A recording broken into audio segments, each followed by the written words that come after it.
No, boy. Now then. Oh, man. Oh, boy. Ah! Feature saver claim first today. I feel like everybody's beating the stream elements thing. I don't know what the deal with it is. The last couple of streams, it's been slow to the draw, and I think it's funny. Just like, oh hey, people are able to show up and claim first before the announcement on there says, oh hey, stream has begun. How's it going today? I think it might be wise for me to open up the court record really quick so I can see what we were doing last. Oh, that's right. We were on this is the last day of trial. That's right. Okay. I should probably open up the court record really quick. I have a moment. All right, well, Maya's gonna be scared for a moment, and we're gonna be jamming for a moment. Okay, let's see. Dawn of the final day of the first... this is technically the second case. But the fact that it's like... we have had so many ups and downs with this one case. Okay, what do we have? Let's see. Ron's testimony. Stealing as directed by blackmail letters. Let's see. Buzzer went off once at 1:02. I'm remembering that this was something that I found was a contradiction. Because they say that he died at 1 o'clock, but the buzzer went off at 1:02. Which doesn't make sense given that... it does feel like two separate cases because of the two crimes. It does. No, I see that. It's kind of fascinating because I don't think we've had this we haven't had anything like this happen in the series so far where, oh, the one crime is turns into another. Let's see. So that's the buzzer record. We have Kane's list, which this would serve as motive for somebody to kill him, which makes sense. We have the office buzzer with no fingerprints. So somebody who wears gloves would be able to press it and not have an issue. First heist, we have these two ding-dongs, and we know it's Ron. Oh, how's everyone doing, by the way? Kane died from getting hit in the head. Okay. Fountain pen. Found in Ron's room.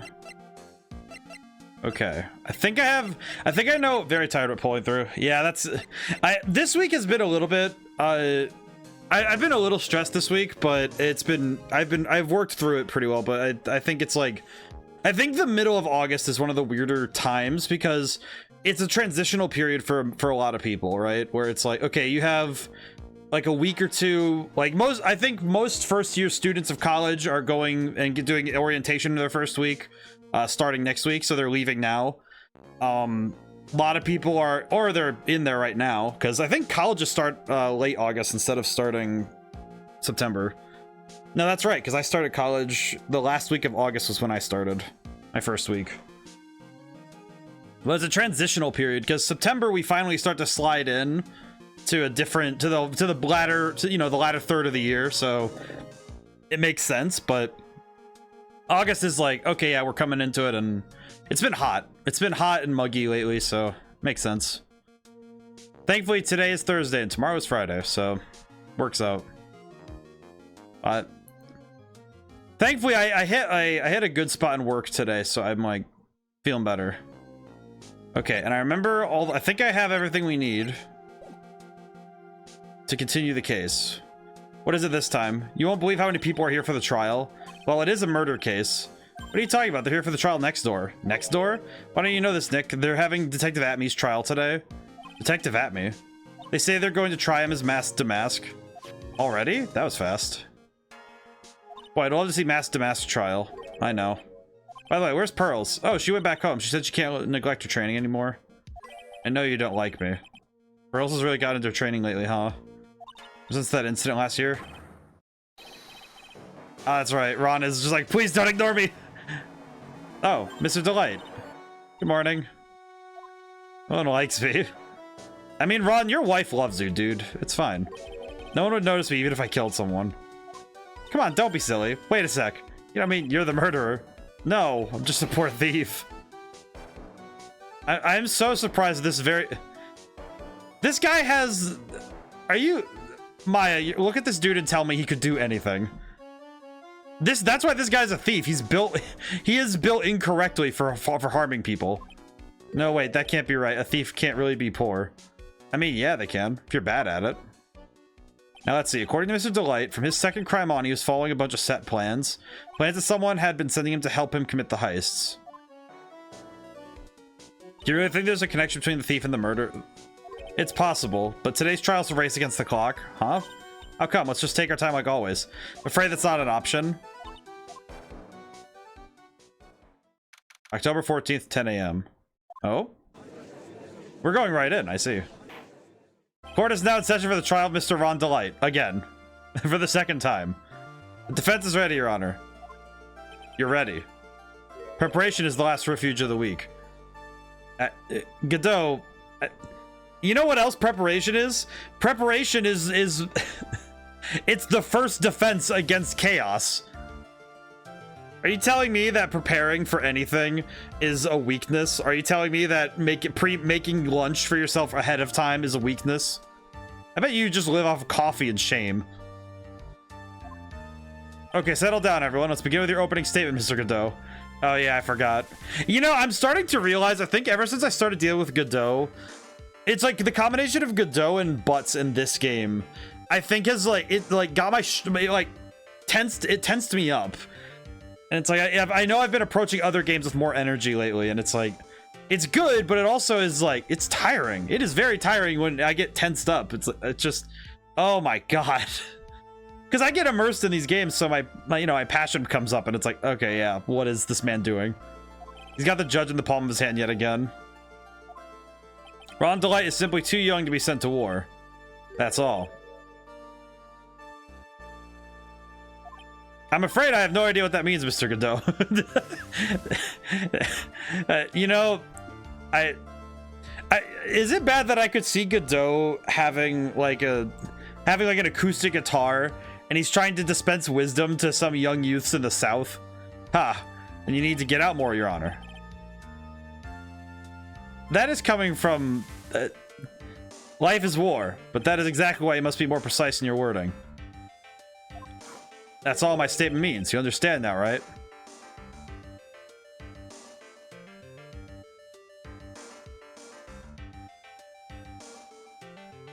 I think I understand what he means, but I also have no clue. So, yes, well then, let me briefly summarize the details of this case.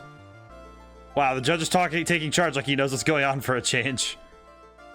The victim is Kane Bullard, CEO of KB Security.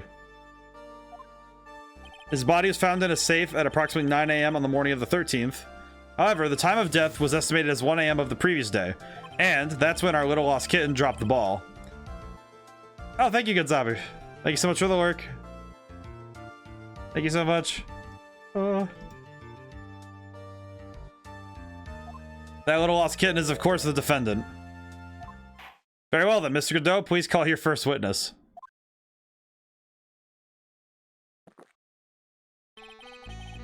Never drink any more than 17 cups of coffee during any given... 17?!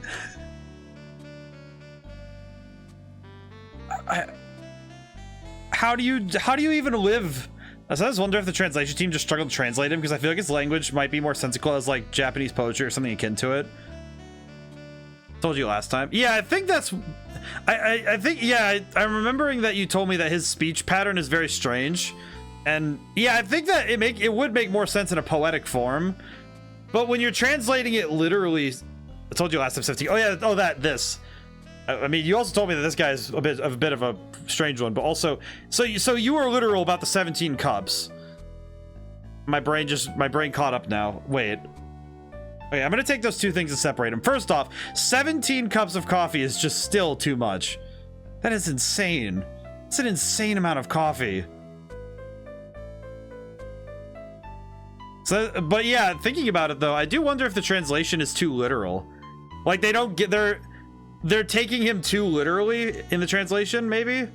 Because it does seem like he would make sense if he was more poetic in his words, but this almost makes him sound like a rambling dingus. But the first one is always the best. Mr. Godot, your witness? Okay then. Let's hear what the defendant, Mr. Ron Delight, has to say for himself. The defendant? Well, Mr. Wright, does the defense have any objections? I'm gonna save really quick, but part of me feels like I should. Maybe a bit of a disadvantage having the defendant testify, but I remember when Mia was defending me, she allowed me to testify so she could do the cross-examination. She put a lot of trust in me back then. Oh, that's why that first case is like that. We have no objections, Your Honor. The defense will allow Mr. Delight to testify. Fascinating. So this action, so they wrap that case back to this one. Interesting. Ha, you've got guts, try it. All right then, Mr. Ron Delight, please take the stand. Hello. You did it, didn't you? What? No. It's not true. For a moment there, I thought we'd set the record for the shortest trial ever. Well, Mr. Delight looks pretty guilty of that face he's making, and once he opens his big mouth, he'll probably put the last nail in his own coffin. Ha, very well. Now then, can you tell me something? If you didn't kill Bullard, why did you go to KB Security? Well, that's kind of hard to say. Boy, I wish I could go home. Now then, let's hear some testimony about what happened. Man, I really wish I could go home right now. Ron is just wishing he did not have to leave the house. He's still in that outfit. That evening, around 1 a.m., I went to see Mr. Bullard in his office at KB Security. The blackmail letter I got ordered me to go there. I'd been working for KB Security until a year ago, so I knew where his office was. 1 a.m., the exact time the murder took place. The weak get washed away by the tides of fate, the strong drink it up. That's why people build walls, man. Ah, it's bitter today, too. Just like my destiny. You know, it is kind of poetic, but it's also like, you never know that from the way he's chugging it down. I'm curious if he does taste it. Mr. Wright, your cross-examination, if you please. I guess I'll just press things and see what we get. Around 1 a.m., went to see Mr. Bullard in his office at KB Security. Ordered me to go there. I don't know why, but I like the little head tilt he does. It's kind of funny. The head tilt's kind of funny. Alright, let's press some things, see if we get any more information. You're absolutely sure about it? Yes, that's what my watch said when I was entering the CEO's office, or no. Actually, I'm not really sure. My watch saw my internal clock was also a little bit. 1 a.m. That's the exact time the victim, Mr. Bullard, was murdered, correct? Still late for a coffee date, that's for sure. He ordered you there. It was the first time I'd gotten a blackmail letter that ordered me to go somewhere. Does that mean you've gotten other blackmail letters then? Oh, of course. Oh, wait, no. Why don't you save those for later, Mr. Delight? Please don't say anymore. Now, what should I do? I'm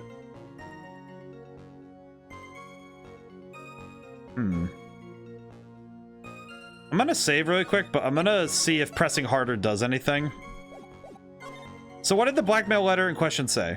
It said to bring $50,000. Money, eh? Perfect motive for committing murder. Oh, but wait. Never intended to pay that money anyway. Oh, is that right? After all, he had nothing to hold over my head. I had nothing to be afraid of. An important point indeed. Witness, let's have that added to your testimony. Yes, sir. A muddy mud skipper in outer space has a better chance of surviving than I do. The blackmail letter threat didn't scare me. It wasn't going to cause me trouble or anything. I guess I gotta press this too. Just what were you being blackmailed about anyway? The blackmail letter said if you don't want your identity revealed, correct? Sure, it was referring to the whole mask to mask thing, but I wasn't worried. Mr. Bullard didn't have anything on me. He didn't? Anyway, I don't care what anyone says about me, just as long as Desi believes in me. So that's why Miss Delight didn't believe he was mask to mask. So I knew they were just hollow threats. You used to be a security office chief for KB Security, right? Yes, that's right. Security chief, you? And yet, a year ago you were fired without notice. Revenge for an old grudge? Perfect motive for murder, wouldn't you say? This isn't good. Maybe I should change the subject?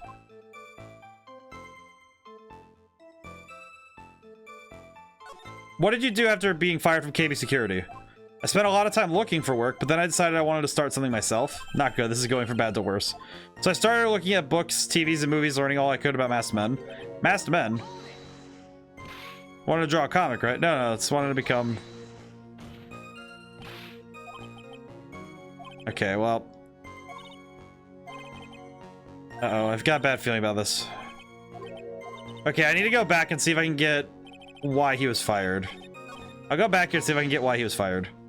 Just because I'm curious at this point. I'm curious what he... why he was fired? I'm gonna ask that. Mrs. Delight, please tell us why you were fired from your job. Well, the world is filled with those who have said, I wish I'd never asked that. Okay, then I take it back. Defendant, please answer the question. Well, I needed money. You needed money. Well, you see, Desi loves to spend it. It's kind of her hobby. Not exactly the best hobby in the world, huh, Nick? My salary wasn't nearly enough, so stole data from the company. Come again. KV Security has a lot of security info of all sorts. Stole some data and sold it. Mr. Bold found out and I was fired immediately. Wish I'd never asked that. You do well to remember that. He sure told you. He admitted that he stole data from his own company.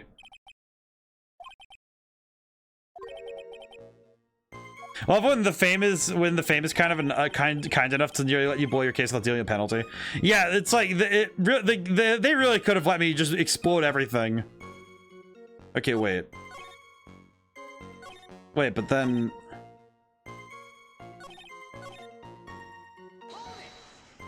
why would you do something like that? Well, for Desi's hobby, what else? Wasting money, huh? It's not a waste. So Miss Delight doesn't know that her husband was fired, does she? But so it seems. I'm not sure what to think about couples who keep secrets like that from each other. Can't believe it. This case has gotten even Maya to think seriously about couples. Please try to stay focused, Mr. Wright. Okay, so he's avoiding... I'm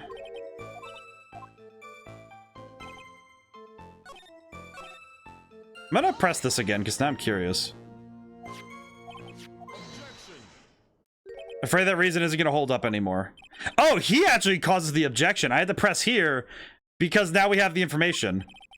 The victim had no proof that the defendant was masked to mask. Interesting. So now Godot actually is objecting during the cross-examinations.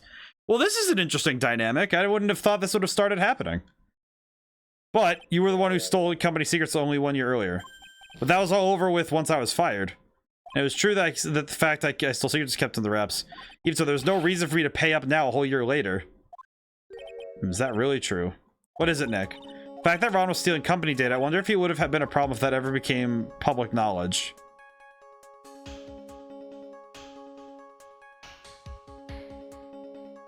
It would.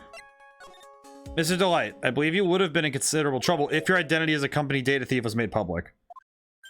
Mr. Wright, what are you trying to do by bullying your own client? Men are like colonies of bacteria. The more heat you apply, the faster they grow. That's exactly right. Well then, feel free to keep up the heat, my little lawyer. Amigo. Provide some evidence to back up your assertion. Why would Mr. Delight want to keep his data stealing secret from going public?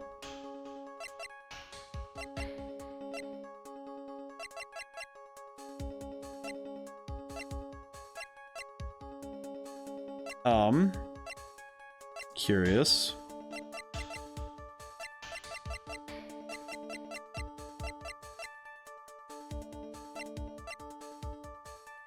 Trying to figure out precisely.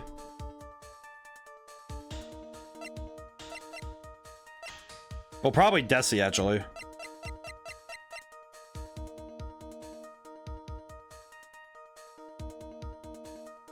Probably should have saved, but I think this is correct. Mrs. Delight, what you said now doesn't match what you told me yesterday. Oh, what doesn't? I think you must have been scared, very scared, of having a certain person find out your secret. A certain person. His wife. Miss Desiree Delight, the defendant's wife. Listen to me, my Desi, she's... Looks like if I just sit back and relax, the fun will end before it truly begins. Godot. Yes, we all know it was all your wife's fault. What do you mean? Mr. Delight stole company data to pay for his wife's spending habit, for which he was fired. Unable to face his own wife, someone used this dirty little secret to blackmail him. And that is how this murder came about. Oh. No, everything is falling neatly into place for him. Don't talk about my Desi like that. I feel like this is not going well for me. Seems that we've learned a great deal of things so far. What do you think, Nick? Didn't think it was possible to get so thoroughly whipped in just 20 minutes. There's clearly sufficient motive for murder. Family man who cared just a little too much. Motive is clear. Let's move on. Oh, God. What happened at the crime scene at 1 in the morning, Mr. Delight? Come now, tell us. We're all ears. So we have to lose this case before we can win the case. That's what I'm getting from this, is, okay, we have to lose before we can win. When I entered the office, there was a suspicious shadow there. Suddenly, I was hit on the forehead. After that, I remember being a bit dazed. If I hadn't been wearing that, I would have been killed. When I came to, Mr. Bullard was lying there dead. I see. Suddenly hit on the forehead, huh? I believe the detective from yesterday provided similar testimony. Said that Mask to Mask struck him on the head from behind. Of course, since Abby turned out to be the culprit himself, that was all a lie. Ah, no one's going to believe a pathetic lie like that. What are you saying? I really was attacked. At least Phoenix learned from the last case with On Guard. Even if it doesn't work in his favor, he has to pursue the truth. Yes.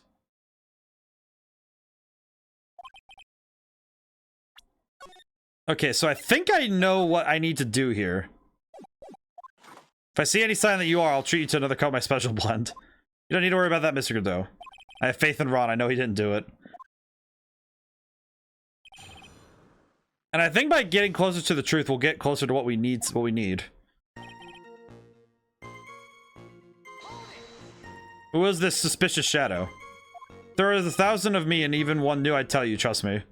Just dodging all of our questions is not helping us with this case. You know, how was the victim Mr. Bullard at that time? What do you mean, how was he? Was he already dead? Was he still alive? Maybe he was the one who hit you in the first place. That's a good question. What do you think, Mr. Wright? Forget it. He was hit on the forehead. Your forehead? Yes, I was hit on the forehead as soon as I entered the room. It was an amazingly fast and powerful attack. Do you remember anything about who hit you? Well, like I said, it was a fast and powerful hit. I think I was a little dazed for a while. I don't think Mr. Delight even grasped what you were asking. I'd like show him a fast and powerful attack myself. Maybe that would knock some sense back into him. Hit him with the Marvel vs. Capcom 3, just the objection arrow point. And wearing that? That? Could you please clarify to what you're referring to? Why, my Mask to Mask costume, of course. Well, wait just a moment. Mask to Mask? Huh? Oh, did I forget to mention it before? Just to be on the safe side, I dressed as him.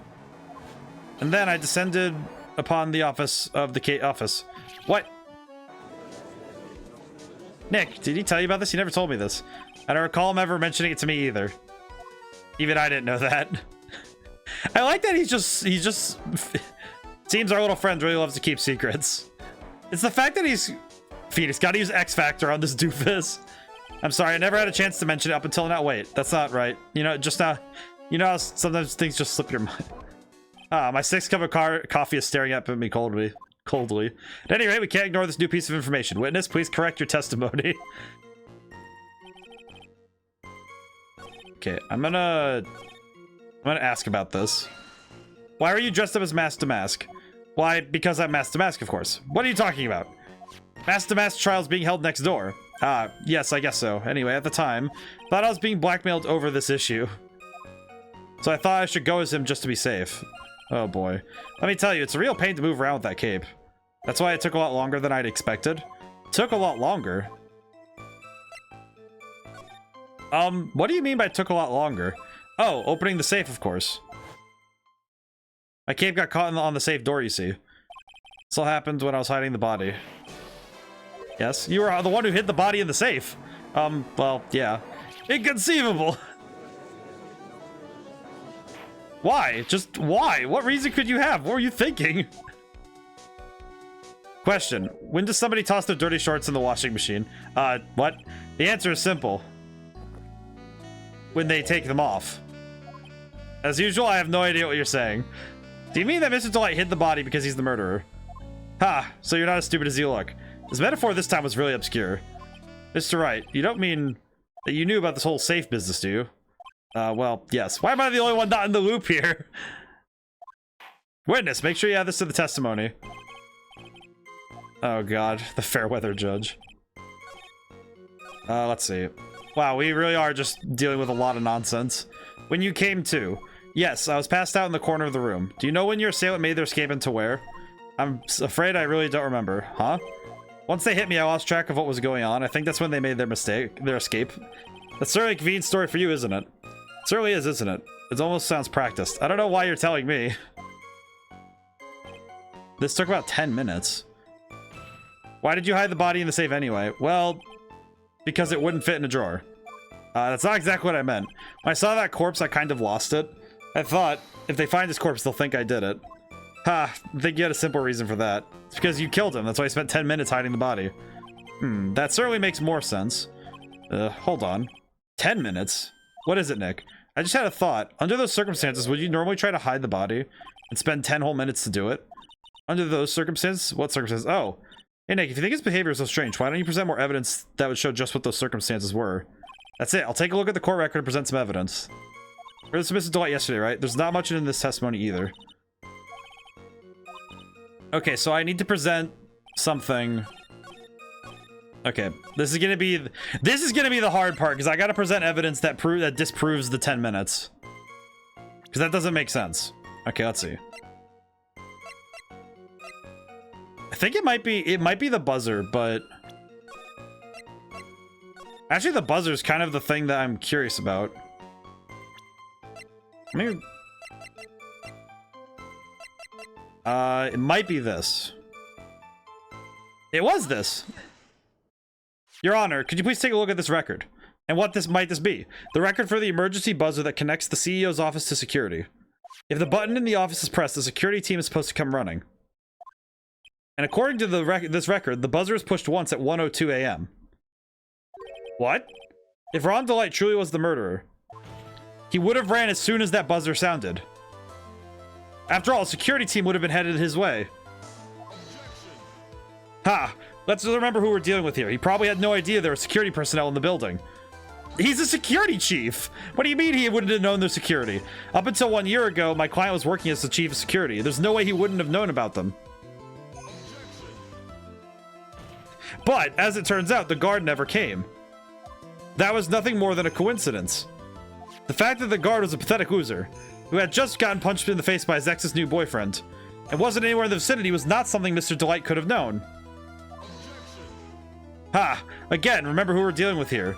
It's a sure bet that Mr. Delight didn't even notice the buzzer going off. It's loud, dude. You don't know. This buzzer is extremely loud. There's no way he could have ignored something like that. If he had been conscious, that is.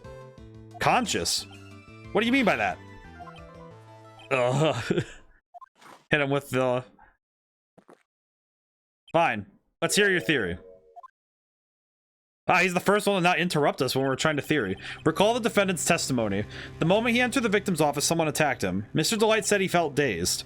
I'm willing to wager that he was knocked unconscious for at least a few minutes. Unconscious, so he fainted. That's why Mr. Delight didn't know that the buzzer has sounded. And that's why he thought he had time to hide the body. So what are you trying to say? Mr. Delight was knocked out and the buzzer went off soon afterwards. Now, unless my client was able to hit the buzzer while he was unconscious, it can only mean that there was another person in that room. That's right. Whoever it was, they knocked out Ron Delight and then pressed the buzzer. Oh, shit. Order of the court. Mr. Wright, this is preposterous. It was this kid. Ron Delight is the one who killed Kane Bullard. Then who pressed the buzzer? It was the victim, of course. He pressed the buzzer when the defendant attacked him. He didn't die right away. He must have held on long enough to push that button. How? So Kane Bullard sounded the buzzer himself. What is your opinion of this, Mr. Wright? Can I just say, those synth stabs are in every game, and I love it. Not every game, but there's a lot of games with them. Like, ActRaiser had them. This game has them. I need to get that synth sound. I want that sound for my own music. I love it.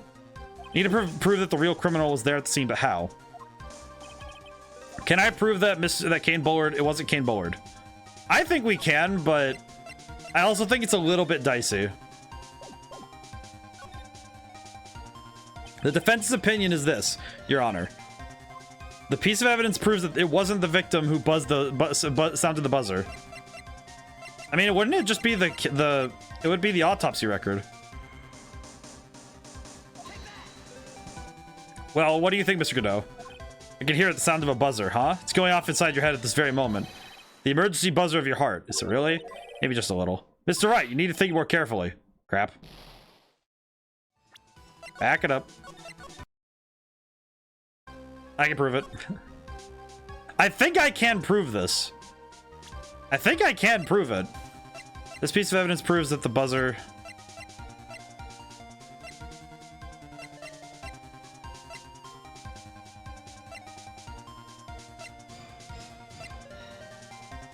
Well, I thought it would have been the autopsy report, but...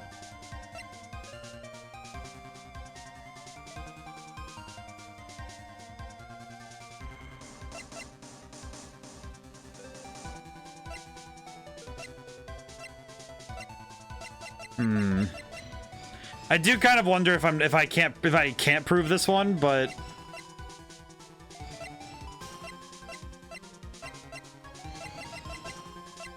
I'm gonna try the buzzer. I'm gonna try the buzzer record and see if this gives me what I need, but we'll see. Nope. Okay, I don't think I can actually prove this one. Defense admits there's no evidence to the contrary. It is possible the victim still sounded the buzzer. Ha, it's possible, more like definite, Mr. Trite. Which means only 2 people were at the crime scene after all. Come on, Nick.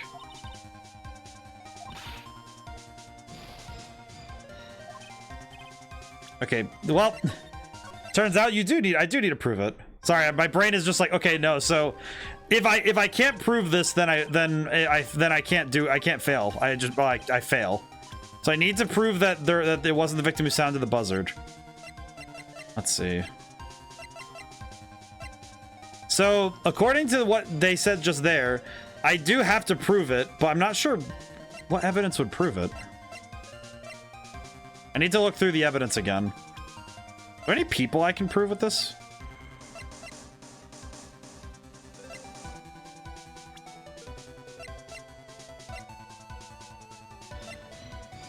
Let's see. I need to read through the evidence really quick. What would prove that it wasn't the victim who sounded the buzzer? I don't think it's the newspaper clipping. This one's tough because I think the evidence is definitely not 100%. It's not like it's not that it's not clear, but it's more like, okay, how do you prove definitively with the evidence on hand that there were more people in the room?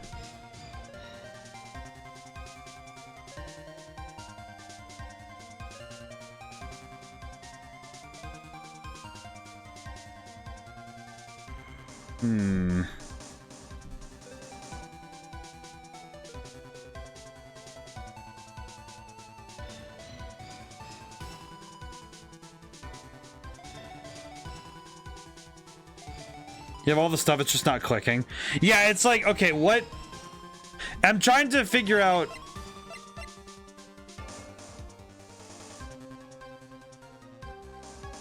It's like which is rough sometimes. Yeah, it's like, okay, what? Because I need to figure out the game's logic. Not necessarily my logic, but the game's logic, right?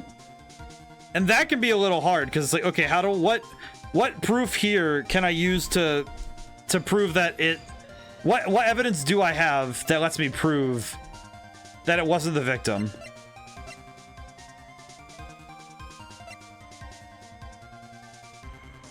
Part of me thinks it's this, but which would be really confusing, but I think it lines up with what we need to prove, but it is a little bit hard, isn't it?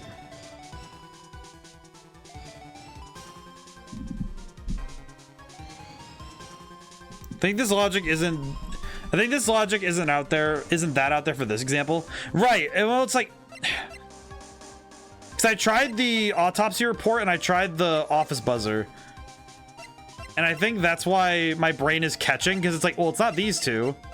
And I tried the buzzer record.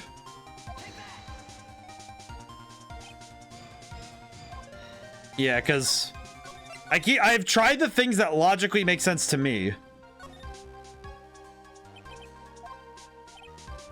So I've tried those ones. So I tried the buzzer record. You tried the, did you try the, when did you try the buzzer? I tried it a little bit ago. Thought I did. What? I did try it though. What? Okay, well, I guess, did I just try something wrong? Oh, well. The emergency buzzer. Is there some kind of thing on it? Absolutely not. Hey, come on now. At least give some thought to what you say before opening your mouth. You stated it first a long time ago, I remember. I think I swear, sometimes I hit a button and it's like, oh, I did try it. Then move to the record. I might have made that mistake. The fact there are absolutely no clues is itself the clue. Now I'm the one who's clueless. This button has no fingerprints on it. If Mr. Bullard had really pressed it himself, naturally he would have left his fingerprints behind. Make him spit take his coffee. Maybe he just imagined. Ron Delight obviously wiped them off. I feel like, you know what it is? You know what it is, Crooked? I feel like sometimes my brain just goes, oh, press button. And then it's like, okay, well, you pressed the right button, right? You had it highlighted. And if I mess up, then I won't even spot it. It's like, Wonder when that started. It's like, that didn't... It might just be going too fast. I think sometimes with evidence, I need to slow down. I really need to slow it down a little bit. Why would he? A guard could have come in at any moment. He touched that button. I know he did. The defendant, Mr. Delight, was dressed as Mask to Mask. And Mask to Mask always wears gloves. What reason could he possibly have to wipe the button free of fingerprints? I must have just messed up my button presses. So well, we got it though, so that's good. It would seem. I've been forced to eat crow. Wonder what blend number crow flavored coffee is. However, if the real killer was there at the scene, why would that person press the emergency buzzer? Shouldn't they have run away without putting themselves in extra danger? The look on Phoenix, right, is just like, it looks like you're fresh out of parlor tricks. They're on to you, Nick. Just give me a moment to collect my thoughts. The real culprit killed Mr. Bullard at around 1 a.m. Okay, now we can save at 4 again. I swear, sometimes it's like I press buttons, and I feel like we all. I feel like it's a thing that's happened to everybody at least once when they play games, where it's like, yeah, you think you press something, and it's like, okay, what did I do? Mr. Delight just happened to waltz in when the murder was taking place, right? The killer clobbered Mr. Delight, then sounded the buzzer. Even though security was supposed to respond right away if the buzzer was pressed. Security is supposed to respond. Time's up, Mr. Wright. Let's hear what you have to say. Very well, then. Okay, save again. I swear every now and then, it's like you press a button, it's just... Oh, you've got some guts. I like that in an opponent. Why did the real killer sound the emergency buzzer?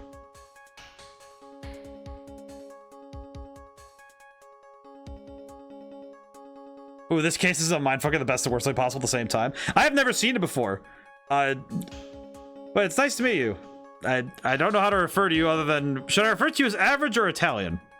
I do not know. I am very curious. I have never seen this before. Average is fine. I see. How's it going though? It's good to meet you. I have never seen this case before, so I'm very curious what this is gonna mean. Let's see. They didn't mean to call the security guard to find out what it did. I feel like to call the security guard would make sense. I'm gonna try it. The killer knew that if they pressed that button, a guard would come running. And that was exactly what they wanted. Do you mean to say the killer called the guard on purpose? So yeah, well, that makes sense, because then it would, if they left somebody in the room with them, it would, you know, they would get caught. Makes sense to me. But yeah, it's nice to meet you. Although, as it turns out, he never showed up, because he was getting his clock cleaned at the time. I see. What a touching story. You're saying that the killer had to change of heart and call the guard to turn himself in? No. No, I'm not. When that buzzer sounded, there were 3 people in that office. The victim, Kane Bullard, who was already dead. The defendant, Ron Delight, who was out cold. And the third person, the real killer. I feel like the silhouette gives it away too much who the actual killer is. Because it's just like, yeah, I know who I'm going for. I just need to figure out how to get there. Hypothetically, yes. Now then, in this situation, if the real killer made an escape, what would happen? The only ones left in the room would be the victim and Ron Delight. And if any security guards came running in at that time, they would think I was the murderer. Yes, that was precisely the real killer's objective. To frame Ron Delight for the murder. Not gonna lie, if the only individual I could manage to hire as my security guard was Larry Butts, I would close my business because it'd already be dead. But also, who else could you accuse of being the real killer at this, the final trial day? Yeah, that's true. It's like, I feel like there's only one person who really could wrap this all together neatly, and it makes sense, but it's also like, wow, this is bizarre. But yeah, Average, I think you're right, though. It's just like, I feel like hiring Larry Butts was the first mistake this entire place made. Zvari. I like the Zvari. It would seem. Still drinking more coffee. Holy crap. Been made to eat my words once again. Need to drink some water, too. Oh, jeez. Actually, you've been made to do a spit take with a cup of coffee. Mr. Wright, who was it? Who was it that tried to frame me? Or, wait. Wait a second. I'm the one and only master, so... Wait, Nick, you mean the real killer is... We're going to drag that person in here right now. But who is it? I don't have any solid proof yet, but think about it. The killer knew Mr. Delight's identity, and they also knew that he had been called to KB security that night. So the killer used them to execute a well-crafted plan to murder Kane Bullard. His blood pressure is probably... what? It probably looks nuts at that point. Now then, let's hear your accusation, Mr. Wright. Who was it that framed Mr. Ron Delight for the murder of Kane Bullard? I mean, I know who it is.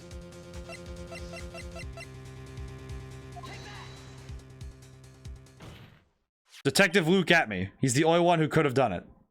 That much coffee can't be good. Luke at me. You mean Master did it? That much coffee, I feel like Godot must be superhuman or actually a zombie. Your Honor, the person being tried in the court next to us is not Master at all. He is, in fact, the true murderer of Kane Bullard. Omega is the first transfinite, or no, aka the first number after infinity. It just makes sense in certain algebras. Oh, that makes... Oh, so I see. So, I guess I haven't seen it in print like that before, to type it as Omega, but... you know, just thinking about it, no, my brothers taught me about math, taught me some things about the higher levels of math like that. Makes sense. The number after, first number after infinity makes sense to me. Theft and murder, which is the more serious crime? They're not even close. Murder is the more serious crime, of course. It's a capital crime punishment to a capital punishment. Please remember the trial from yesterday if you would. When Luke Atme confessed, there was a huge commotion in the courtroom. Of course, a famous detective was unmasked as well, masked to mask. Instead of being convicted of murder, he was found guilty of grand larceny. Finally, someone that gets it. That was his true objective all along. To be found guilty, Mask to Mask had the perfect alibi for when the murder took place. He was stealing the urn at Lordly Taylor. In other words, being found guilty as Mask to Mask was Luke Atme's airtight, watertight, and unassailable alibi. A guilty verdict. As an alibi? Whoa. Luke at me with that nose. I'll stare at you, let alone look at you. You know, it's almost time. For what? For Luke Atme's verdict. It's a pretty simple trial after all. If we're going to stop this trial and install that one, we need to do it now. Of course. That's assuming you have proved the detective was the one who committed the murder. Mr. Luke Atme's trial has indeed attracted the attention of the entire country. This man... If we were to intrude and fail to provide adequate proof of his true crime, Mr. Delight would be left with no grounds for appeal. Am I really sure about this? Ha, a bet's only good when your life's the ante. Mr. Wright, I believe in you. Mr. Delight. So, please, I'm begging you. I'm begging you, please. Thanks, but my decision will determine the rest of your life. Can I really risk your life like this? Phoenix. Oh, there she is. That's simple. Your mom, Godot's mom. Your Honor, Godot's mom. Don't stray, Phoenix. For your client, take the path of trust. That voice. It's Mia.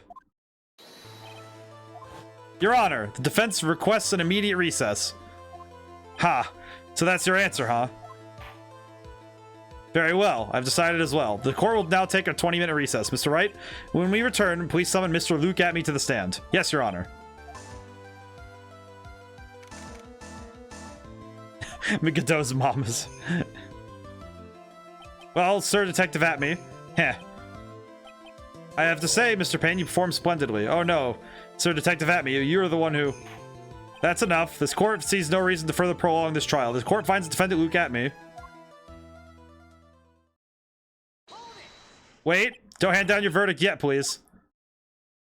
Well, Sir Lawyer, welcome to my courtroom. Who's this hoser, eh? What the...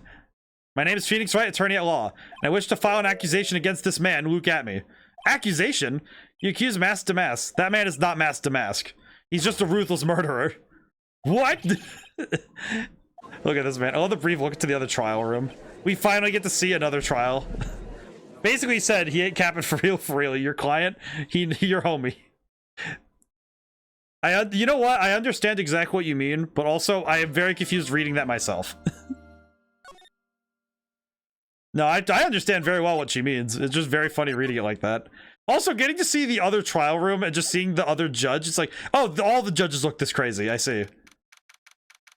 Trust your client. Trust in the client. My sis? I could have sworn I heard Mia's voice. So then she's still alive. Inside your heart. Oh, this is the only time you'll see this other judge. We only get once. Icky boy. Oh, Miss Delight.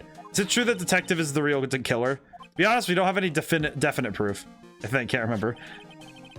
But he's the only one who could have done it. But wasn't he at Lord Taylor that night?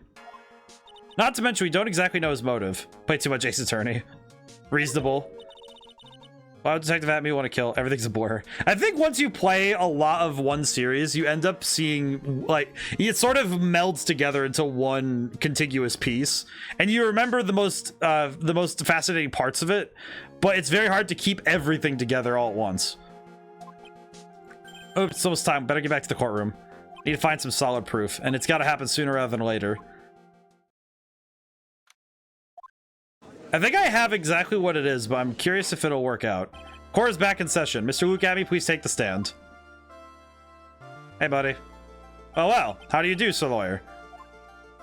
I never would have thought to see you acting so recklessly. I couldn't let them hand down your verdict just yet. Not when it would have given you your perfect alibi. An alibi by the name of Mask to Mask. I'm sorry. I'm afraid even the great Luke Abbey has no idea what you mean. Of course, have been in the next courtroom ever since 10 o'clock this morning.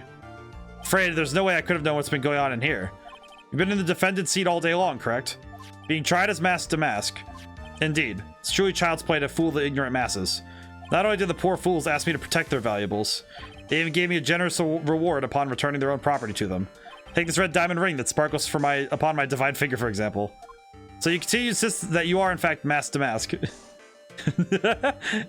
With the big-ass monocle. Of course. Very well then, Luke Abbey, let's begin with this simple question. On October 12th at 1 a.m., Kane Bullard was murdered.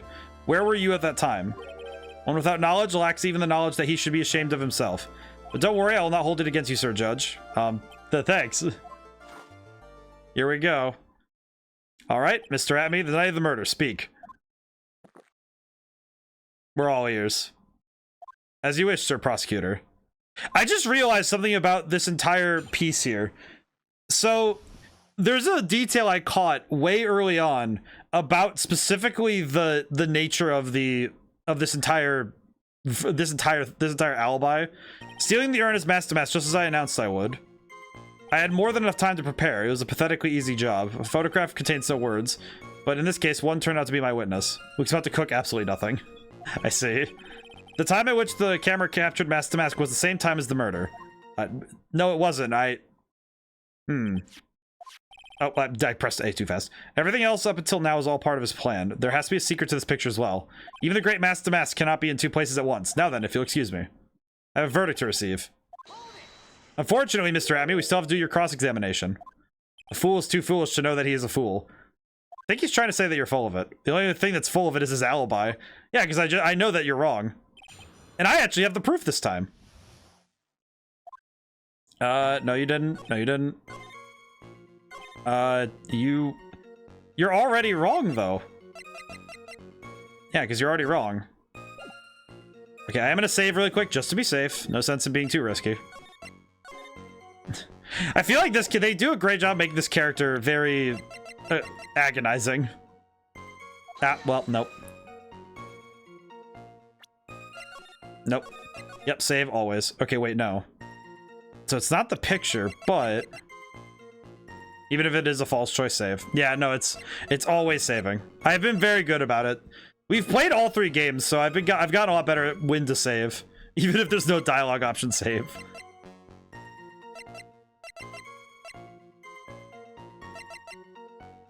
Even if you've closed the game, save.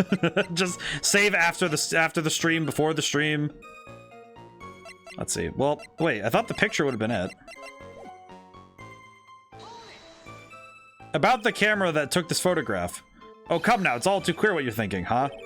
You think I altered the timestamp on the photograph, don't you? Interesting. I'm afraid that's impossible. The camera was set up by Lord E. Taylor, and on top of that, it was Lord E. Taylor's staff that printed that picture's data. Oh, thank you so much for following. Thank you, Average. Thank you for joining our library. Unfortunately for the defense, there's no way that picture could have been altered. I see. Looks like I'd better find something else that could be suspicious. This alibi is false. It has to be or he couldn't have killed Mr. Bullard at KB Security. Not really spotting anything unusual. There are 2 possibilities. Either the mask-to-mask in the photo is a fake, or the photo itself is.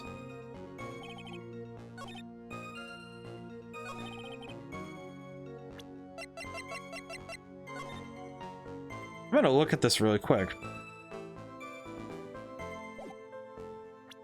Wait a minute. Wouldn't the box have been covered in paint?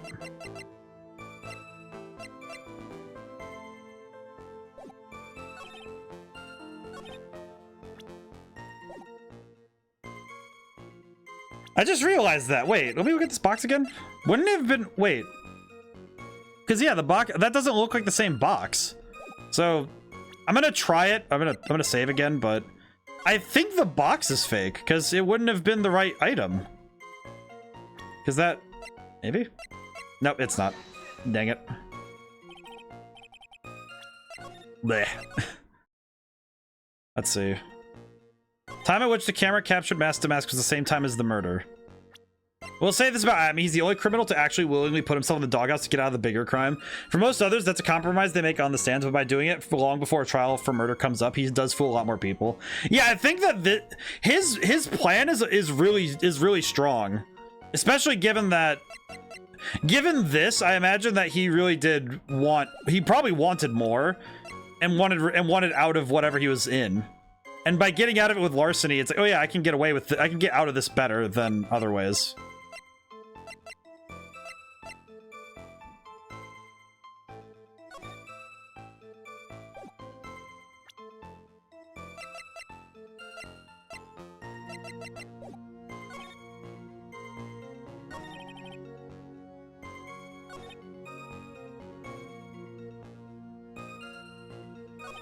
Some part of me feels like pressing everything is gonna... Should probably press everything, but... I believe Adrian Andrews hired you at one point. That's right. That was over 20 days ago, if I'm not mistaken. You sent the calling card 10 days before the heist. That would mean you sent the card after you began your security watch, right? Indeed. There was no reason why I couldn't do both jobs at once. It was the perfect opportunity to steal my latest target. I see. You are evil, aren't you? Yes, evil is what I am. Hey, Nick, isn't there something odd about this? Detective Atme was always proud of his ace detective skills, right? But if the urn was stolen from Lord Lee Taylor while he was the only one watching it, he'd have no way to maintain his perfect ace detective persona. Yeah, that's true. It is kind of odd.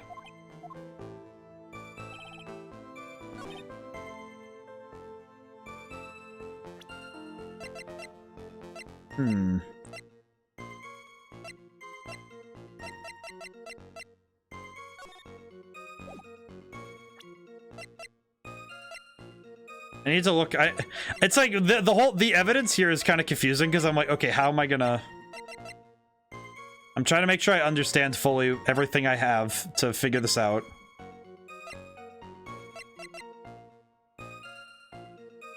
Had more than enough time to prepare. Okay, I'm gonna try throwing stuff at it just to see what sticks, but I'm gonna try throwing this back at it, but no. Okay, got it. I'm gonna try throwing some stuff, because this one's weird.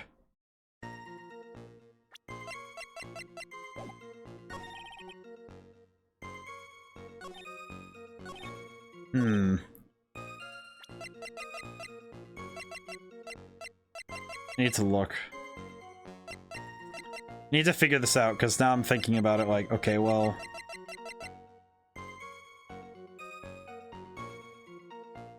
Maybe I could present him?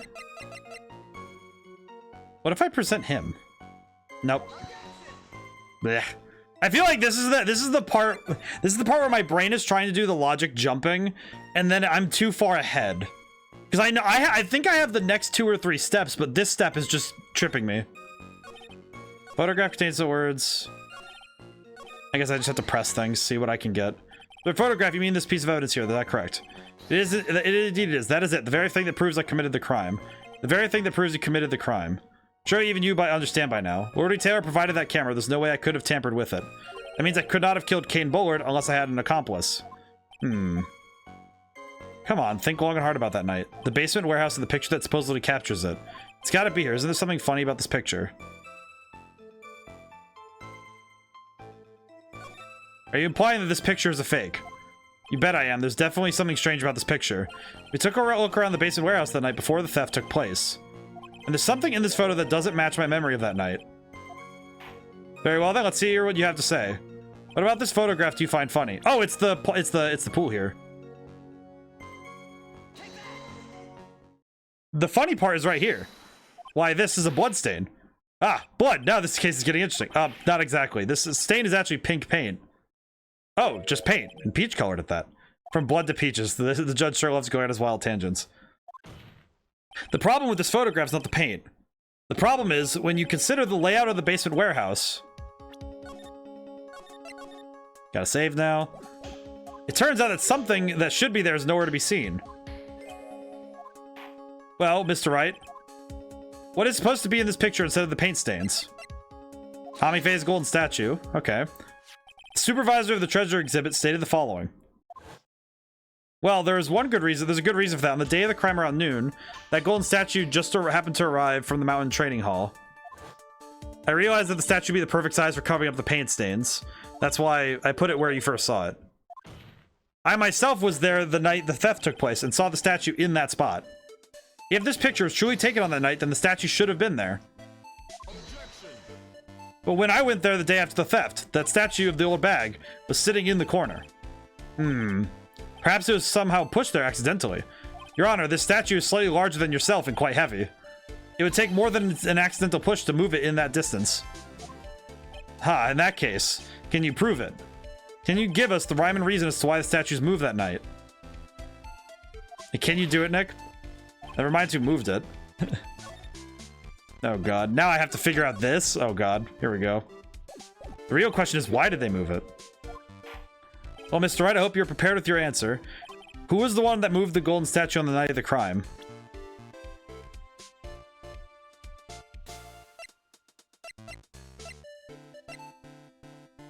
Part of me wants to say it's Luke, but it can't be. I'm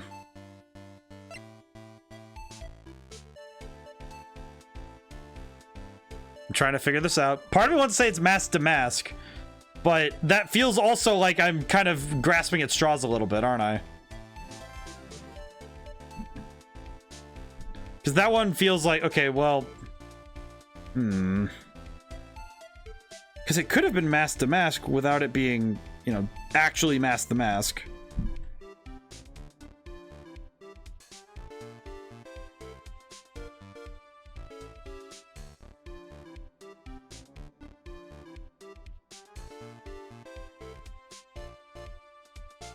Do you need to check something very quickly? He didn't do it at 1 a.m. Have to do it at 1 a.m. You're right. You are right.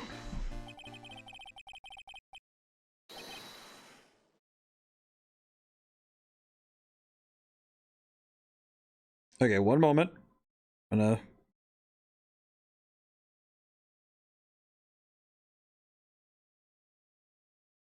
There we go. Fix something.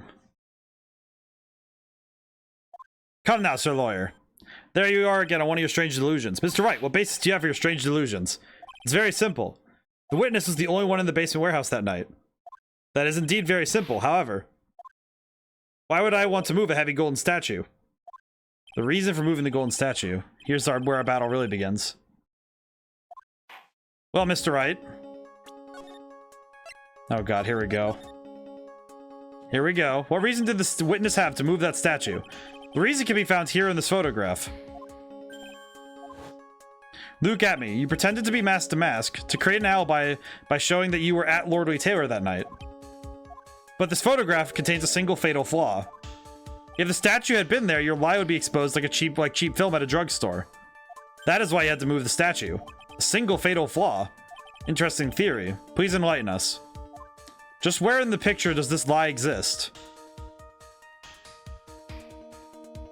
Oh crap. Uh-oh. It would be the timestamp, but it would either, oh wait, no. Is it really the timestamp, or would it be the box?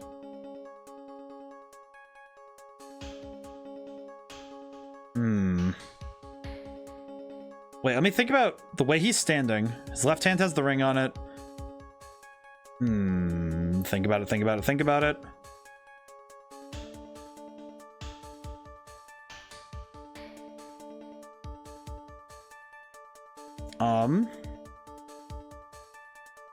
Oh crap, here's where I have to think about this really hard. Wait, he's not wearing his cape. He's not wearing a cape, is he? If he is, then it's very... Wait, no, he is wearing... Is he? That looks weird. That looks very odd. This entire getup is so confusing. Okay, just see that... I'm trying to follow the chain of logic. What here is confusing me? What about this picture? It's not that... I don't think it's the timestamp. I don't think the timestamp is the thing that would be the thing where I'm looking for here. Because I feel like that is... Oh crap, here we go again. Crap. It's like my brain is trying to get to where it is, and it's like, maybe it is the box, because the box isn't the same box. It's just, it's flat.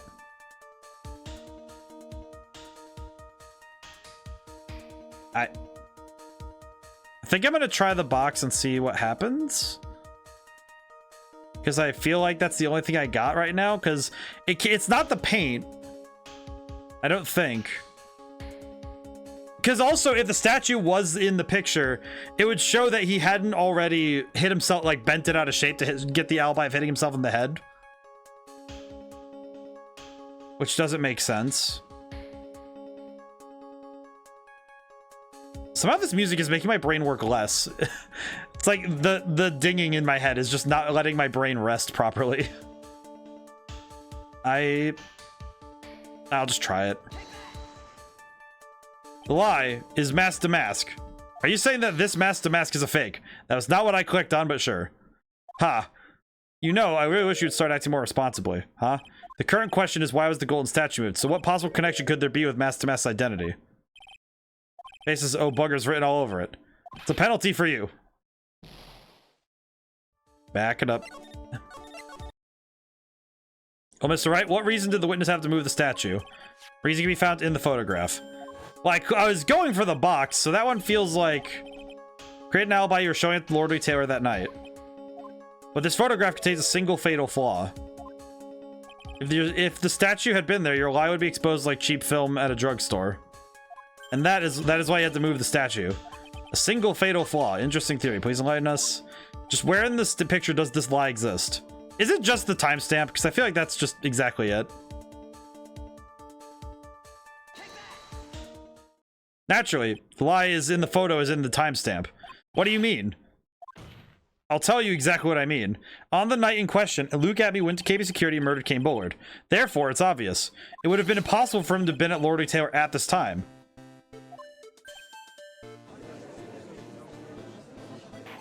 But what does that have to do with the statue being moved? Remember, if you will, Your Honor. When was the statue placed besides the warehouse door? Well, the statue was taken down to the warehouse on the day of the crime. And it was placed there in order to cover up the paint. Exactly. Luke Atme had already decided on the time when he was going to kill the victim.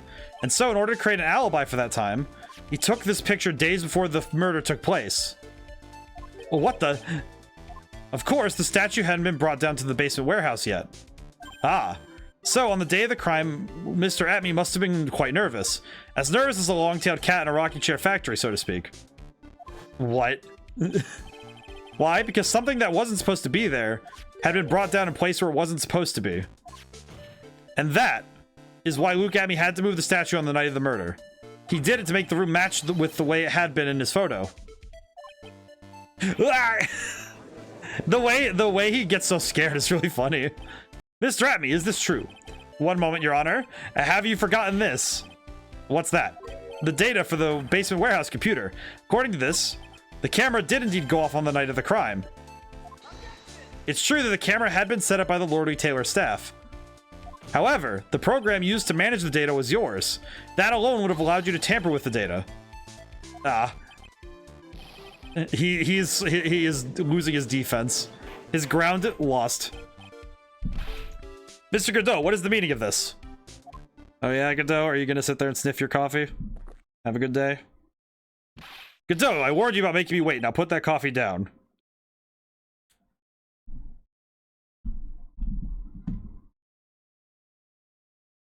My 11th cup.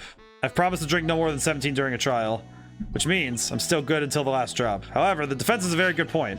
A good point, so what? We are all but travelers on a road to infinite points. I see. I think he got his points mixed up with his other points.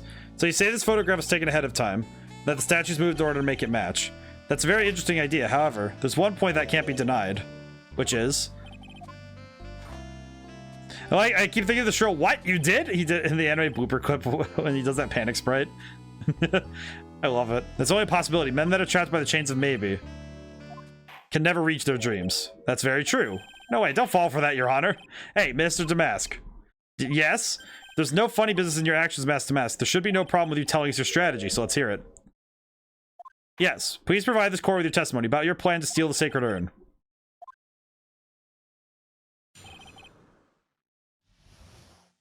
I first received the request from Lordy Taylor about 20 days ago.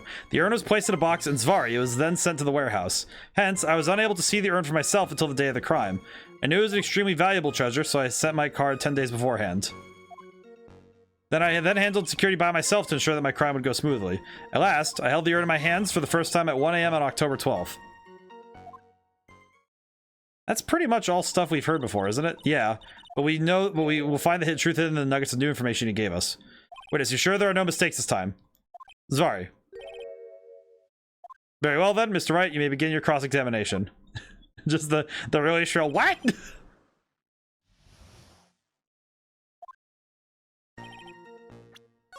Have to keep saving. The urn was placed in a box, and Zvari was then sent to the warehouse. You mean this box? Yes, that pathetic box. Lady Andrews was especially taken with that urn, and she wouldn't let anyone even into the storeroom, not even me. Huh, interesting new tidbit. Hence, I was unable to actually see the urn for myself till the day of the crime. So you're sure that you'd never seen the urn before? Indeed. You may ask Lady Andrews to confirm for yourself. My security was focused entirely on the entrance of the warehouse. However, I, Luke Atme, let no information whatsoever slip through my fingers. It was an extremely valuable treasure, so... I'm gonna ask about this. You mean this calling card? That's right. That is, without a doubt, my calling card. Guess Mrs. Delight didn't make this after all. Of course, because Atme knew about the emblem. Making this card authentic would have been child's play for him. Then no one entered the basement warehouse. Unfortunately, there were many different treasures being taken there. Thus, for a period of approximately 5 days, people were indeed going in and out of the warehouse.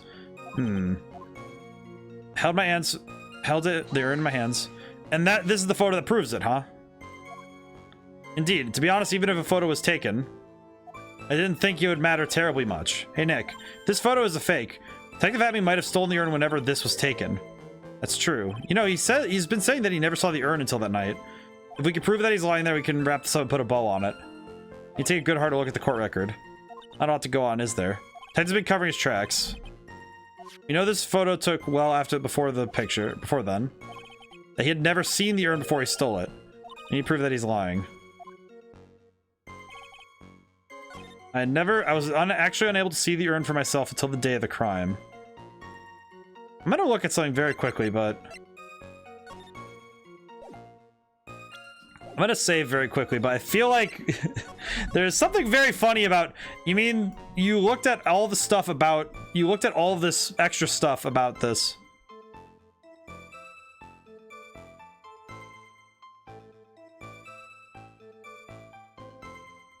You did not see the urn.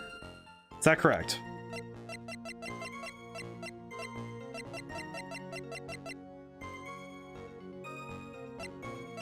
Kind of want to try. I'm gonna wait. I saved. I'm gonna make sure I saved, but I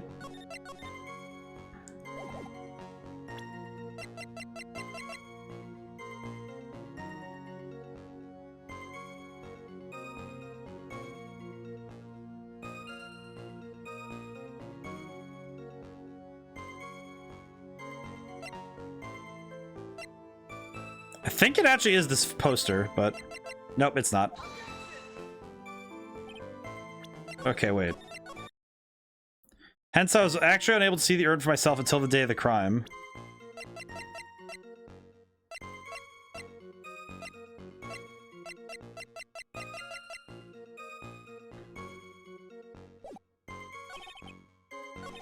Then sent to the warehouse. I need to, like, look through this again.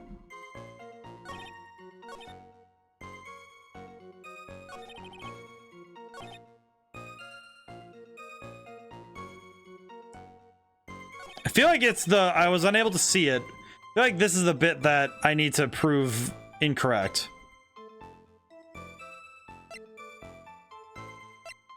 So I feel like this is the bit I need to prove incorrect, but I'm very uncertain by that. Mostly just because of the nature of it, but I'm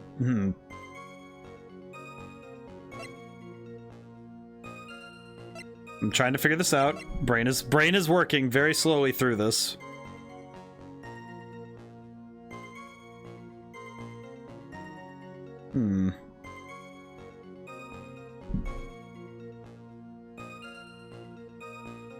Trying to I think the trouble is that I'm with how many cases I've done, I feel like my chain of logic is slowly getting. It's like my chain of logic has tried to get better with this game, but sometimes I get caught. I think it's because I get caught trying to do the extra work. Unable to see the urn.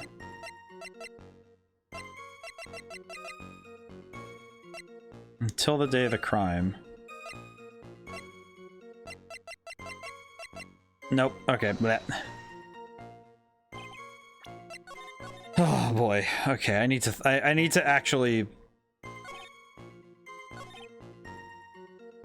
It was an extremely valuable treasure.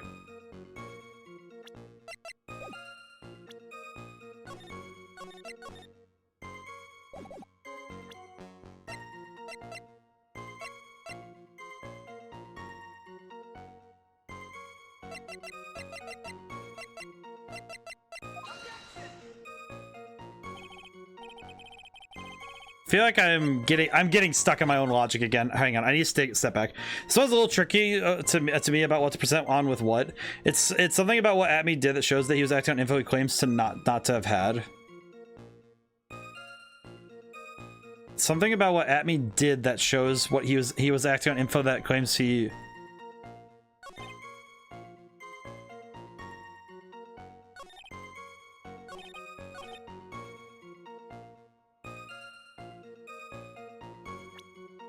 Wait a minute. October 12th. October 12th. 1 a.m.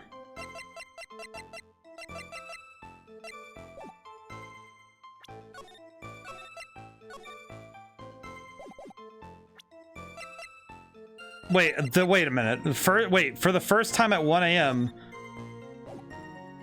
Nope, not that.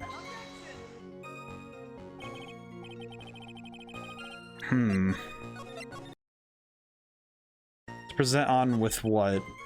Something with what Atme did shows he was acting on info he claims not to have had. Handle security by myself to ensure that my crime would go smoothly.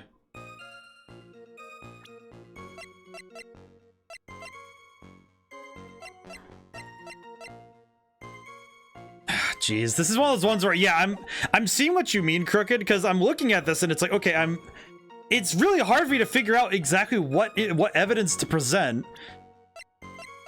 Because it needs to hold information that he didn't have, or at least he claims not to have had, which would have been the urn. Well, the value of the treasure. He knew it was a very valuable treasure. He hadn't seen the urn.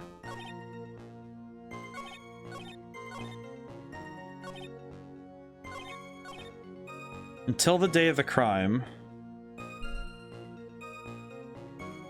Something that he did that shows he was acting on info he claims not to have had. Yeah, it's like I'm trying to pull myself back a little bit and be like, okay, what am I trying to prove here? Because the problem is I'm trying to figure out what the lie is and how to disprove it. That's the hardest part in these games, I think, for me, is, okay, step back, what am I actually trying to prove? And I have to match Phoenix Wright's logic of, okay, here's what lie I'm trying to break here. Not a lot to go on, is there? Ted's been covering his tracks. We need to prove that... Okay, so the photo was taken long before then. He had never seen the urn before he stole it. We need to prove that he's lying. So he has to have not seen... He says that he wasn't able to see the urn, but he knew it was extremely valuable. He had never seen it, but he knew it was extremely valuable. I feel like this might be it. I'm not very sure what to present here. If it's here, then I need to figure out what to present. Did you know it was really valuable?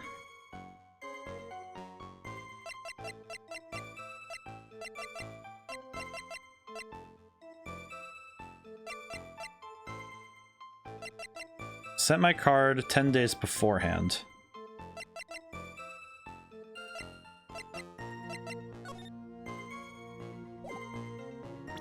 Nope, not it.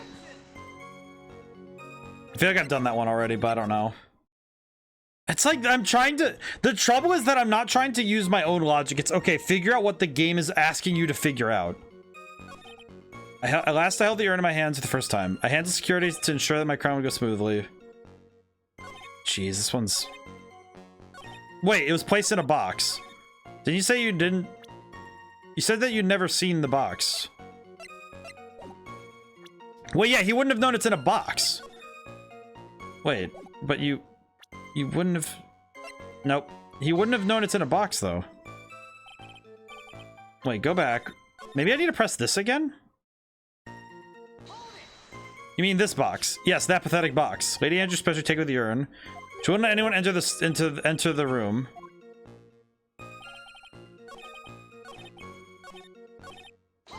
So you've said that you've never seen the urn before. Indeed.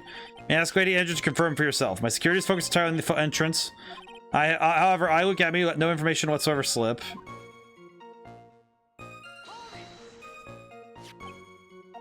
Ah, jeez. I'm like...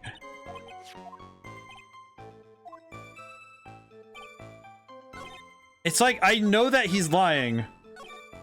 It's here. I think it's here, because he wouldn't have known it's even in a box if he hadn't seen it. If he had never seen the urn... Wait, if he had never seen the urn, how did he know it was put in a box? That's what I'm... That's what I think I'm stuck on now, is, okay, I think it's that it was put in a box, but... Nope. Because I'm trying to see what the game is seeing, right? It's like, well, it was put in the box, so he would have seen this box before he got here.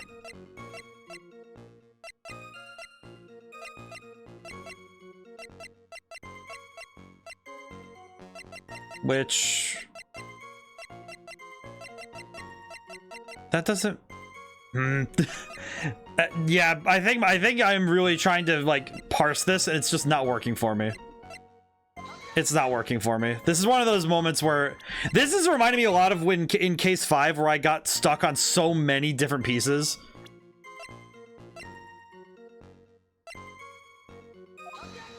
Because I couldn't figure out what the actual logic was meant to be. I just knew that I had to find it. This piece of evidence you could check to see more info about.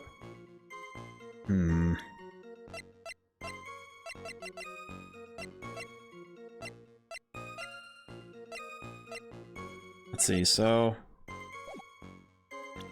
We have the newspaper clipping.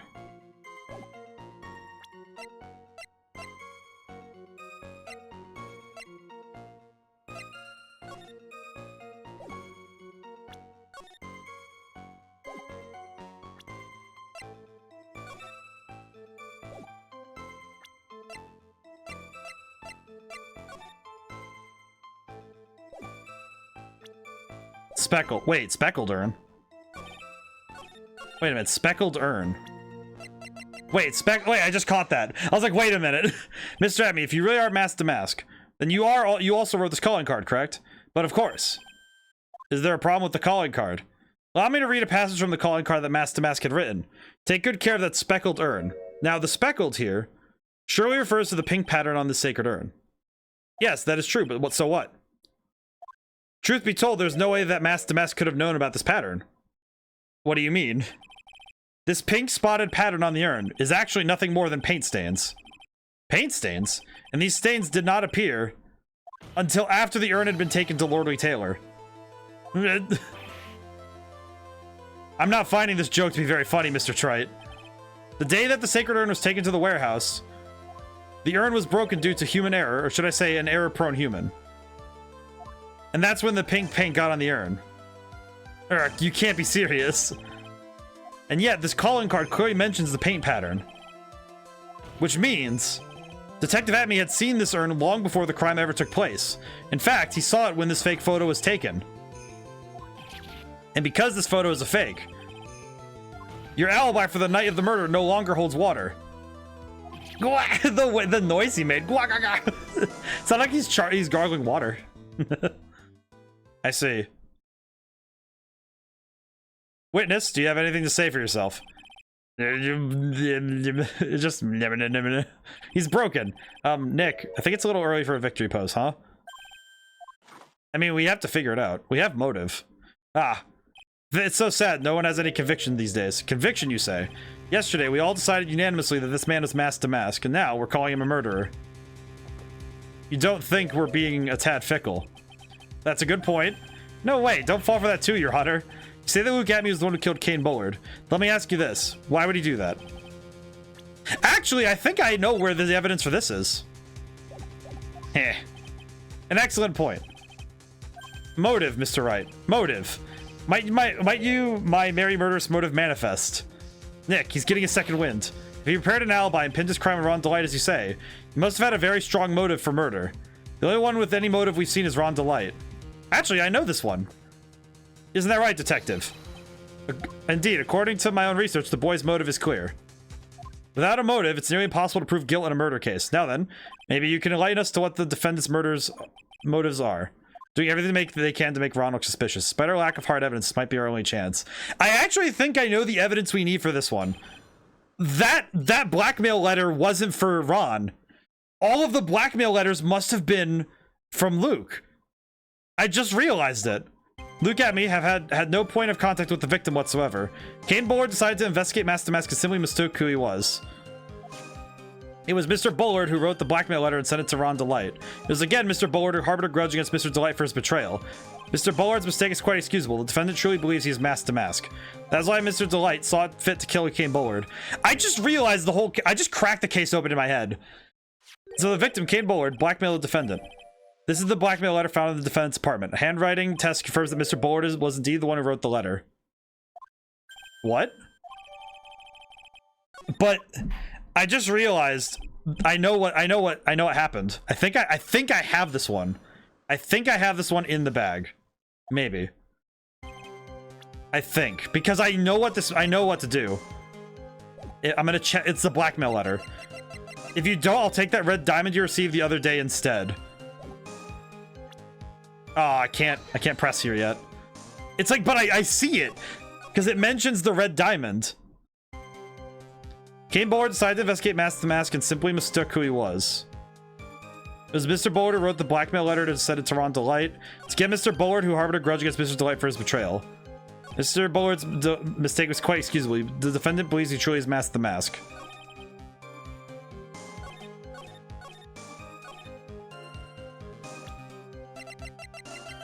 Oh no, I can't press this yet. I know this. I know this to be true. I know I'm a step ahead now. Because it says I'll take that red diamond you received the other day instead. And it's the one on his hand! I know that one. It's like I know it so well now, and it's like I know what I need.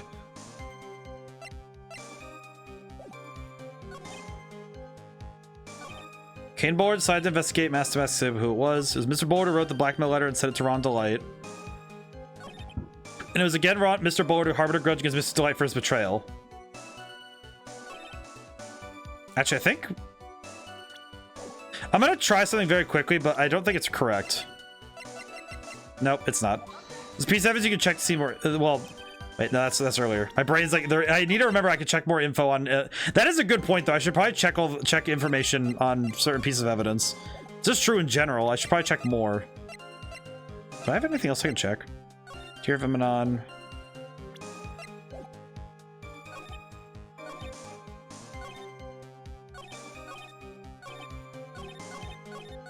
So you're gonna try and connect Detective Atman to Mr. Bullard, right? Yeah, that's right. Hopefully it won't require surgery either. In that case, you'll have to talk about the blackmail. That's true.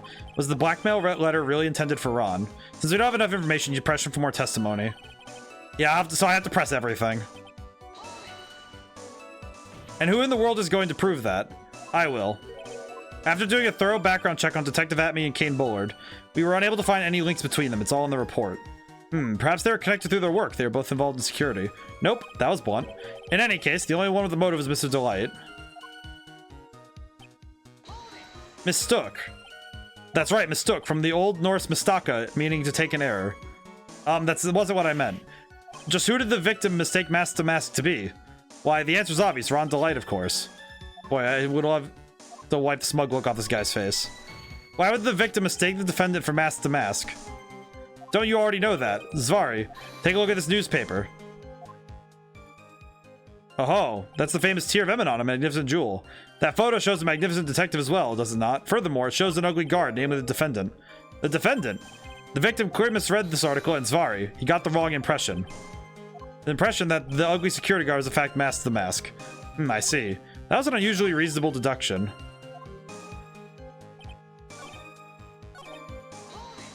I mean the blackmail letter right here. It says bring 50,000, and the handwriting is without a doubt the victim's. There's no mistake. We have an official report to prove it. But I don't see any addressee on the letter anywhere. An addressee? The letter was discovered in Ron Delight's apartment, and Mr. Delight did show up at the designated place and time. The fact that there is no address is irrelevant. Wonder. What's up, Nick? I just had a thought. What if the blackmail letter wasn't meant for Mr. Delight? Whoa, do you have any evidence of that? For some reason, I just can't shake the feeling that there's something not quite right about this blackmail letter. Well, everyone, are you quite satisfied? I think I see it now. What do you mean by that? Oh my, I was certain you already were aware. Sorry. KB Security has a lot of security info on all sorts of companies, and since I was the security team chief, I stole data from the company. Kane Bullard had yet to forgive young Mr. Delight, which is why he was sent him that letter upon mistakenly believing he was the thief. Here's the file we discovered in Mr. Bullard's office. Evidence that Mr. Bullard was receiving money through blackmail. However, isn't this a bit odd? Why did the defendant pay Mr. Bullard the money, even though he wasn't actually Mask the Mask? On that point, there's an unfortunate bit of chance.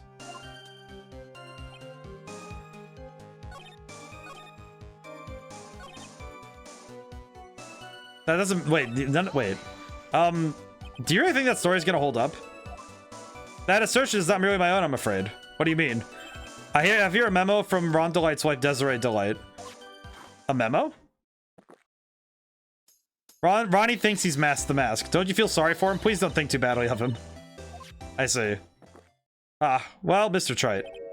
Was he trying to act like Miss Delight right just now? Thought he was actually pretty convincing. He just... Now that's just your imagination talking. Come now, Sir Lawyer.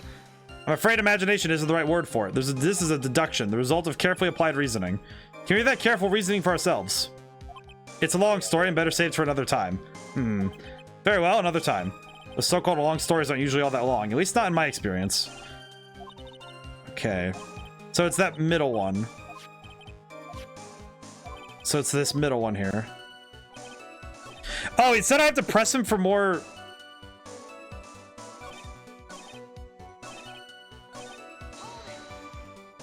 And who in the world is going to prove that? Let's see. Doing a thorough background check on Detective Atman and Kane Bullard, we were unable to find any links between them. It's all in the report. Perhaps they were connected through their work. They were both involved in security. Nope, that was blunt. In any case, the only one with the motive was Mr. Delight.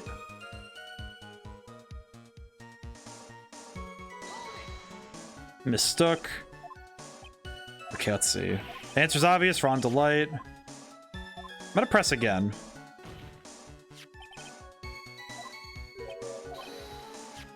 Wait, maybe if I leave it alone this time. Ugly guard, the defendant, you got the wrong impression. Okay, let me go back really quick. I'm gonna leave it alone and see what happens, because now I'm curious. So leave it. So I'm gonna, let's see, Ron Delight. Leave it. Can't stand to hear any more of his long-winded stories. I'll hold off on pressing further for now. I was looking forward to one of his long-winded stories. You mean this blackmail letter right here? Handwriting is without doubt the victim. Okay, so I think it is just present. Now that we've talked through it. Okay. All right, hang on. All right. Okay, I think it is just put now that I've pressed it, I think I can use the evidence now. Yep, okay, I can. Yes. Mind if I ask you a few questions, Detective Atme? Well, if it's just a few, I guess it's all right. When you said that this letter was addressed to Ron Delight, I couldn't help but notice one major contradiction. Contradiction? I don't know where a walking contradiction like you gets off saying things like that. You're one to talk. At times like these, men are made to express themselves with their fists. Why don't you show us what you've got there, Junior? Indeed. Time to man up, Mr. Wright. Show us the contradicting evidence in the content of the blackmail letter.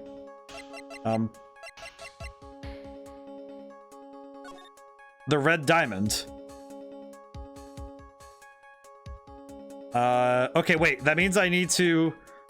Where is it? Check. Gem and the Thief. I need to... Tear of Emanon. I need to... How do I prove that it's the red... It's... Because I know the contradiction is the red diamond. I know that it's the red... Wait, how do I prove that? How do I prove this? Crap. How do I prove a red diamond? Shows the contradicting evidence in the content of the blackmail letter. If you don't, I'll take that. Ah, crap.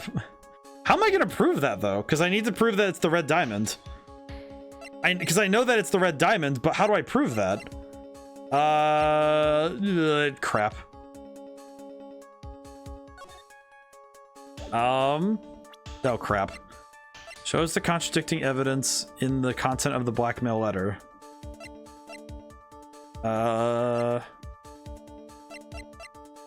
What was the gem here? Tear of Emanon. Wait, Tear of Emanon.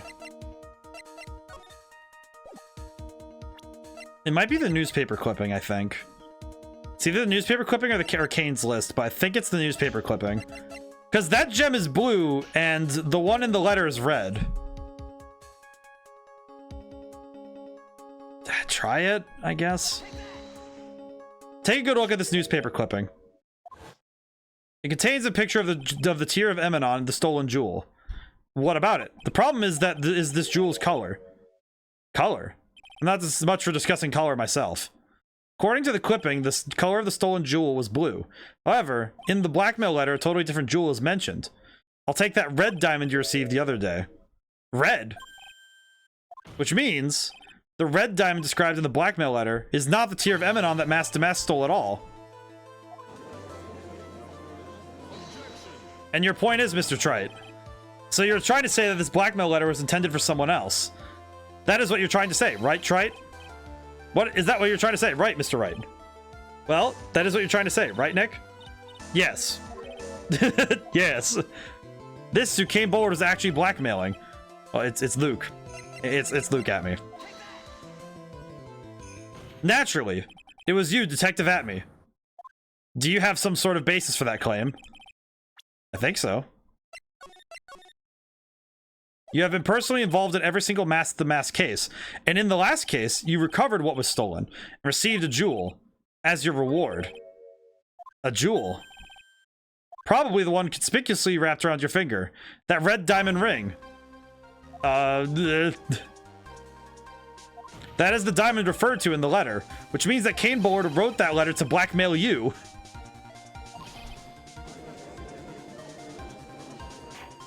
Order in the court.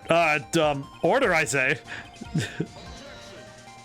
It seems you've gone too far with your childish pranks, Mr. Trite. Uh-oh. I don't like the way he said that. Came bored blackmailing Luke at me. Are you for real? Yes, he's for real. We're not even playing Persona 5 anymore, but that is still for real, my good man. Yes, I am. Nick, come on, stand up to him. Then answer me. This. The blackmail letter contains the following passage. If you don't want your identity revealed to the world. Yes, it certainly does. I mean, he's a detective. Kane Bullard threatened to make Luke Atmey's identity public knowledge. An identity he wanted to keep a secret, so just what was that identity?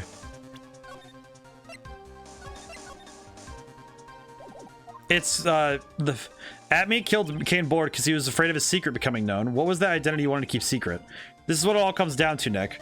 The identity that Luke Atmey wanted to keep separately keep his identity was... I'd like to say it was... Alright, I'm gonna save. I'm gonna put it over 6. I think it was Mask to Mask.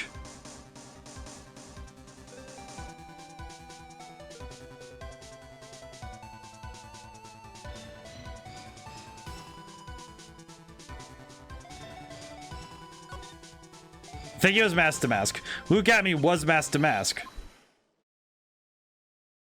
What? That's my line. What is that supposed to mean? That's my line too. Listen up, you. This is what you've been saying up to this point in time. The witness pretended to be Mask to Mask in order to pin the murder on the defendant. Okay, well, I'm gonna go back a moment. Luke Atmey was a blackmailer. Oh, hey, that got him. Hey, that got him. Hey, got him. Hey, now, isn't that a little different from what you've been saying? You said that Kane Bullard was the one blackmailing Luke Atmey. Are you saying that Atmey was blackmailing someone else on top of that? You have to admit that does sound a little odd. It's not odd. It's the only thing that makes any sense. Kane Bullard was blackmailing Luke Atmey. But Ron DeLight was also being blackmailed by a certain someone. So, did you start receiving blackmail letters after this incident? Yes, just a few days after the Tear of Emanon heist. After that, I started getting the plans in the mail. I received plans from some very kind person, incredibly detailed plans. Detailed plans? In which case, that would mean that Ron DeLight was actually Mask to Mask. That is what we are claiming. Someone else came up with the plans and had Mr. DeLight steal his targets for him. And that someone was none other than Luke Atmey. Silence! Yeah, I see, it's becoming clear. What is? When you were in grade school, you received the same report card every year. Careless, with a tendency to jump to conclusions, am I wrong? How did you... You say that Luke Atmey was blackmailing Ron DeLight. In which case, I would naturally know all about his relation to Mask. Time to save. Again. Well, yes. Ron DeLight started receiving plans from his second crime onward, correct? Oh, yeah, it's all coming together now. It's coming together. Which means I learned of his identity when he committed that first crime. Good point. You certainly couldn't have blackmailed him otherwise. In that case, let's see some hot bitter evidence. During the first crime, how did Luke Atmey know that Ron DeLight was Mask to Mask? Oh god, here we go.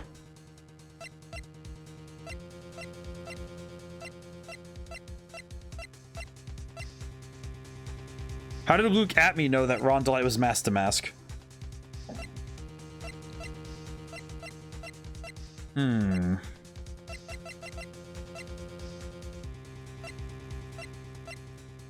How did he know? Okay, I need to drink some water, but hang on.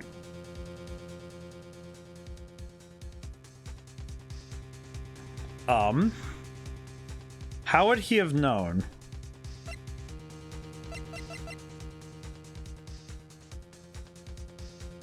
During the first crime, how would he know?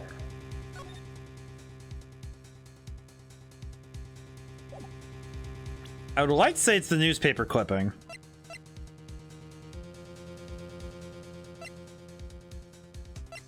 I think it's the newspaper clipping.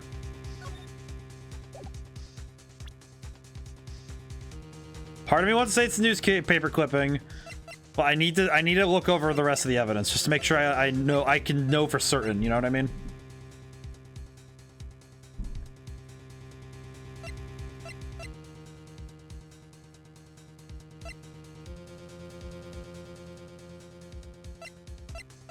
I think it's... I'd like to say it's the newspaper clipping. I'm gonna try it. Think I see it. See what? When you were in grade school, you received the same report card. He threw his own costume in the trash like he was Spider-Man 2. Gets into lots of mischief trying to be the center of attention. What do you mean? This newspaper clipping has a picture of you and Ron DeLite in his guard uniform.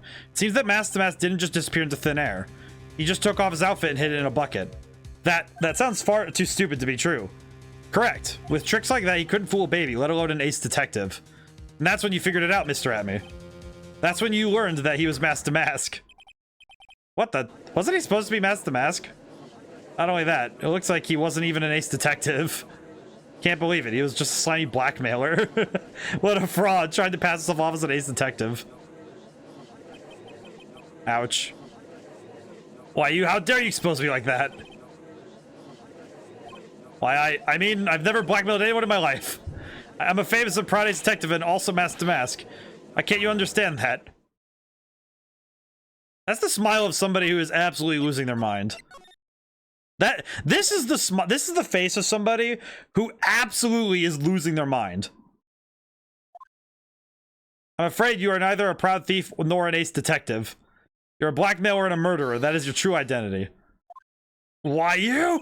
Just, how dare you even imply that someone's a smart... Oh god, here we go. He is losing his mind. And his space bar.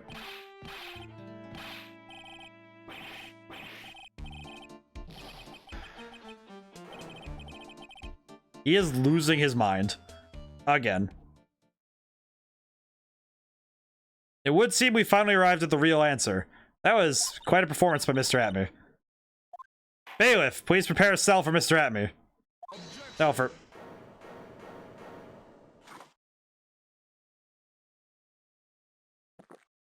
The hammer that strikes too fast has no time to aim. What do you mean? I'm already prepared to deliver my ruling. Allow me to say one thing. I will be the one to judge. What? You don't get much more in your face than that. It appears that your claws weren't quite sharp enough, Mr. Trite. What are you talking about, dude?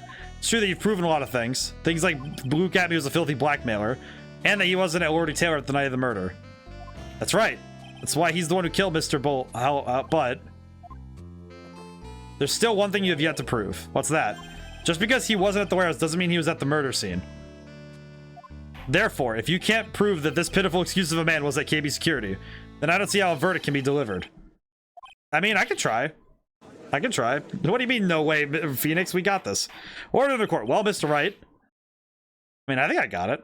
I think I can prove that. That I can prove. This is it. This is the final round. I've got to prove that Atme was at Mr. Bullard's office on that night. But, can you really prove that? It's long enough, Mr. Trite. I want to hear your answer. That night, Luke Atme was at KB Security in the defense. We can prove it. Defense can prove it with evidence. Are you sure? Ha, don't you worry, I'll watch over you. As you break down and fall to pieces. Very well then, let's see this proof. Prove that Luke Atme was at KB Security that night.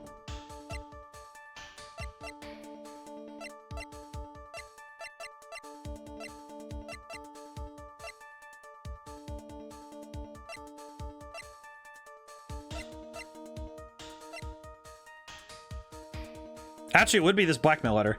I think it's the blackmail letter. If I would not be mistaken.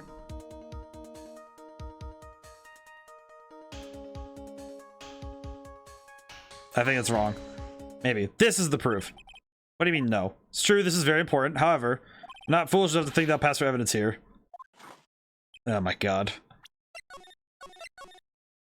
Oof. Okay. Can prove it. I know we can prove it. I'm gonna save on 6 really quick, just be safe, but... Okay, here we go. Here we go. What proof that he was at KB Security that night?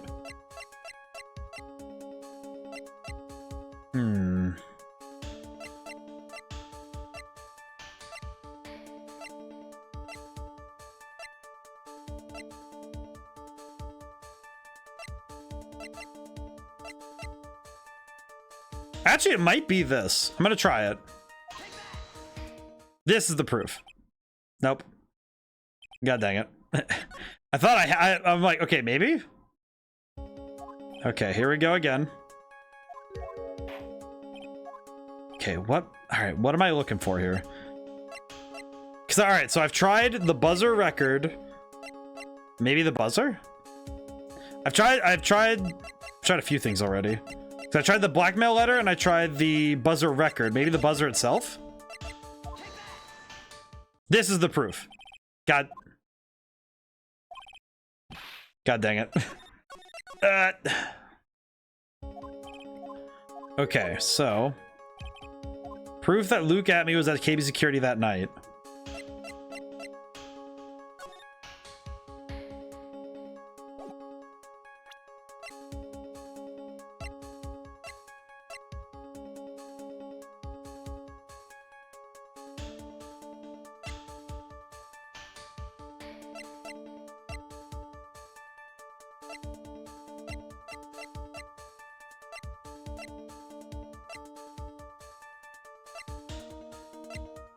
Think about it. It might be Kane's list. I'll try this. I'll try Kane's list. It is not. Okay, not Kane's list. Got it. Ah, jeez. Okay, I've tried a good number of pieces of evidence. I might not be able to prove it. Maybe I need. Oh, you know what? Maybe I do need to let this go. Maybe I do need to let it go. I don't think I can prove this just yet.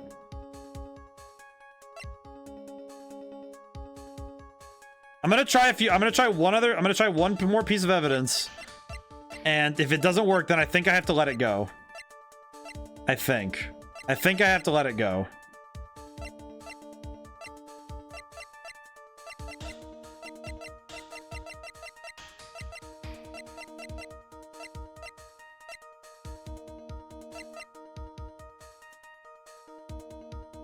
Well, maybe it's a security camera photo.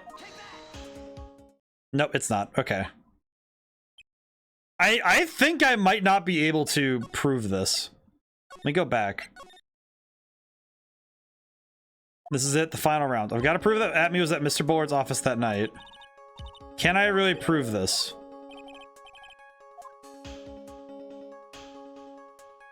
Everyone did give you a lot of "are you sure's" beforehand, which is a better clue than nothing. Yeah. I can't prove that. Just as I thought. But if we hear more of Detective Atme's testimony... Unfortunately, as far as you go, Mr. Trite. What do you mean? I won't allow for any more testimony, that's what I mean. What? Have you forgotten? Luke Atme is here after we interrupted his own trial, and you have failed to prove that he committed the murder. I think it's time for this witness to return to his own trial and face his guilty verdict as mask to mask. No. Well now, Sir Lawyer, it seems like love wins out in the end after all. The ace detective is mask to mask. My verdict will verify that. Just as Ron Delights will verify that he is the true murderer. I declare that with the full force of my ace detectiveness. Order in the court. There's enough deliberation over this witness. I can't believe this. At this rate, Ron is... Don't give up now, Nick.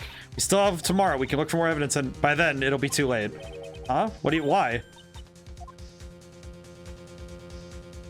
Okay. Double jeopardy, one of the basic rules of any court of law. Double jeopardy? Should a defendant be tried and found innocent in court, that defendant cannot be tried again for the same crime. It's a fundamental rule of all courts. It applies to this witness as much as it applies to anyone else. Mr. Atme will be found guilty in a matter of minutes. Guilty as mask to mask, which means he'll be innocent as far as the murder of Kane Bullard is concerned. No way. The fact that you're unable to prove Mr. Atme's guilt of the crime here means that he'll never be tried again as Kane Bullard's murderer.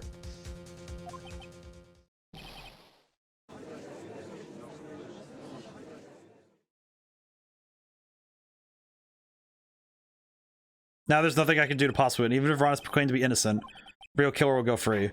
You have cross-examined every witness the witness has stated here today. As long as there's no more testimony, I'm afraid I will declare there'll be no more questioning of this witness. Are there any objections? Yep, I have to object here. This is the objection. Then I hereby end the cross-examination of Luke Atme. I think I see it. Your Honor, when you were a child, this is what was on your report card every year. Has poor hearing and often makes results in his... How did you... Phoenix, raise your head up high. Have you forgotten what I used to tell you? A lawyer is somebody who smiles no matter how bad it gets. That voice. Oh, hey, Mia. Long time no see, Phoenix. Oh, thank God, Mia. Oh, thank God. This is the true power of the Crane channeling technique. I know it's really Maya who stands for me, but right now she's my mentor, Mia Fey. Now, let's do this. But there's nothing we can do. So without any more testimony, I can't cross-examine. Not yet. The testimony's not over yet. What do you mean? Your Honor, just now you said something very interesting. You have cross-examined every every statement the witness has made here today. Yes, that's true, but unfortunately, Your Honor, you're forgetting something. Earlier, after the last cross-examination, this witness made a number of remarks.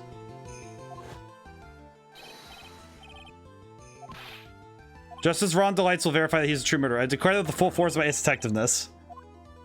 Yes, but those comments appear to have no importance whatsoever. Very well, then we shall prove their importance via cross-examination. At any rate, as long as the witness has made these remarks, we, the defense, assert our right to question them. Is that all right with you, prosecutor? Does something matter, Mr. Godot? Ah, nothing. Oh, Sir Lawyer, looks like you're one step too late. If you think such falsehoods will do anything to me, look at... Let's hear it. Huh? It's true that the witness made some remarks. So then, let's hear this last bit of cross-examination. I think I just figured out who Godot is. I think I just figured out... That's a major clue that he stopped talking. He stopped talking when Maya jumped in. Mr. Godot, what are you? I think I got a clue as to who Godot might be. Someone who knows Maya for sure. Defense would like to hear why you declare the defendant to be the true murderer. So please, give us one last bit of testimony. Phoenix, this is it. This is our absolute last chance. Yes, Chief.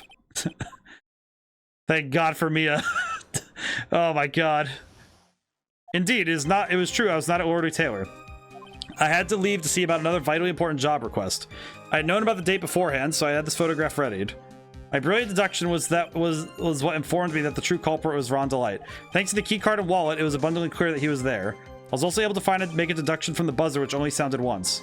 The button did not have any fingerprints on it. Why? The victim would have left prints if he sounded it, which means the killer sounded it. Mr. Delight was wearing his mask-to-mask outfit, which is why he left no prints. In the blackmail letter, the victim simply mistook the color of the jewel. Sorry, therefore, all the evidence points to that poor boy. Here we go. This testimony actually seems to hold up pretty well. This witness's earlier remarks do not appear to have been hastily prepared. All his points have been explained. None of them seem to contradict anything. But of course. But how did you know about the emergency buzzer? The police investigation documents went directly through me. I always look over all the documents. Elementary, Sir Lawyer. Are you going to make even more trouble for us now, Sir Lawyer? I will not allow any more of your usual shenanigans, Mr. Wright. Yes, Your Honor. You cannot postpone Luke Abney's trial any longer. This is your last chance. Hang on a sec, just one chance?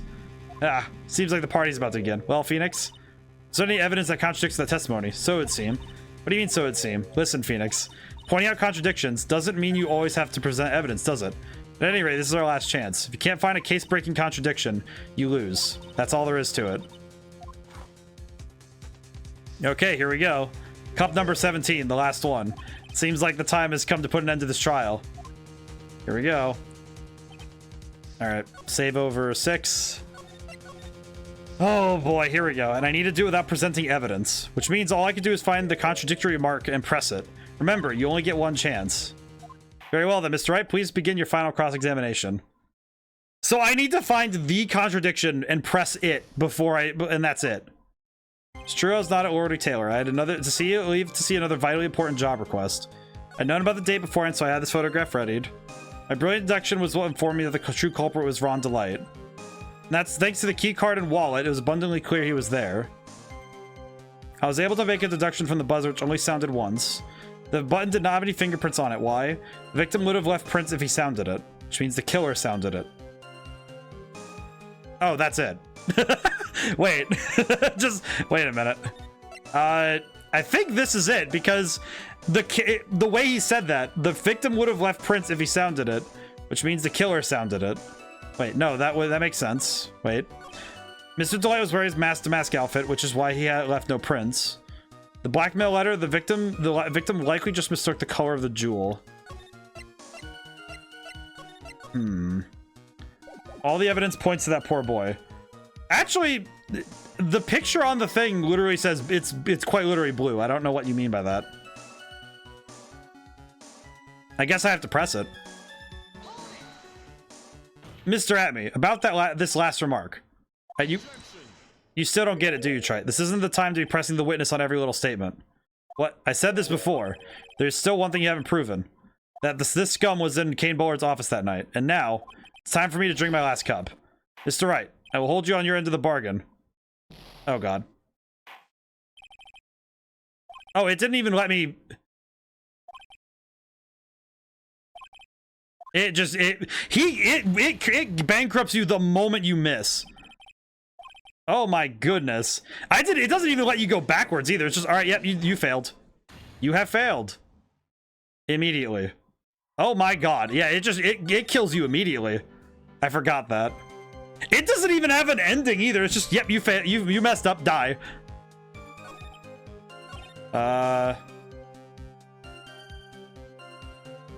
Oh, wait, it would have been this, wouldn't it? Maybe it's this? Nope, never mind. Never mind. Boy.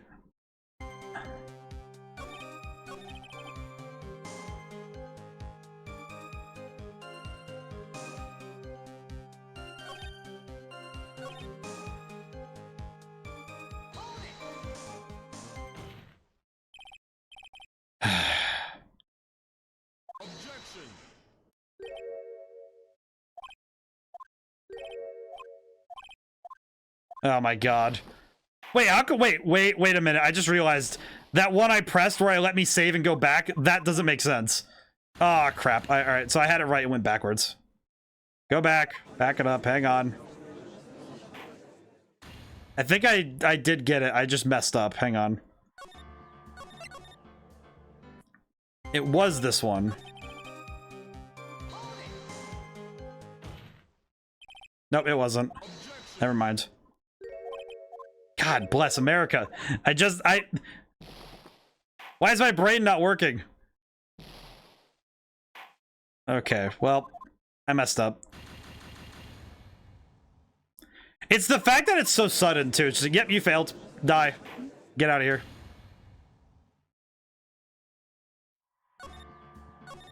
Okay. What was the one I pressed? I think it was this. Wait, no. God bless.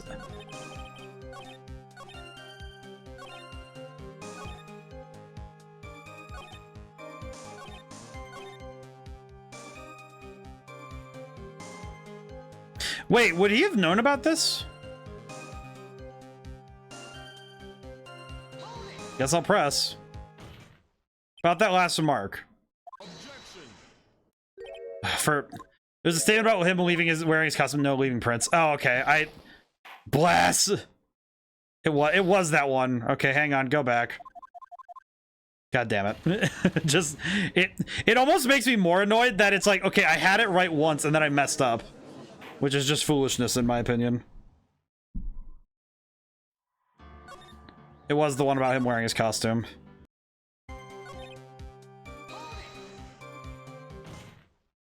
Ah, so he went for it, and you still don't get it, do you, Trite? This isn't the time to be pressing. This is why I was able to save. I'm an idiot. God dang it.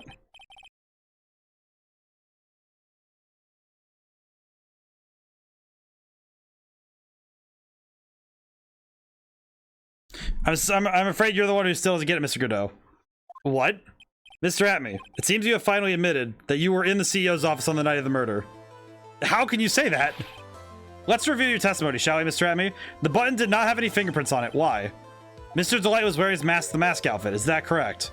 Indeed, that's what I said. My deductions are absolutely foolproof. More like your deductions prove that you're a fool. I am sorry, whatever do you mean? For some reason, I'm starting to get really thirsty. When exactly did we learn the fact Ron Delight was dressed as Mask the Mask when he went to the scene of the crime? That was, it was just a few hours ago. Back when my sixth cup was looking at me with a cold stare. Huh? Oh, did I forget to mention it before? I'm sorry, I just never had a chance to mention it up until now. This game is why they really try to fight against save scumming. That makes sense. I get it. That's right, the defendant had yet to tell anyone before this morning. I feel like that's kind of the thing, is that this game was, they were really going at it like, okay, yeah, stop save scumming. Stop it. Therefore, the only people who could have known this are those who have been watching this trial. Do you understand now, Detective Atme? There is no way that you should have known about that. Caught him with his pants down. You were in the next courtroom being tried as Mask the Mask, so then enlighten us. Just how did you know about this piece of information? Well, Come on, this detective must have known about it. He probably had plenty of chances to find out beforehand. And it's those chances that I want to discuss next. That night, Mr. Delight was wearing his Mask the Mask outfit. There is one and only one way for Detective Atme to have found that out. Only one. One way, you say. Please recall, if you will, Mr. Delight's testimony. Yeah, I feel like the games slowly get more and more aggressive about stopping you from save scumming as they go forward in the series. When I enter the office, there's a suspicious shadow there. For a second, my client witnessed the real killer. But Mr. Delight never saw his attacker, so there's no way to tell whether or not the real killer was Luke Atme. It's with that statement that I'll turn this case on its head. Just what are you implying? Mr. Delight saw the real killer, correct? Now, if you turn that statement around, it stands as a reason that the real killer had also seen Ron Delight. Impossible.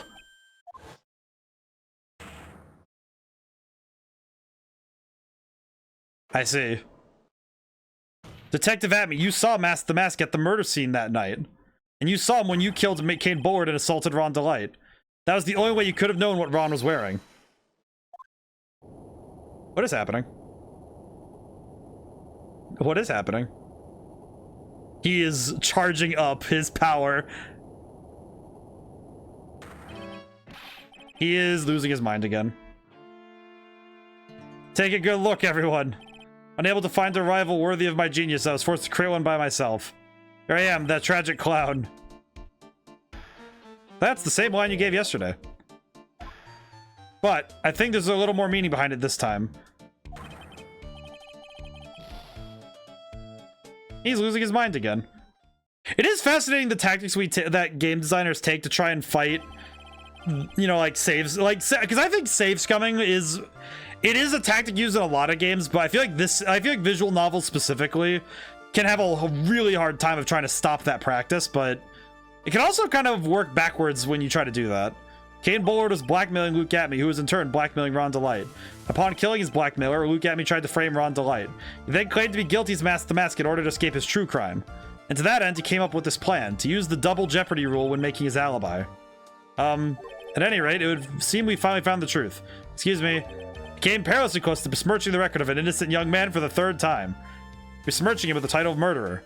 Don't ignore me. Oh, I didn't realize you were there. How wouldn't he be? About the verdict. I know. Never committed any murder. That's right. So glad you understand that, but I really am Mask the Mask. So thanks to the trial yesterday, I'm innocent now, right? What was it you said? Double jeopardy? I think you mentioned it.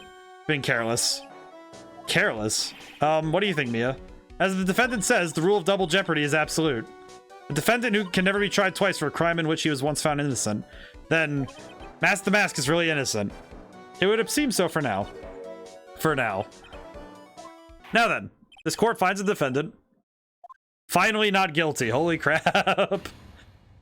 Hooray. Here's your confetti. You know what's probably the best thing I've seen in Marvel vs. Capcom? In Marvel vs. Capcom, whenever you win a battle as Phoenix Wright, it's Maya who's the one who's throwing the confetti around for Phoenix. This isn't so good after all. You see, the thing is, I still am. You still. You did it, Phoenix. Thanks, Mia. It's been a long time, hasn't it? Yeah, it's because Maya doesn't call me on me much these days. Oh, I'm just joking, Phoenix. Don't take everything so seriously. But on the other hand, Maya, she seems kind of torn these days. I mean, about becoming the master of the Korean channeling school. Becoming the master means saying goodbye to our mother. Misty Faye, right? Watch over her, will you, Phoenix? Of course. Well then, see you around. Mia. Ah, Mr. Wright.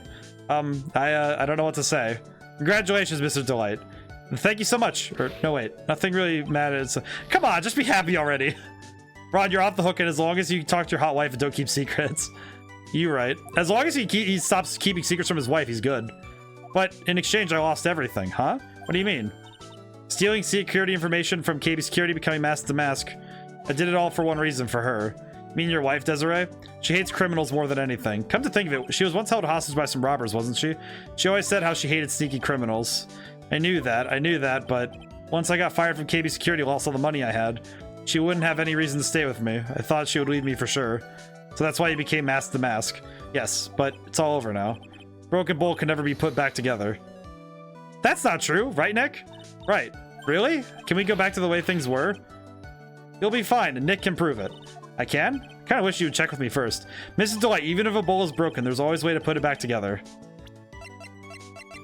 Actually, it's the Sacred Urn. The Sacred Urn. Desi was the one who found this. Desiree, your wife, she always believed in you, Ron. That's why you'll be fine. You don't have to worry about anything. Ah, there you are. There she is. Your hot wife, Ron. Miss Delight. You did it, Ronnie. You're innocent. I'm so happy. Aw. Thank you. I appreciate that. But, I suppose you don't want anything more to do with me, do you? Ronnie, why didn't you talk to me about what was going on? Had no idea you'd quit cave security. I'd never imagined you were really mask to mask either. Miss Delight. What are you gonna do now that you know? You're not really gonna leave him, are you? Come on, it's obvious, isn't it? How could I ever let a wonderful man like him get away? After all, my bike's really fast. So fast there's no way he could ever get away. Did you say you hated criminals? Oh. I hate people who act all cowardly and sneaky. Like that detective. I see. My Ronnie went and declared his crimes before he committed them like a man. I just love a man who's so chivalrous. Chivalrous? I knew I was right about you. Every day I spend with you is filled with thrills and excitement. Aww. Good job, Desiree. Nicky boy. Yes? I'm really glad I asked you to defend my Ronnie. Thank you so much. I'll never forget what you've done for us. Oh, well, take care of yourself. You too, Nicky boy. If you can feel my face going red. Mr. Nick! Mystic Maya, congratulations! They're the best. Talk about bad timing. Mr. Nick, how could you? With another man's wife, in front of Mystic Maya. I am here to slap you into oblivion once more. I like that Pearls shows up just to slap everybody. So just as the case came to a close, so too did my consciousness. Ron said a broken bowl could never be put back together, but I know that's not true. I mean, just look. Here's a perfect example of one that was put together even better than before. They have they're happy. They're happy and staring at the funny jar. The funny jar. Well, that was fun. Is that guy got a scouter on? Wait, what is this? Recipe for turnabout. What is going on what is going on here? What am I looking at?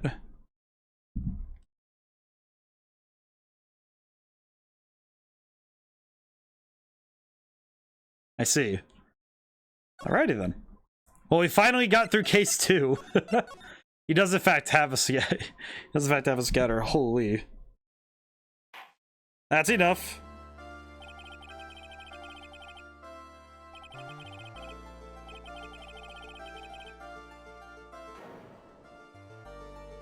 Wasn't me. Sir, it wasn't me. Victim was alone at his table when he drank from the cup of poison cup of coffee. No, you're wrong. I know what I saw. I saw.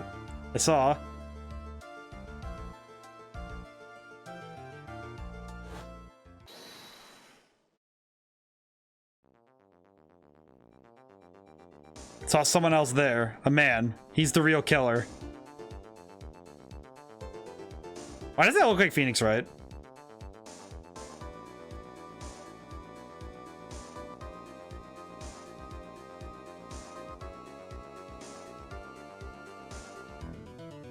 Why won't anyone believe me? Interesting. Well, I'd say that pretty much wraps this case up, wouldn't you? Mr. Wright. This court finds the defendant guilty. This court is adjourned.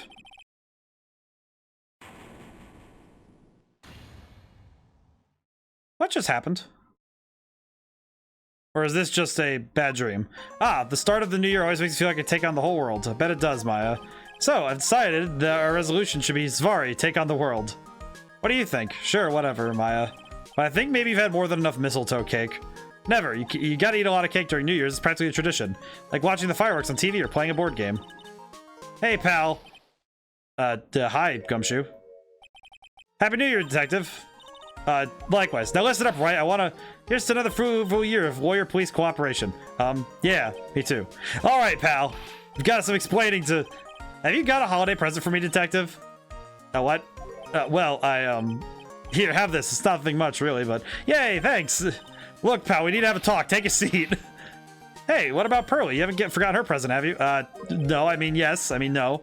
Are you doing this on purpose? Ah, guess I'm busted. How'd you like my first practical joke of the year? Very funny, pal. Now let's see how funny this is when I show you this. What is it? Magazine. Hey, I want to see. Deadly poisoning brings guilty verdict. Defense attorney Wright trounced. Trounced? Let me see that. Defense attorney gave some almost childishly amateur performance yesterday. What the heck is this? It's a report, pal, about you. Listen to this. Mr. Wright must take full responsibility for the ruling of this case. Well, don't you tell me you don't remember anything of it. But I don't remember anything about it. When was that issue from anyway? December of last year, which I guess makes it last month. Which means makes it old news, you mean. But I wasn't involved in a poisoning case in December. So what do you think this is all about, Nick? It was Phoenix left. It wasn't you, pal. That only was one possibility. No, wait, you don't mean a phony? A phony Nick. This must be Gumshoe's idea of a joke. Guess he's starting the year off with one, too.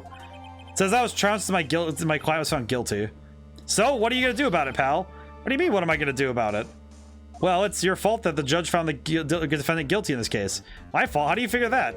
Because the famous Phoenix Wright is super famous now. Well, only maybe sort of. See what happens when you hotshots start getting too full of yourself? But I didn't do anything wrong, at least not that I can remember. Better not make this right, pal. Now, and that means taking the case back to court, got it? Sounds like we've got for our first case of the new year. Let's tackle it with gusto. I don't know, the judge already issued a guilty verdict once in this case. It's not gonna be easy to get it overturned. Guess that New Year's resolution's gonna have to wait until next year. So you're taking the case, right? Good, I'm gonna head over to the courthouse then. After that, I'll go back to the precinct. Drop by if you need something, okay, pal? So this case... Huh. Guess people are starting to know the name Phoenix Wright. If a client entrusts a case to me based on my reputation, I guess I kind of am responsible. Why would someone want to impersonate me? What sort of guy would do that? I see. So now we have to solve a case that's happened? That seems very weird. It's been ages since we came to the precinct, huh, Nick? Looks like Gumshoe isn't around. He's got it so easy, leaving everyone else to do the work. No, he's out there somewhere. I bet he's on the courthouse. He's probably trying to arrange the retrial of this case. Guess that means we should go down to the detention center and chat with our killer, huh? After being convicted without a fair trial, I'm not sure killer is the right label. Okay, let's see. This is so nerve-wracking waiting to meet our new client. I wonder just what kind of person you tricked and found guilty. Keep it down, Maya. That kind of talk could ruin me.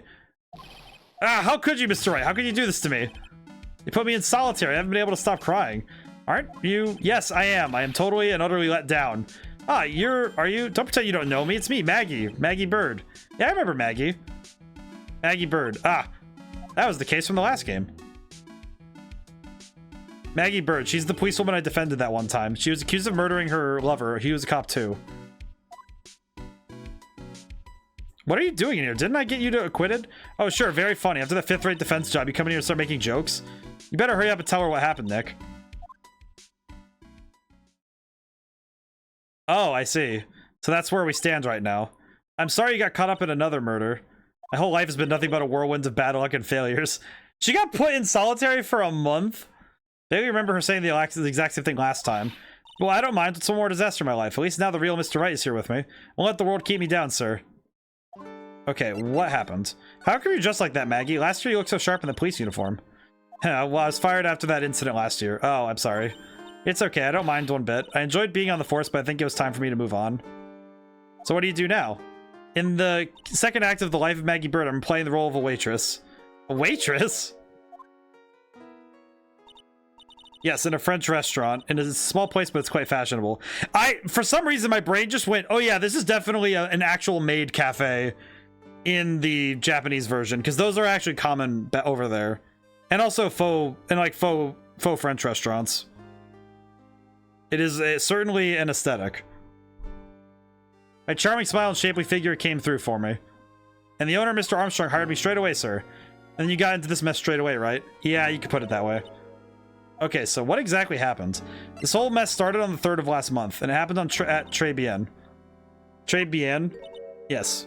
It's a restaurant where a good service and a friendly smile are always included. Oh. There are two men at the table, both drinking coffee. And then...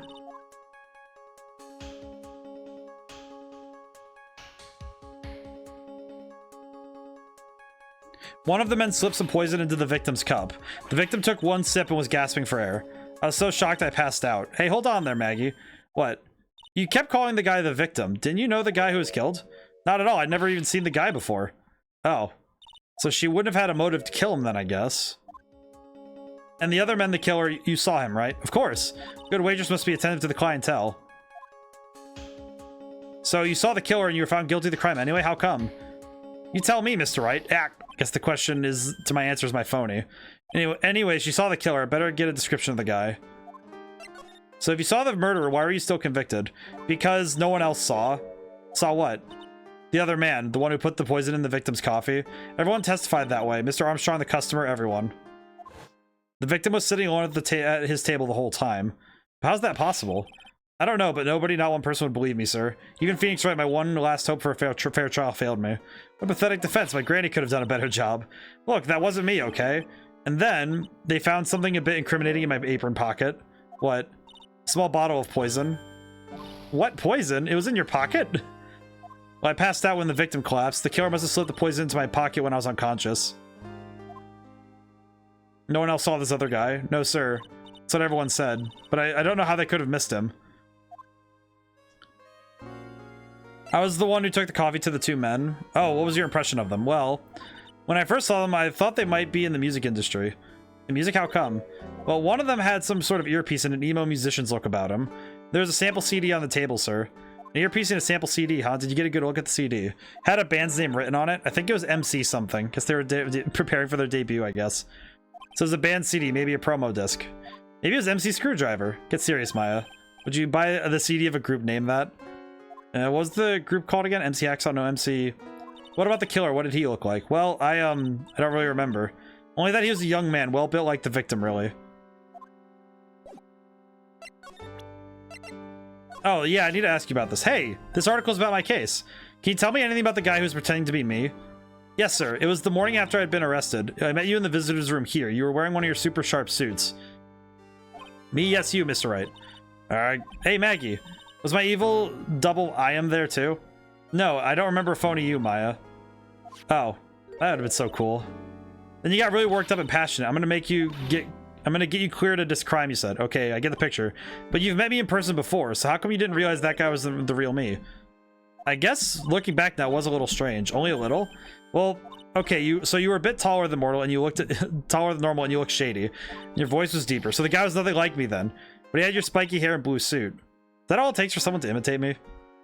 How about everyone else in the courtroom, like the judge and observers? Didn't they realize he was an imposter? Everyone had these big question marks on their faces. It seemed like no one wanted to say anything, sir. This case just keeps getting weirder and weirder. Mr. Wright, do you think it's possible to get a retrial? Probably. The court ruled in the absence of a genuine defense attorney, so he should be able to get a retrial. This is so funny. Mr. Wright, do you think we'll win next time, sir? My life has been a full course meal of bad luck, complete with defeat for dessert. Since I was 6 months old, I fell from the 9th floor of my apartment building. I've been hit by all sorts of vehicles, gotten sick from all sorts of foods, failed at almost every test I've taken, experienced almost every kind of disaster. I even landed a phony lawyer when I had the misfortune of being accused of murder. But I will survive, because Maggie Bird always lives to fight another day. One day I'll find it. Just you wait and see, sir. Find that one single moment of good luck.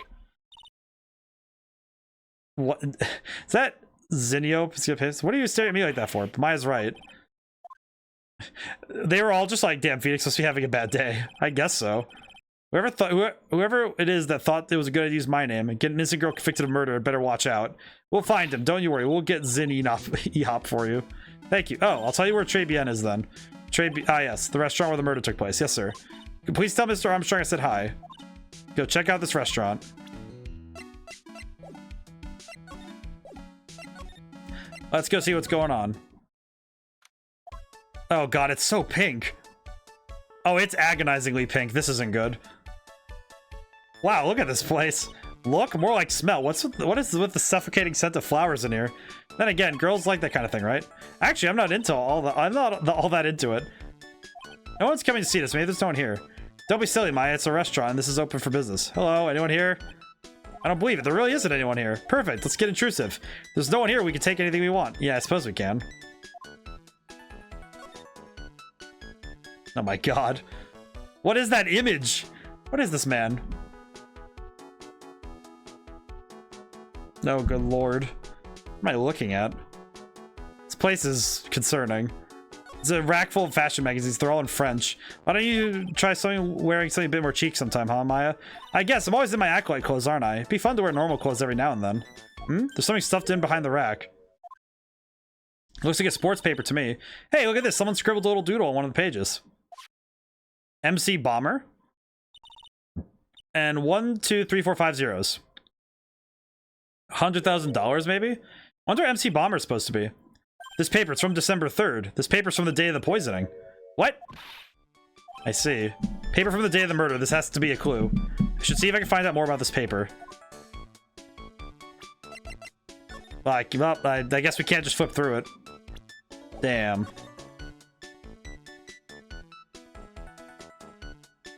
This table's set nicely, just needs a customer. What do you think this flower is, Nick? Let's see. Well, it doesn't look like a tulip, but it's not sunflower, I don't think. Duh, even I could have told you that. Phoenix having a bad day. I'm a lawyer, not a botanist. This restaurant has partitions that separate the tables. When you're seated at a table, you can only look at the tables to your right and left. This must be the table where the murder occurred. Guess what that it is with all the police tape around it. Wait, this place has been closed for the entire month since then? That stain must be from the poisoned coffee. Don't go licking the tablecloth, okay, Maya? Why would I lick it? I'm not a cat, you know. And why can I just picture you? Why can I picture you doing just that?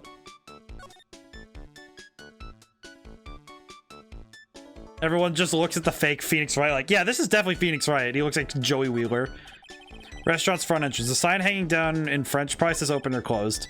I don't know. I must be one or the other because I don't know. I don't know which since I don't know jack about French. Okay, that's pretty fun. That's a fun pun. Look at all these trinkets tucked away here. Bet Mr. Armstrong collected all these personally. Let's see. Bouquet of flowers, potpourri. Look, fine Bona China cups?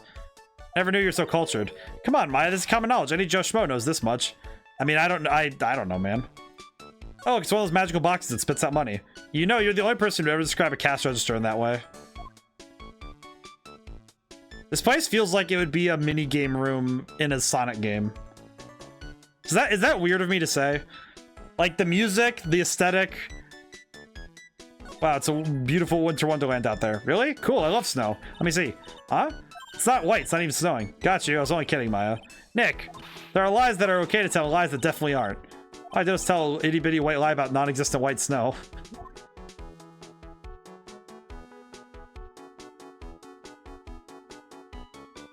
I have to scan everywhere. I'm scanning for clues. Phoenix was an art student. He was an art student, but he wasn't very good at it. At least I don't think he was. They never really mentioned what art he was doing. It's like, okay, what art were you into? It's a rack full of fashion magazines. Why don't you try something? Found this sports paper behind there. Better try to find out everything I can about it. Okay.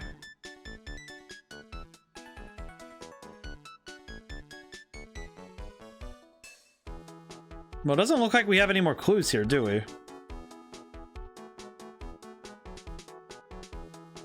I do wonder, like, if Phoenix was an art student, what else? What did he do with it? What did he do with his art? With his art stuff? Maybe that's why his eyes are so good at finding stuff. Maybe. Okay, well, I can't really do anything else here, so I guess. Let's see if we can present this. Oh, a sports paper. Let's see. Let's see. Did Guts and Braun manage to defend his heavyweight title? Sorry, Maggie. This paper is actually a month old. That's from the day of the murder. And Gutson got knocked out yesterday, I'm afraid. Oh, no. Found this paper in the magazine rack at Tribune. Really? That's strange. Tribune doesn't get newspapers. Mr. Armstrong says he's not really fond of them. Then maybe one of the customers left it behind. Anyway, what I wanted to show you is this scribble here. Aha, that's it, sir. MC Bomber. That was the name that was written on the CD. Just as I thought. I guess it wasn't MC Screwdriver after all, huh? So that $100,000 must be a down payment for a record deal, right? If someone gave me $100,000, I'd sing for sure. Master Crane or the Spirit Song or even Maya's theme. Okay, Maya. So if the sample CD was on the victim's table, that means this newspaper may have belonged to the victim. You're right. So the victim left this behind on the day of the murder, huh? I think we better step up the investigation, don't you, Nick? Yeah, but I need to figure out where else to go. Maybe now we can go to criminal affairs? Nope. Crap. Maybe going, oh yeah, going back and present, come back. Hola, bonjour, welcome to La Tribulations. Oh god. Hello. What happened to Maya? She's frozen stiff.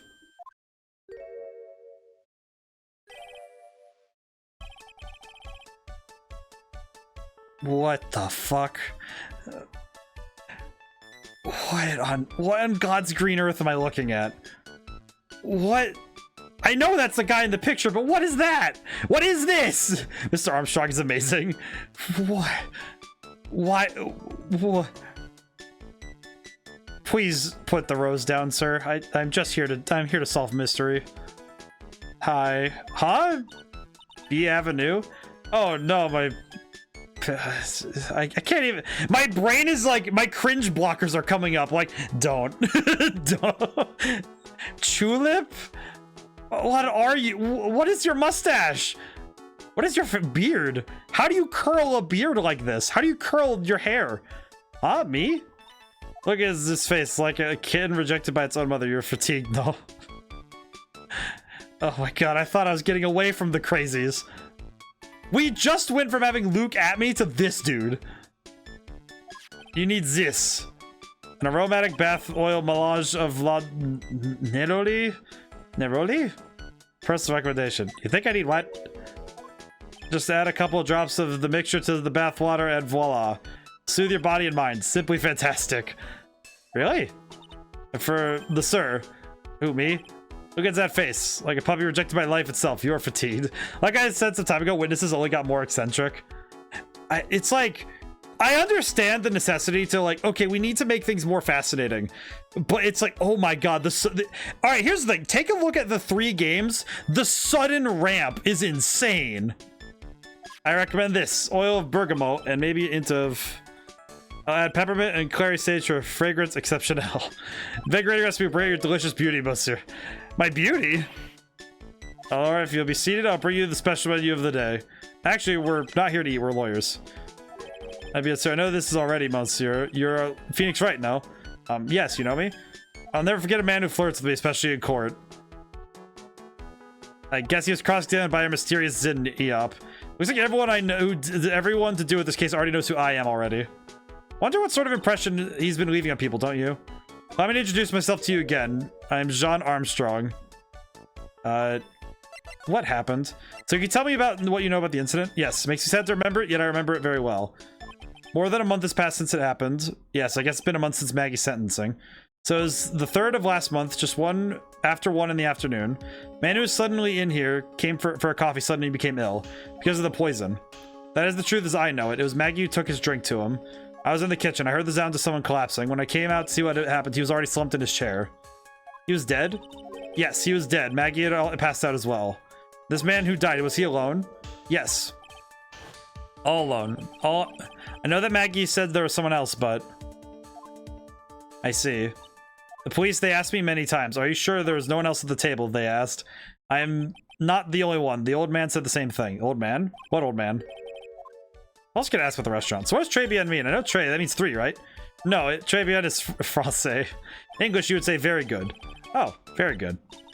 Yes, exactly. The atmosphere is très bien, the cuisine. It's like, this man is causing me I feel like this is where the game is starting to cause my brain to hurt a little bit, is like, I have to deal with this with these guys. The food's so good. Why aren't there any customers in here? My cuisine is not for all. Some, they don't appreciate la hot cuisine. I thought everyone liked hot cuisine. Since I lost Maggie, I don't have enough hands.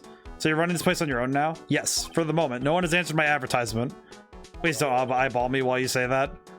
I am the chef. I am the manager. I am also a trained aromatherapist. A roaming what? A practitioner aromatherapy. The art of soothing the soul with delicate floral aromas. Sorry, that feeling probably won't go away in this case. You know, you know what? It just means we're just gonna have to just put our head down, get through this case, and do our best. I don't know if there's much more I could do about that. Who's this old man you mentioned? At the time of the murder, there was another customer in here. What? Someone else saw it? Yes. But yes.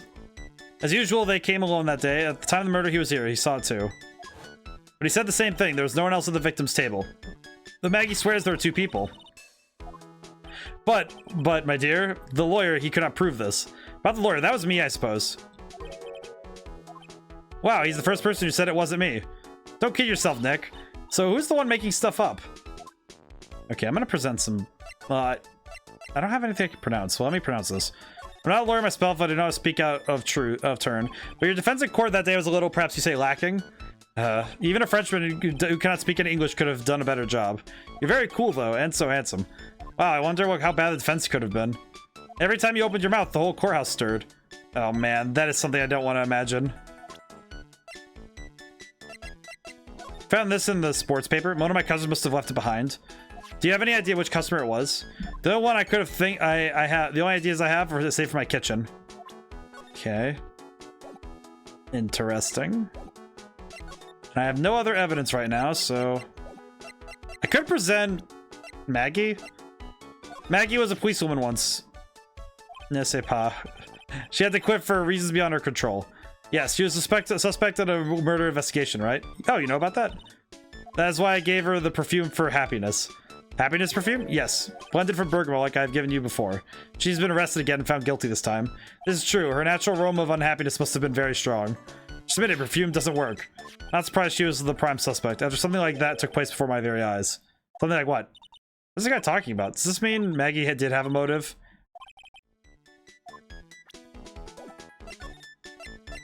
When Maggie took the coffee over to the victim, did anything happen?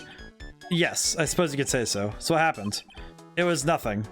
Look, Maggie says she didn't even know the guy. She's still being indicted for murder. Prosecution must have come up with some kind of motive. Yes, it is true. If there's anything between Maggie and the victim, it could be relevant. So please, tell us anything you know. Oh, he has Cyclox. God bless. Why does he have Cyclox? No way. What are we gonna do, Nick? We'll just have to remove... What the... What's wrong? The Magatama, it's gone. Huh? Had it in my pocket, but it's vanished into thin air. What? But I could see the Cyclox. Maybe that means the Magatama's nearby? Mr. Armstrong, can I just confirm something with you again? The table where the victim was sitting, was anyone else sitting there? That's a question you'll have to ask him yourselves. Huh? Him? The old man spends all of his days in the park. Behind the restaurant. It's called Vitamin Square. Okay. On a side note, what do you mean the Magatama isn't... We don't have the Interesting. I just noticed that now, but... Huh. Okay. Guess we'll go to Vitamin Square. Oh, good lord, what is this? What is this? So this is Vitamin Square. Yeah, I can see now where it gets the name from. The fruits scream vitamins at you. Hey, Nick. That's the guy, right? Isn't that the old man Mr. Armstrong was talking about? The grouchy-looking grandpa? He's throwing seeds out for the pigeons. He's not throwing seeds for them. He's throwing seeds at them. My grumpiness threat level's been raised to red.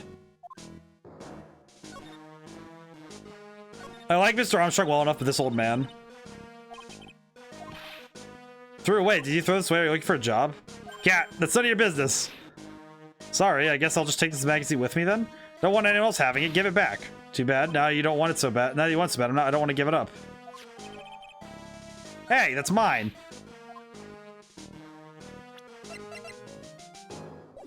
Oh, good heavens.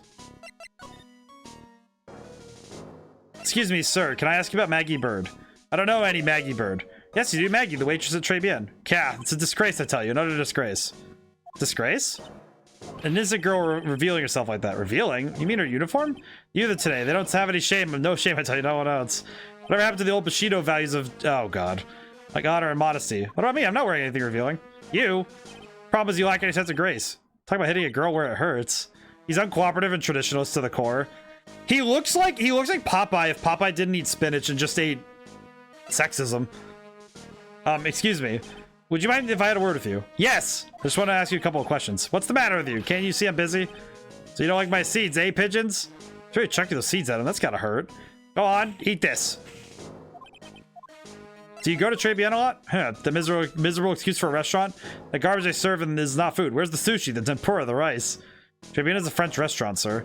Where do you think we are, boy? In Paris? I want food, not those snooty snacks. If Popeye ate sexism is such a good description. It's like his strength comes from being awful. Well, the shameless girls, you mean the waitresses? You can see all the way up to the waitresses. Practically naked. It's a disgrace, isn't it? Well, isn't it? Listen, it's not my restaurant. Cat's a miserable excuse for a restaurant, that place. Miserable. Charlie knows the place. He must be a regular. If He hates it so much. Why does he keep going? Are you a regular at that restaurant, sir? If it's just if you dislike it so much, why would you keep going there? Sir? There you are, you filthy pigeons. You want food? Take that. Must be hiding something, right? If he is, I should be able to see a cyclock or two. Oh, wait. I don't exactly have the Magatama right now, huh? Remember, Nick, the Magatama is only on loan. You better find it or else. If Pearls ever gets wind of this, I'm gonna be in a world of pain. Excuse me, sir. Can I ask you about this? Yeah, Here you go, boy. How about some pigeon feed sound to you? That's exactly what I was hoping to get out of this guy. Oh my god, I hate this guy. It's like... How about this? Okay, how about my attorney badge? Nope, he's just gonna keep throwing pigeon feed at me. Birds. Bird?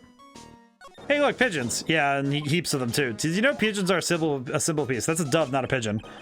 Poor things. So they can't be symbols of peace and harmony just because they're gray. Is that it? You're overthinking this one just by a smidge, Maya.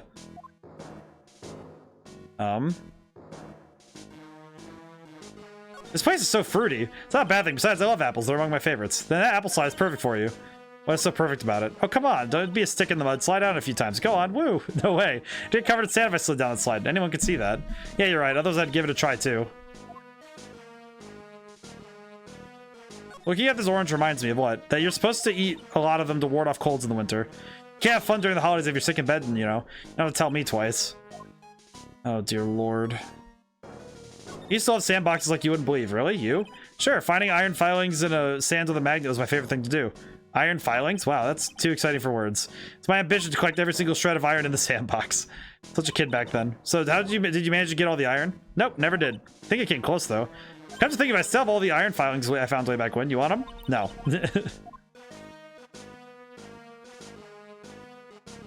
Okay. Present Maggie? Nope. He's just throwing seed at me. Oh my god. How about Godot? Oh my god. It's like, dude, just help me out here, you stupid old man. How about Armstrong? Nope. God,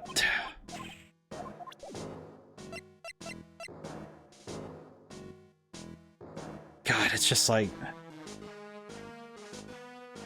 I could kill you. Okay. Hey, question. Question. Do you know anything about this, my good man? Mademoiselle, yes? Are you looking for the job? What? No, I was just... Let me see, your style's a bit input different, but you have a good face. Different? Felicitations, you have passed. I will hire you. Come with me, I'll teach you everything I know. Nick, help! I don't know whether to laugh or feel bad for Maya. Maybe I should do both. Whoops. Well, I accidentally handed Maya off to the French. That's unfortunate. You willing to talk now, old man? Ayo, old man.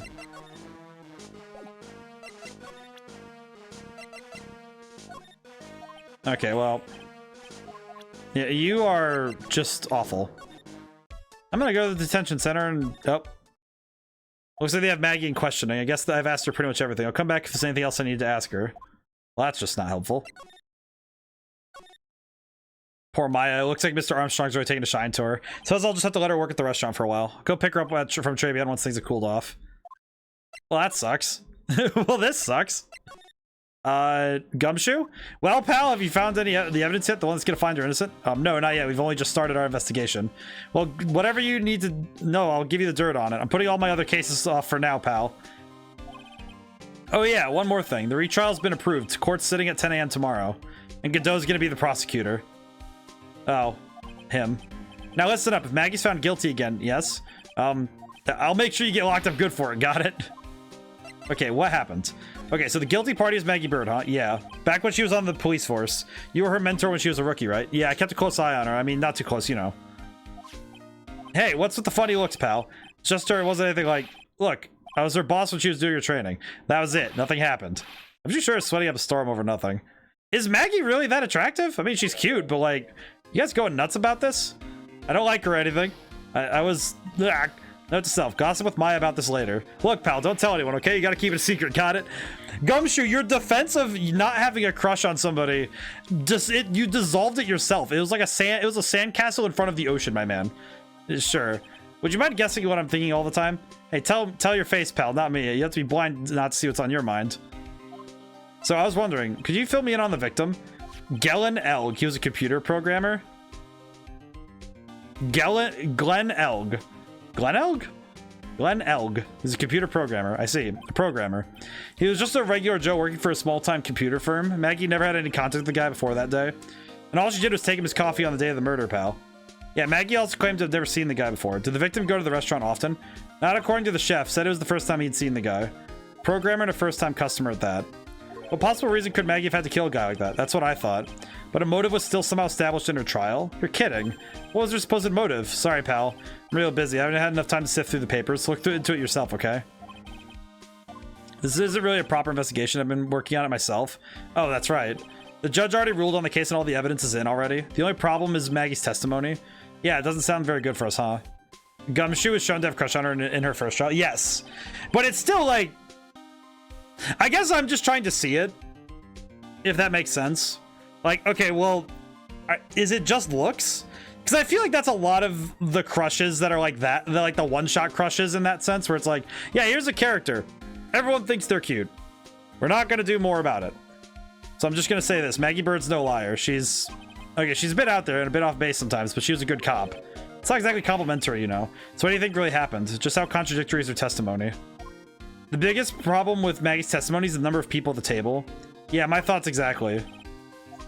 Maggie still insists there was another guy sitting at the table. Right, but get this. Everyone else in the place says the guy was alone, even the chef. And then there's that CD. CD? Oh yeah, she did mention something about a CD. There was a sample CD on the table, sir.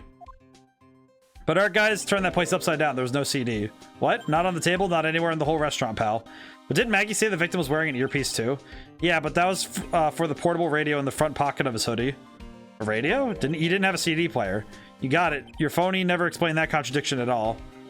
Come to think of it, the owner of Tribulations didn't mention that CD either. I don't know why, but I get the feeling Mr. Armstrong's got something to hide. What's that, a sports paper? Yeah, I found it at the magazine rack at Tribulations. It's dated the same day as the murder. You may be onto something here. Take a look at this. See this writing here? MC Bomber? Hey, what is it? I've heard that name before. Yeah, MC Bomber. Oh, he actually seems to be thinking for once. Act's no good, I can't remember. And he goes back to being the Gumshoe we all know and love. Hey, I'm gonna borrow this paper for a bit, okay? I want to get a handwriting analysis done on this scribble. Handwriting, huh? Good. It'd be good to know more about that in any case. Thanks, pal. I'm sure. I bet this will turn out to be an interesting clue. Okay. Wasn't at the trial myself, but I asked this one detective if I know how your defense was. What did he say? He started off by saying I'm at a complete loss for words. He must have found some quick because he went on about how bad you were for an hour. But he said you sucked so much it seemed like you were trying to get Maggie found guilty. It looked like I was trying to get Maggie found guilty. What do you make of this? All I can think of is Maggie for the moment. No, I didn't mean it like that. I meant you really don't have to explain. It's like all I can think about is Maggie. I see.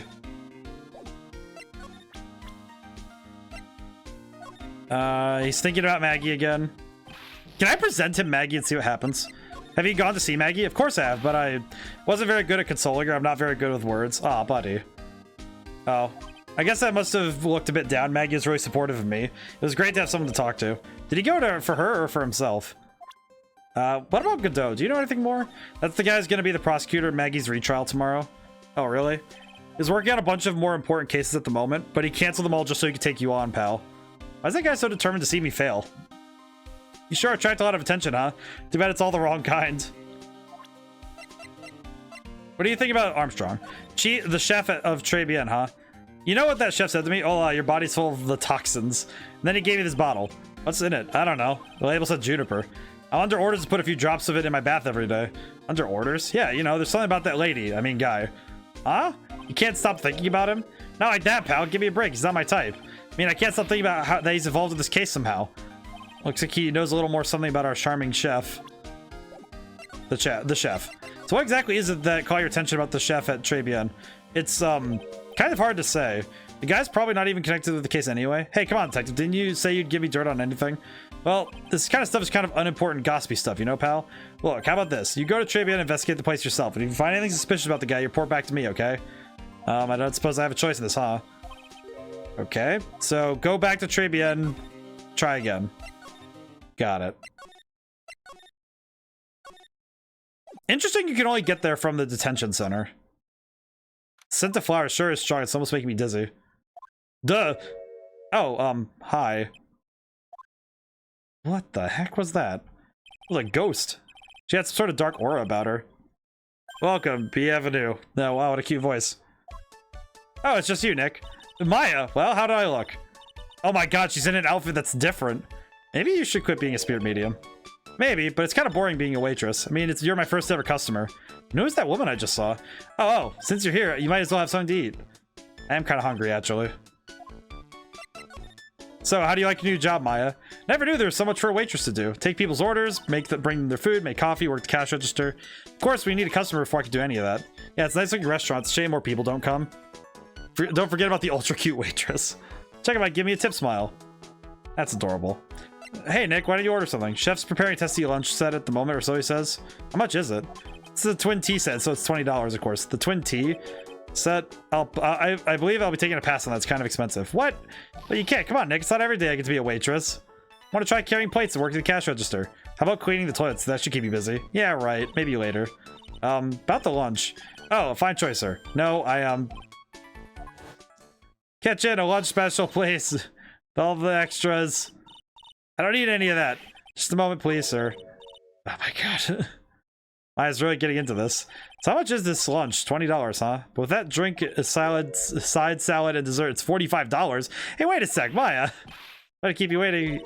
Here you are, a deluxe fortified lunch set. Whoa. Dish inspired by lobster and abalone fricassee? Fricassee? Fricassee. Fricassee. Bon appetit, thanks.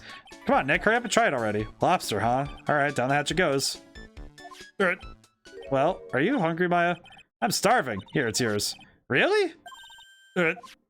Remember, Maya, my wallet doesn't print money, so you better polish off that plate.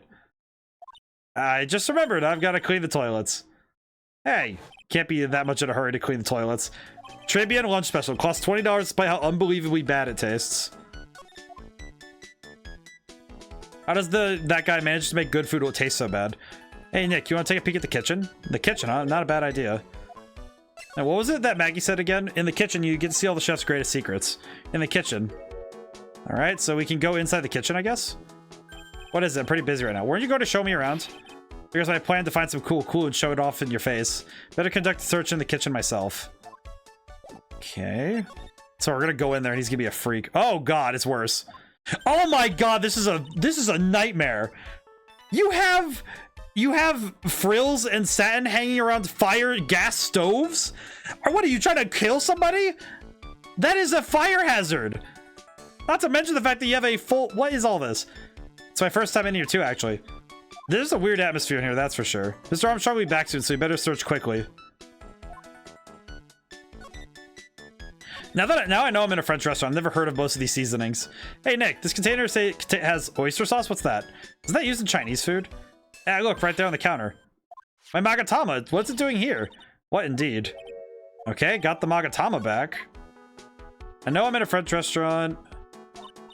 I see how one of these slices through cheesecake. Cheesecake? You don't exactly need a sharp knife for one of those, Nick. Oh god. What's this? It looks like a treasure chest or something. Wow. Look at all these little bottles. Oh, they're all aromatherapy bottles. He's got so many, they're flowing onto the floor. Let's see. 1, 2, 3, 98, 99, 100. They're all the same, too. Hey, wait a minute. What is it? One of these bottles is different from all the others. Well. Doesn't have a label either. And it doesn't smell. What's this liquid inside, then, I wonder? Hey, Nick, we should borrow this. I mean, look how many bottles he's got. We won't miss one, will he? Contents unknown, huh? Gotta take a wild guess at what that is. That is one large mirror. This is where he makes himself look pretty. There's a book on the dresser. Clarice Armstrong's Bedtime Literature. Not exactly Pulitzer Prize material, is it? We see it's a collection of poems he's written. Poems? Cool. Read one out. Say it in your best French accent with intensity, okay? Okay. This one's called Printemps? Oh, Winter. The two of them like actors from a film. The coffee's still undrunk. Sweet nothing's over too soon on that sad Sunday morning. The foolish cocktail so delicious.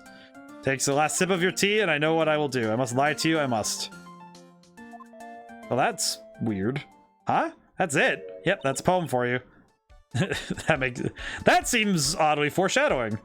Interesting. What are these lace curtains for? I don't know, but they give her place a real homey feel, don't they? Lace curtains. You know, if I was a cooking pot, I'd be perfectly happy to sit on a shelf under those. How do you respond to something like that? How do you respond to someone saying, I would be a cooking pot if I was sitting under lace curtains? Something that smells good. Something's bubbling away nicely in that pot. Must be the lobster and abalone fricasse. I swear, I've taken French and my brain just goes fricassee. Look at this freaking say. You know what I'm saying? Look at this freaking say. It's beautiful. Absolutely stunning. Absolutely stunning food.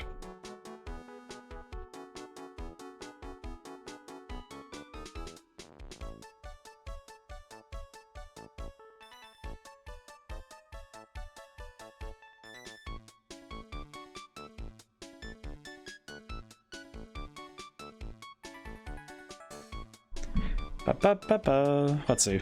Is that what I just ate for lunch? Maybe. What you ate is only the only French dish I know the name of. Yeah, he's got some fricas. Fracas. The fricas.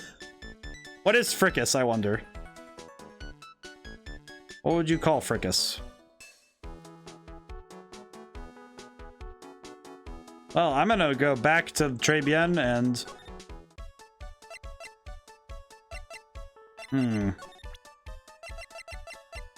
About this. Sorry, Nick. I'm a waitress now. I've got a pile of work waiting for little old me. The fricas. Alright. Let me go back to the detention center. And then back to criminal affairs. Gumshoe? Hey, you're just in time. What is it, Detective Gumshoe? The lab got back to me about that newspaper you gave me. It must mean the sports paper with the memo scribbled on it. So, what did they say? Did the analysis turn up anything? So the doodle was written by the victim, Glenn Elg. No doubt about it. I expected as much. The victim took the paper with him to the restaurant on the day of the murder. That's our best interpretation of the facts at the moment. Okay. MC Bomber. Get the feeling I've heard that name somewhere before. Oh well. Guess it'll come back to me. Don't forget to report back to me with whatever you find in the restaurant, pal, okay? Get the feeling there's something I need to show him. The Magatama? Nope, not the Magatama. Still thinking about Maggie. You got one of those aroma bottles too, huh? Only this one doesn't smell. Huh? I don't get you. It was mixed in with all the other aromatherapy bottles, but it's not the same. It doesn't even look the same, wouldn't you agree? A cologne bottle doesn't smell, huh? Smells like a skunk to me, pal. Mind letting me borrow that bottle for a while? Want to send it to the lab for analysis. Victim was poisoned, so the contents of this bottle are pretty important. Small bottle given to Gumshoe. I've hunched there's something funny about that chef. You suspect John Armstrong?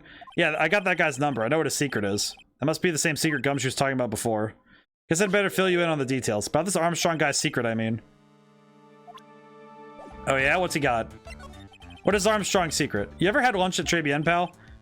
Yes. So how was it? To put it nicely, it was inedible. Hey, don't worry about being nice around me, pal. You and I both know the reason that place is so empty is because of the food. I mean, that place is clean, and he's got a girl like Maggie's the waitress, so... Yeah, I guess it's probably the food. The real scoop on the guy is that he's up to his ears in debt. Really? How much does he owe? This is a copy of his loan contract. He's about $500,000 in the red. $500,000 in the red? Yeah, hey, if it was Sterling, he'd really be in trouble. Sorry, that figure just took me by surprise. Yeah, this case is full of surprises. I'd be willing to bet that chef's got something to do with most of them. That's my hunch. I see. Lost internet for a Mississippi stream. What I missed? We did prove that we did actually solve case 2, by the way, Future Savior. So the killer was Luke at me, and it was he actually did do it. It was quite insane. Because he faked the picture. He actually took it a couple days beforehand, and then also, he triggered he basically set up everything almost perfectly. Internet maybe missed the big reveal. The internet was just like, listen, man, you're not gonna be able to handle this one. Move. Detention center. And now we're trying to chase a fake Phoenix Wright, who apparently screwed up a case for Maggie from the second game. And we're doing a retrial to prove her innocence. Unfortunately, that means we have to deal with some nonsense. About this. Okay. Go to the kitchen. Oh god. Wait, where is he? Maybe I have to go back to Vitamin Square? You can't handle the truth, Future's internet. Huh, the old guy's not here anymore. Jen, I still have some unanswered questions for him. What is this? A scooter, huh? Who'd leave it in the middle of a park like this? The wheel guard and the light are busted. Guess it must have been an accident. It's totally wrecked. Oh, this guy's dying. Why is this guy dying? Whoever's dying is dying a very long time. Are you good? Hey, who do you think you're doing with my bike? No, I was just... You've been messing with my new ride. Is that what you've been doing? New ride? Isn't that kind of an old bike? You're gonna pay for this. It wasn't me. I was just passing by. Hey, who's that? Then who's the one that covered my saddle in crap, huh?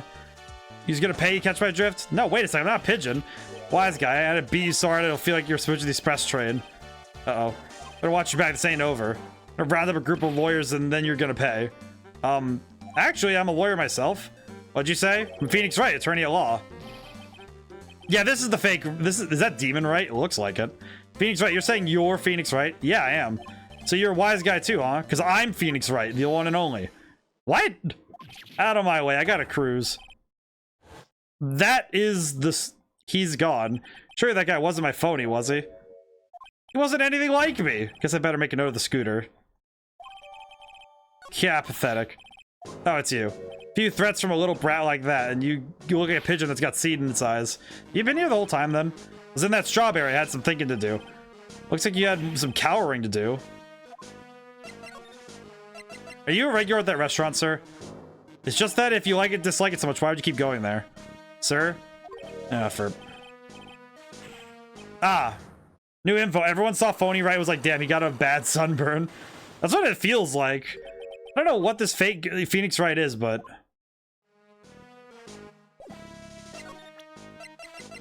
Oh, I should have saved. Crap.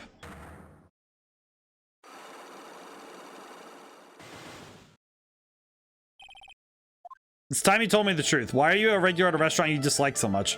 Isn't it obvious? People only go to one, or to have one reason to go to restaurants to eat. To eat? Is that the whole truth? What do you mean? I don't think you go to the restaurant for the food at all. You insolent brat. How dare you accuse me? What proof have you got? I can tell that not you nor anyone else in the world would go to that place for its food. The proof is in the pudding, or in the case of the lunch menu. That's the twin tea set. The food at Tribulations is terrible and expensive. You're wrong. It's cheap. Huh? I'm rich. I inherited money when I was a boy. Yes, I'm stinking rich. I haven't done a jot of work since I was born, other than feeding the pigeons. Oh, so he's also worthless. I see. I see. New info. Old man is completely worthless. I understand. What a load of crock. The taste is another story, but the price is nothing to me. So you're saying you go there because you got money to burn. Exactly. I have so much cash, I go for a swim in my money vault every day. Unfortunately, that's a lie. What? You don't have the money to burn. You're flat broke. This is yours, right? My magazine. Why would a rich retiree be looking for a job? I was... So what?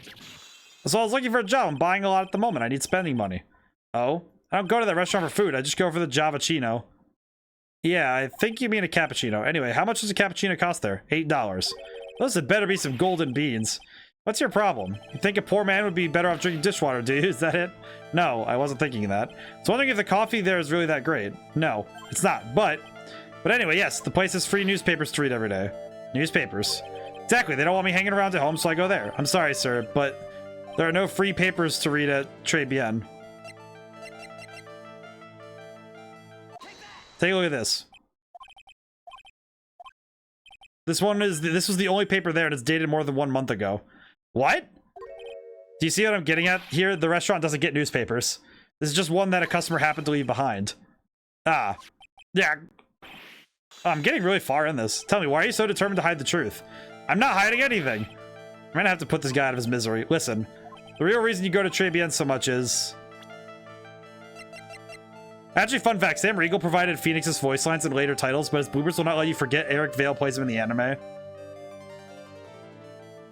Kind of funny thinking about it like that. What are you asking me about that girl for? She was the waitress at Tribulations. Ah.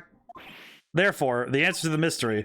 Blind old man would drink expensive coffee at a terrible restaurant. So when phony Wright appears... Oh my god, wait. Is the waitress. But I don't recognize that face, and you're probably telling the truth here. Because you weren't looking at the girl's face, but at her outfit. Ugh. That's the truth, isn't it? Became a regular at the restaurant because of the waitress's uniform.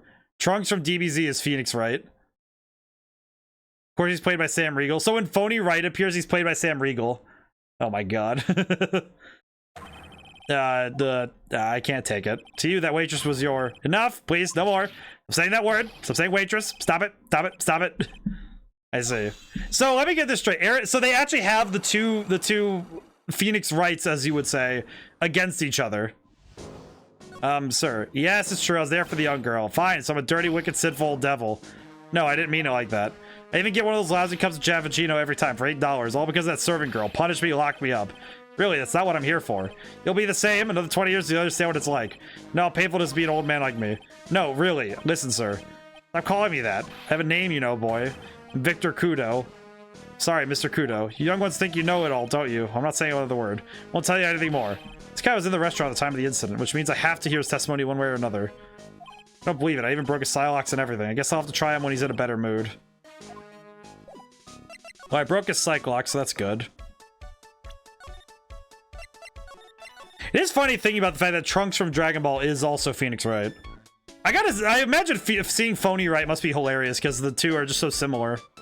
Well, not really, but like in terms of the talking, it's funny. Present. Okay, well. Examine. Might as well go back to the kitchen, I guess. Can't think of anything else to do yet. Nope. Crap.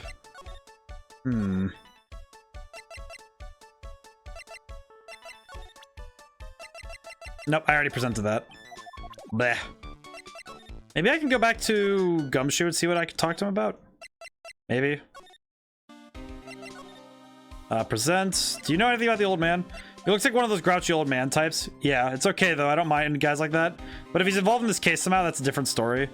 Sure. Here's a tip for you, pal. If you want information out of a guy like that, you're gonna have to find his weakness and try to get under his skin. His weakness? I wonder what that might be. I see.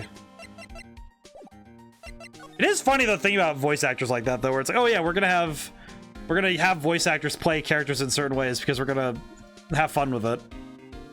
That said, I am a little bit confused about this phony Phoenix Wright because it does kind of seem a little weird that nobody would notice that that's definitely not him. Like, he's just red. He is super red. Also, when is Phoenix Wright ever dressed like that? It's like, he literally just has the hair. That's it. That doesn't make any sense.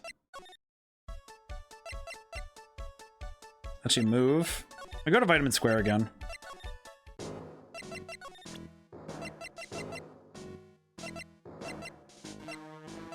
Okay, he's not gonna answer anything. So he's an old pervert, and he's very obstinate and traditional. What a loser.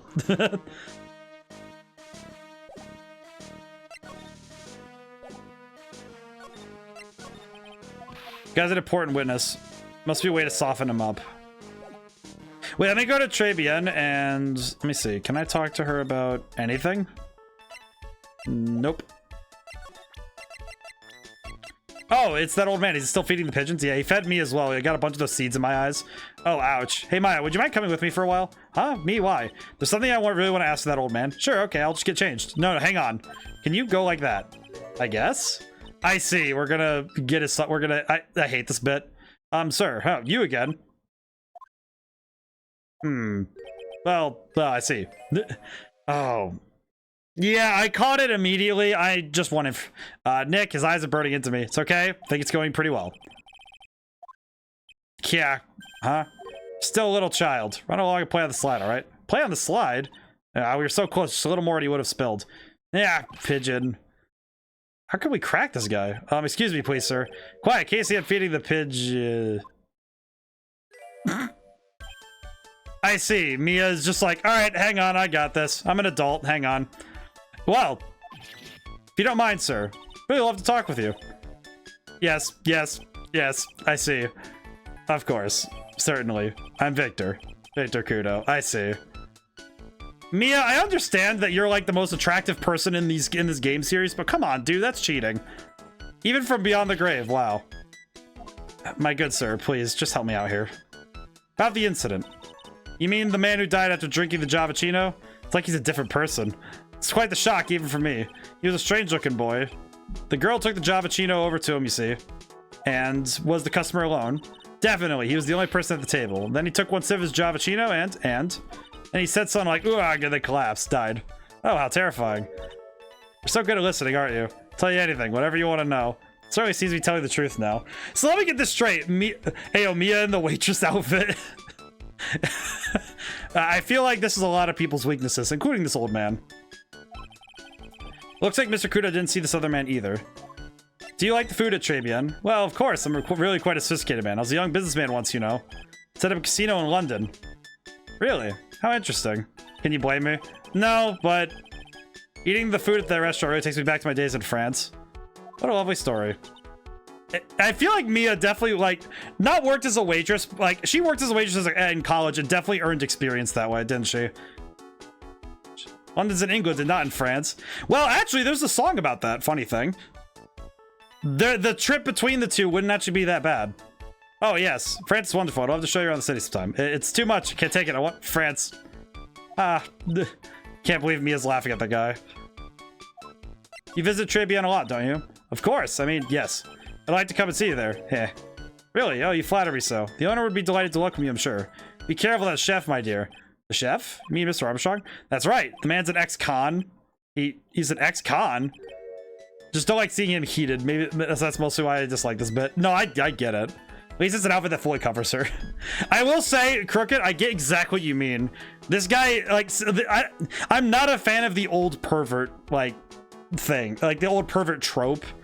I am, like, here's the thing. Here's the thing. In my own writing, if I ever made a joke of, like, oh, funny appearance, haha, it's like, I think the one time I did it was, I think there was a moment when when a female character was, like, changing, because it's like, oh, yeah, we live together, so I'm gonna change here. Then he's like, bro, please don't. And the dude was like, I'm just gonna leave. Guy was like, I'm leaving. And she's like, eh. It's like, all right, whatever. I'm just gonna change. It's like, I'm not into the old pervert trope. It's just not my favorite thing. It's just, ugh. But you know what? It is kind of weird, isn't it, Future Savior, that of all the outfits we've seen Mia wear, this one is the most covering. So whatever did Mr. Armstrong do? Oh, no. Besides, I can't take this. Mia's really got this guy eating out of her hands. Not even Roshi.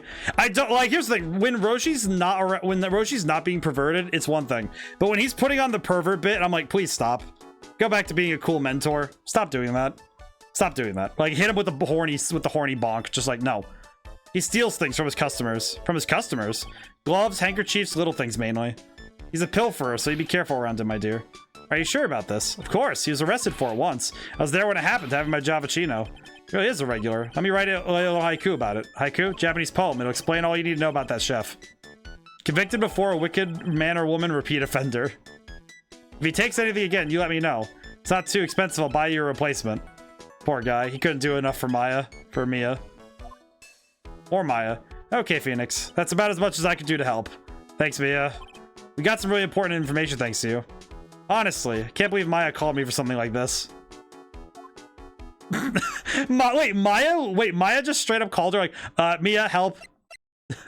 Just like, Mia, help. Help. Oh god, here we go. Guess it's time to wrap up today's investigation. Had enough of being a waitress? Yeah, plus no one came to the restaurant. Oh, Mademoiselle Maya, this is how you leave me like this. I'm sorry? That reminds me. Mr. Armstrong had a psych lock or 3, didn't he? Gonna have to break those. Oh, God. Mr. Armstrong, I hope you won't mind, but I'd like to have another word with you. Oh. It's like... I'm pretty sure I'm gonna have nightmares about this. God. It's like everything in my soul is just, like, telling me to leave. No, I have to do this for the truth and for Maggie. My good man, you fake Frenchman, I must ask you questions. Or maybe you're really French. Oh god, don't look at me like that. It's like a flamboyant Aaron Hansen in drag. That'd just be Aaron Hansen in drag. I just thought about that. Man, if they ever do a live action of this, they probably should have done that, huh? What is happening? I do not like this horrible feeling. I also don't like your French. I want to know the truth. What happened that day? Allure, Allure. We'll confess everything. Just don't hurt me. Huh? Well, that was a new world record. It was a lottery ticket. A lottery ticket? The man who died here had a lottery ticket for $500,000. $500,000. Yes, but after the incident, this ticket... it disappeared. The ticket disappeared. This was the motive that the prosecution gave for Maggie. They said that she poisoned the man to get the $500,000 lottery ticket. Why didn't you tell me about this sooner? But, Laura, you've been trying to hide that information about the lottery ticket from me. I want to know the reason why. No, you doubt me, but I've confessed to you everything I know. Mr. Armstrong, the $500,000 lottery ticket, I think I know who took it. I think the winning ticket was stolen by this person. Mr. Armstrong, I believe there is a high probability that it was you. Wow, that is one piercing scream even for a man like him. But why me?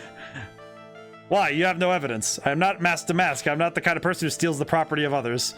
You're gonna reference that already? Sorry to disappoint you, Mr. Armstrong, but I have evidence to the contrary. Present to you proof that you have stolen from others in the past. What is this? A poem? Oh, Missouri, you know me so well. I adore poems. Please read it and put some feeling into it. Convicted before a wicked man or woman, repeat offender. Sorry to have to bring it up, Mr. Armstrong, but you have been arrested for stealing from your customers before, haven't you?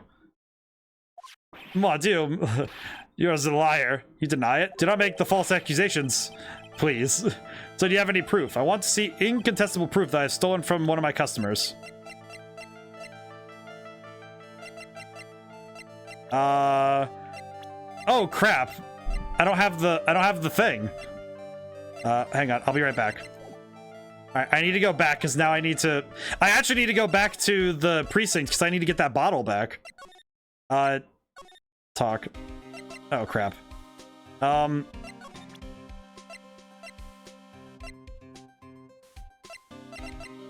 Okay, he's thinking about Maggie still.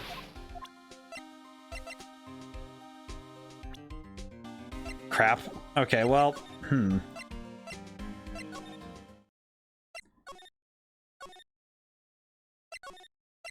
Okay, crap. Go back. Gotta do it again. I don't know, I feel like pervert characters, the more I think about it, the more I'm thinking, okay, the reason why I think pervert characters just bother me is because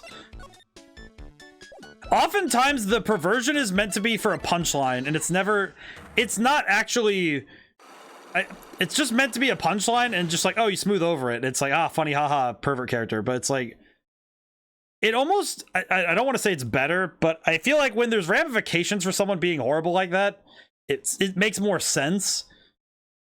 Like, here's the thing.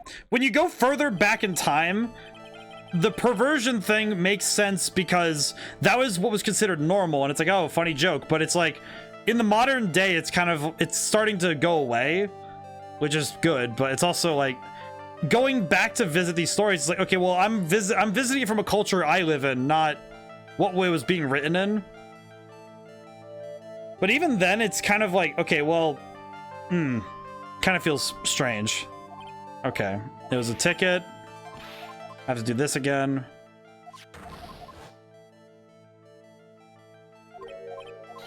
I think I have the proof that... Okay. The person who took it. He screams. I have no evidence. Proof that you've stolen from people in the past. Victor's note. You are the liar. You deny it. Do not make false accusations. Do you have any proof? What is the incontestable proof that I've stolen from one of my customers before?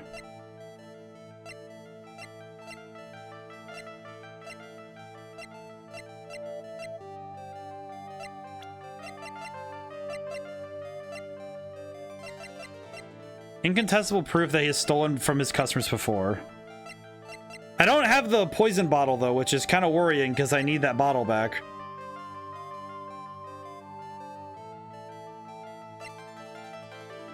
Actually, wait, it's the Magatama. It seems the old habits die hard, Mr. Armstrong. What is that? This is my Magatama, and I found it in your kitchen. Ah, that makes sense. Nope, that's right. Well, that scream just about broke some windows. Yes, yes. It's a weakness I have for little trinkets and figurines. My end, it just slips out. I cannot stop it. You've stolen handkerchiefs, gloves, and other things from your customers, right? Yes, it is the truth. I'm just a timid little girl inside. I could kill you. Besides, this time, it was not a small trinket. It was 500,000. Why would I steal it? I have no need for such money. Really now? Oh, what is it? Isn't it true you're in some pretty serious trouble? That you're in desperate need of a large amount of cash? This restaurant is deep in the red, isn't it? Ah, you have a loan to the tune of $500,000, and a lottery ticket would have wiped out your debts. Well, Mr. Armstrong, what do you have to say for yourself now?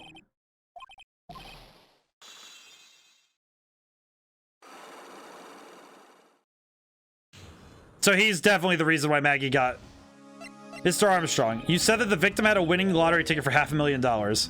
How did you know he had something like that in the first place? The man, he was listening to the radio with his earpiece. Oh, Maggie said something about that too. The winning number was announced on the news, I think. All of a sudden he exploded. Yes, $500,000, he shouted. And the ticket? Yes. He had all of his tickets spread out on the table. I was in so desperately in need of money, so I put the poison in his coffee. No. No, you naughty man. I simply helped myself to one of his tickets. What?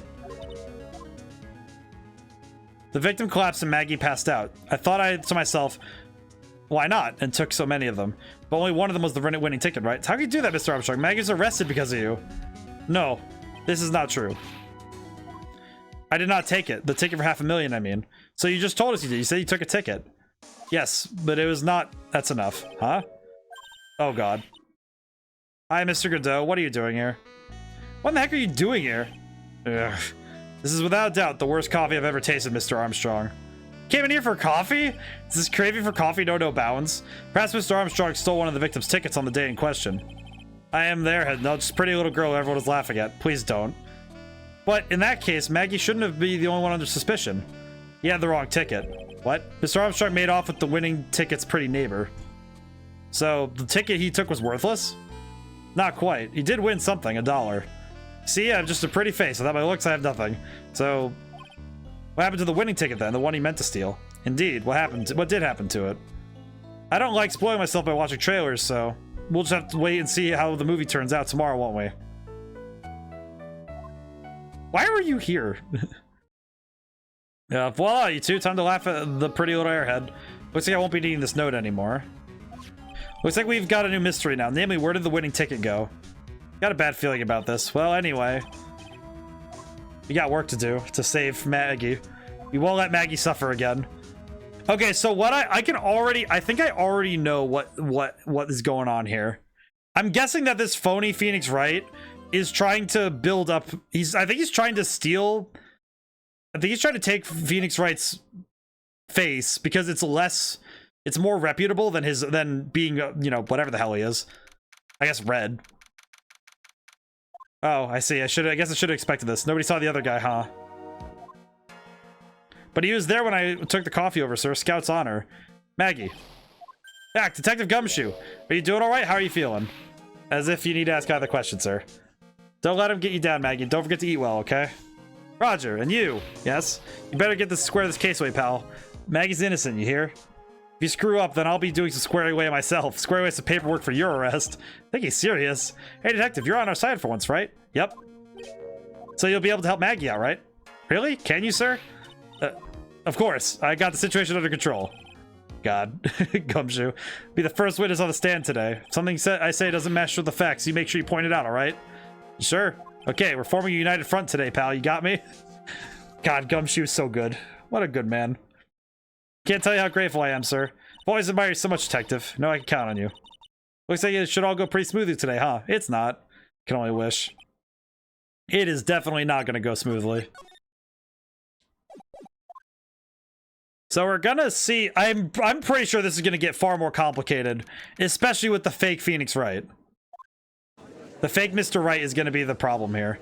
Court is now in session for the trial of Maggie Bird. Defense is ready, Your Honor. God dang it. Ah, bitter. Mr. Wright. Yes, Your Honor. Ah, what's wrong? Nothing. It's just whenever I addressed you in the previous trial, your response was, you was talking to me. It was a little, intimidating. No, that wasn't me. That was the phony Phoenix. I see. So our trusty Phoenix Wright is back with us now, is he? Our trusty? So, Mr. Godot, your opening statement, please. Mr. Trite, whether you're a fake or the real deal, we will find out soon enough through this trial today. But I can already tell you I'm the real Phoenix Wright. Wasn't questioning whether you're a Phoenix Wright or not. It's questioning whether you had studied law or not. That's what I intend to find out. There's no denying it. Behind that mask is a man who really hates me for some reason or another. I'm really curious who Godot really is. As everyone is aware, the court has already given its verdict on this case once. Therefore, I won't stand for irrelevant testimony during this retrial. Nor will I stand for a simple repetition of the evidence presented in the last trial. Not planning on repeating anything that phony me said, trust me. Now then, Mr. Godot, please summon your first witness. Here we go. We gotta start. Let's start with the formality, shall we? Name and occupation. Witness, state your name for the court. Huh? Oh, sorry, sir. The name is Police Department Detective, occupation Dick Gumshoe.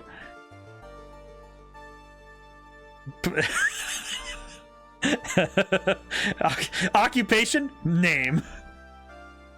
Occupation? Dick Gumshoe. You know it. You love it. I am Dick Gumshoe. Occupation? Dick Gumshoe. I see how it is. Impressive, if concerning. Other way around, detective.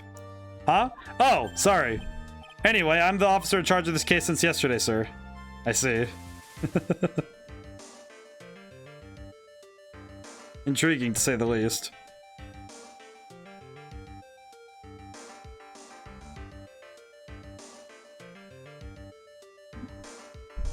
Since yesterday? Yeah, the guy who's in the initial investigation tied up with another case now. Oh, Gumshoe's really got everything under control for everyone's sake. I see. So, Detective Gumshoe, would you outline the court the basic facts of this case? Yes, sir. The victim's name was Glenn Elg. He was a professional programmer. He was on the payroll of Blue Screens Inc., a local He was a computer programmer working for Blue Screens Inc. What did he do? Crash reports? This is the victim's autopsy report. The court accepts this into evidence. Potassium cyanide poisoning. 1:30 and 2:30. Here are the floor plans of the restaurant. When the incident took place, the victim was sitting right here. The poisoned coffee was brought to him by the waitress. Waitress being the accused. Yeah. The victim died from poisoning almost immediately after he took a sip of the coffee. At the time of the incident, there were 2 other people in the restaurant. Mr. John Armstrong, the owner and chef, and a regular by the name of Mr. Victor Kudo. It still seems to be a very straightforward case to me. Okay. Come, detective, take up this hammer and nail the defendant's coffin shut with your own 2 hands. Now then, Detective Gumshoe, let's have your testimony. Yes, sir. Oh boy, here we go. I wonder if this is going to be easier or harder to crack open. When the incident took place, the victim was all alone at his table, sir. We understand that the guy Glenn Elg was listening to the radio at the time. Traces of poison were found in his coffee cup. And what we found was potassium cyanide. That stuff really packs a punch. And it looks like Miss Bird might have had a motive.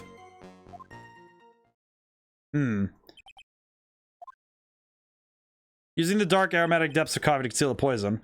Classy lady. The facts of the case seem to be ironclad. Mr. Wright, I would ask you to begin your cross-examination, but yes. Please, no intimidation tricks this time around. Is that understood? I already told you, that wasn't me. Interesting that everybody's like, yeah, he was intimidating everybody in the court. Okay, let's see. We'll save. Yeah, we'll save here. Fascinating how this guy was so different from the other, from the fake Phoenix Wright. That's like, can I stop you for just a minute? Huh? What is it? Did I say something that contradicts evidence? He said desperate for that to be true. He's practically crying. Testimony doesn't match the testimony given by Miss Bird. She claims that there was another man at the victim's table. Yeah, that's what she said, and what killer wouldn't say that when faced with a homicide conviction? Hey, Saddle, your testimony isn't supported by the owner or the other customer. Isn't that right, Detective Gumshoe? It's true, there are 2 testimonies tie up on that. They both said there was no other guy at the table. What should I do? Should I press harder a little bit or not? I'm gonna leave it for now, because I'm not sure. Should leave it alone, I've got a bad feeling. Maybe I should move on to another part of his testimony. I see. I guess I'll press the poison. Potassium cyanide, I've heard of that chemical before. Exactly how strong is this poison, Detective Gumshoe? It's, well, that stuff's lethal. Eat too much and you're history. How much is too much? Lethal dose is 0.2 grams. This is about enough to finish anyone off. 0.2 grams, how much is that? You know when you swab your ears for earwax? Yeah, about that much. Earwax, huh? Sounds like something Gumshoe's got an abundance of. Such a small quantity of poison could have been concealed anywhere. Some kind of a motive. Yeah, but if you ask me, it's been blown way out of proportion. You know what my golden rule is, detective? Chuck out a bad cup of coffee, you can always get another. Huh? I don't get it. I'm saying we can always get another witness on the stand if we have to check you out. So stick to the facts, detective. Now then, what was her motive? They said she wanted to steal a lottery ticket. I knew it. That's what we heard yesterday too. Disappeared from the scene of the crime. And it wasn't just any lottery ticket. It was a winning ticket for $500,000. Okay, so Mr. Armstrong knew about the ticket too, didn't he? But he stole the wrong one. Then, is it possible Maggie stole the winning one? What should I do? Should I press harder on this or not?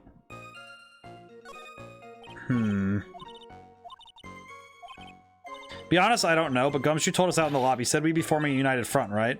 How we win this case if he doesn't throw us a line? I don't have a lot of options right now, but the best I can do is gather the facts together. I see.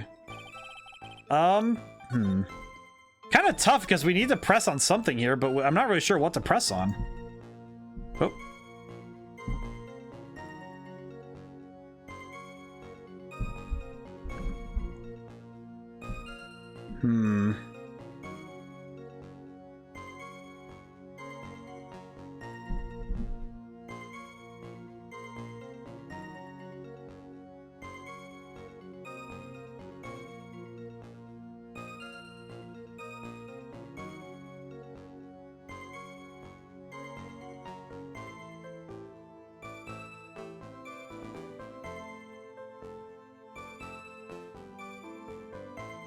Had to check something very quickly. Let's see. What do you think?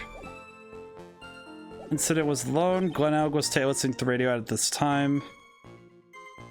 Traces of poison were found in his coffee cup. Potassium cyanide.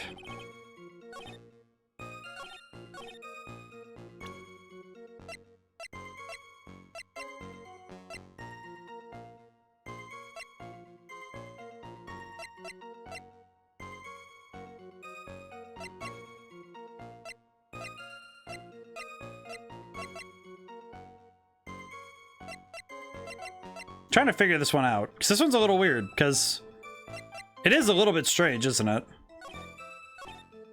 Incident, he was sitting alone listening to the radio. Okay, well, I've saved at this point, so I could start looking around, but so traces of the poison were found in the coffee cup and nowhere else. Not sure I get you, pal. Was the poison a liquid or was it a powder? If I had to put it in layman's term, I'd say it was a powdery substance. So the poison could have been put in anything that was on the table. Sugar, salt, pepper. Ha, do you put salt and pepper in your coffee, Trite? Victim took his coffee black with no sugar. Yeah, seems that the poison could have only been in the coffee. Should I press harder or leave it alone? Oh geez, this one's a tough one, because how do I press on anything? Because I'm trying to figure out what to press down on, and it's a little difficult to press on. He was listening to the radio, you say? Yeah, he had a portable radio in his chest pocket. Maggie told us that too, didn't she? Something about how one of them had some sort of earpiece. Oh, jeez. Should I press at this point a little harder or not? I guess press harder. I don't know. What was it the victim was listening to on the radio, Detective Gumshoe? Huh? How should I know? Thanks a lot. Now we're one step closer to the middle of nowhere. This isn't going very well, is it? Detective, could you perhaps tell us about the poison, how it was used? Okay, so we are still on the south side of useless here. What am I looking for here? Trace cups, trace of the poison. Might have had some kind of motive for the murder. I think here I could press for... Could press this, maybe? Nope, not.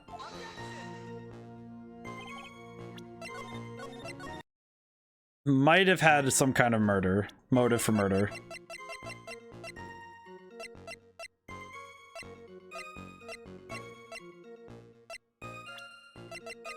Alright, well, we're not presenting these. Difficult one to press. It's kind of hard to find... It's kind of hard to figure out what we need to press and what we don't, what isn't pressable, but some kind of a motive. All right, let's see if we can press this one then. Let's see if we can press it. So, yeah, bad cup of coffee. Miss Bird's motive. Wanted to steal a lottery ticket.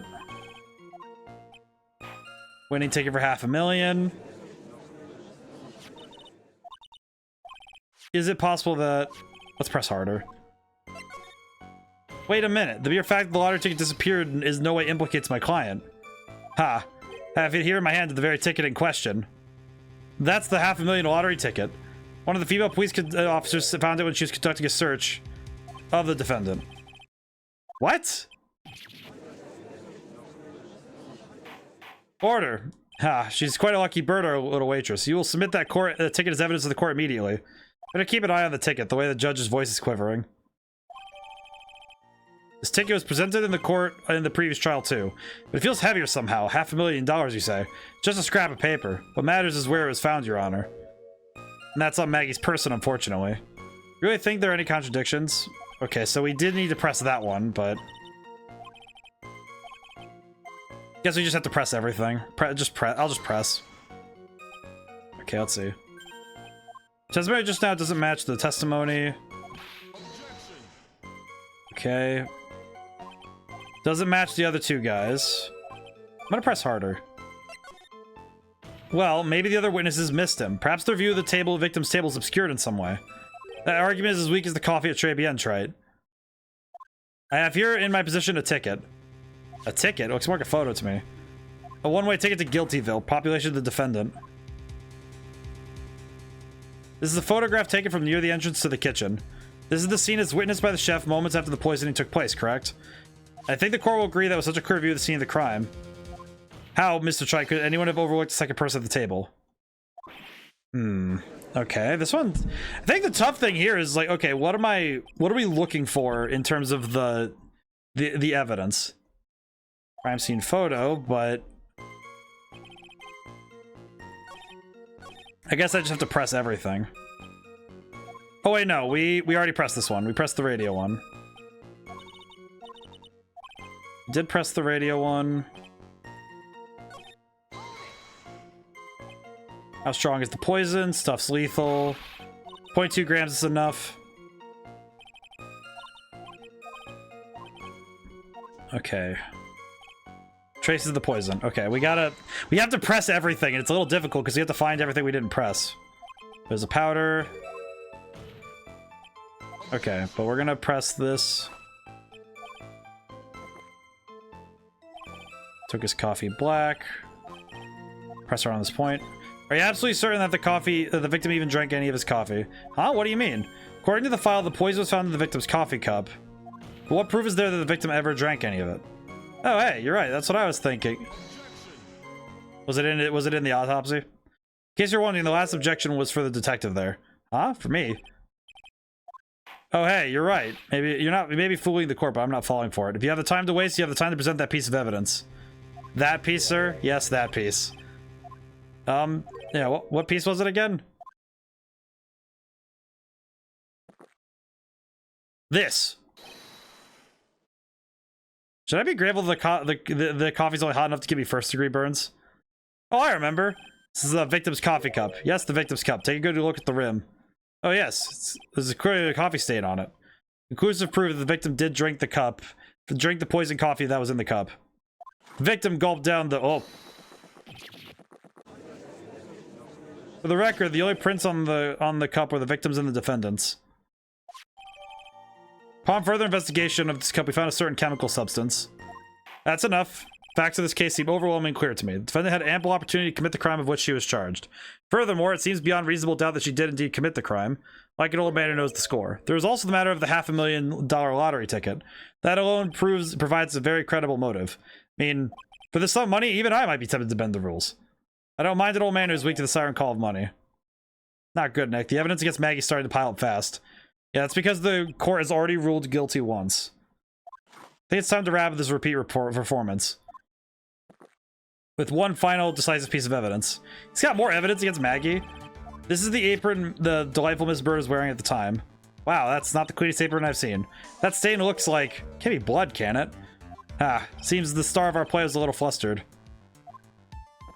And somehow spilled coffee on herself. The coffee? It's not exactly the first thing that caught my eye. Of course, the coffee stain isn't the most interesting thing about this apron. No, there's something that stands out even more. Something else? I presume you mean, of course. Referring to the pocket. The pocket. The search carried out right after this incident uncovered this. Potassium cyanide. The very poison used by the killer was in her apron pocket. A bottle of poison in Maggie's pocket. Yeah, and Maggie's prints were the only ones on it. Wait, what? How does that even work? Wait, how did... The mechanics of this case are so freaking weird to me. There's something that's still bothering me, Mr. Godot. Why have you not explained the bloodstain to the court? Bloodstain? What bloodstain would that be? Don't play games, prosecutor. The blood-colored stain that's smeared all over the apron. That's ridiculous. No one told me anything about a bloodstain. You don't need to be told, just look at it. I love this. Well, detective, could this stain really be blood? No way, sir. That's just ketchup, sir. Ketchup? She must have gotten something on her apron while taking someone their breakfast that day. You could have spoken up a little sooner, Detective Gumshoe. Pull stuff like that again, and I'll have you drink 17 cups of ketchup, witness. Yeah, I thought everyone already knew what it was. I haven't seen anything yet to make me doubt the last ruling I made on this case. Motive, the opportunity, and the supporting evidence. They have all been clearly established. Well, Trite, it seems you really are a phony after all. Alright, you really know how to drive a man nuts. Witness, please continue your testimony. Describe for the court the crime scene and the findings of your investigation there. So, Godot can't see red. He can't see red? That seems really unfortunate for somebody working in crime, specifically homicide. The crime was reported at 2:25 by a kind of scary old man, sir.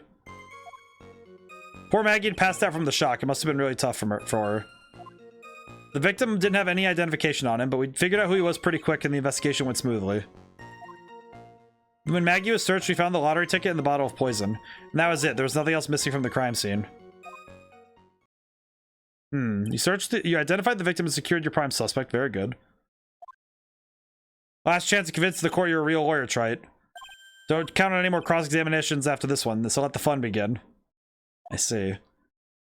There's nothing else missing.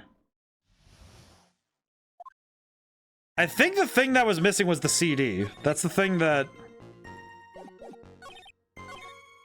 Wait, you didn't have any identification on him? You didn't have any? Are you saying it was stolen then? No, I don't think so. The victim didn't have a driver's license or even a credit card on him, pal. All he had was 58 cents in his wallet. 58 cents? Yeah, I can't believe I found someone with less than their wallet than me, pal. Victim sounds like he was a thoroughly miserable young man. Or some kind of outlaw. Why not give him a bit of an edge? I think I'm onto something here.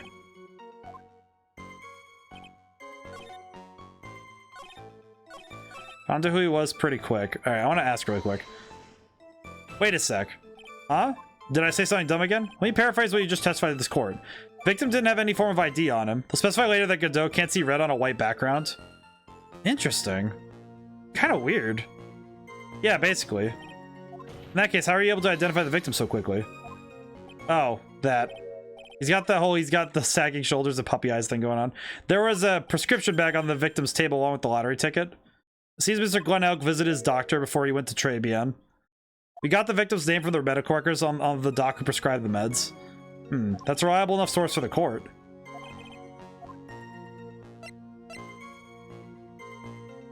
Ask about his health insurance. So you can't tell Phoenix is wearing a tie probably, or he thinks it's a white tie. Interesting. So you can't see red on white then. Yeah. And yet before arriving at the scene, he went to see a doctor, which means he must have had his medical insurance card with him. Oh, that is very true. The fact that it hasn't been found only points to one obvious conclusion. The victim's medical card was stolen. Ha. True, the victim didn't have a medical insurance card, but why? Because Mr. Glenn Elk didn't have any medical insurance to begin with? As I thought, a thoroughly miserable young man. Or something of kind of an outlaw. A bit of edge never hurt anyone. Looks like we're off course again, Nick. Okay. Let me go back through and...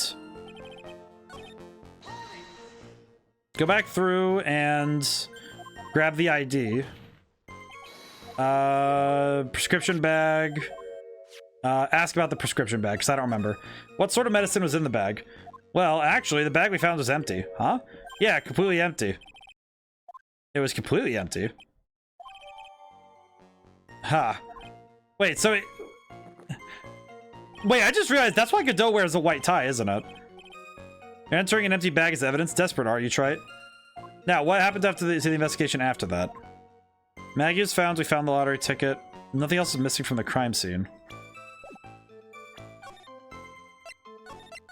I'm gonna try something very quickly, just because I'm curious. Oh, hey, it worked. What the heck?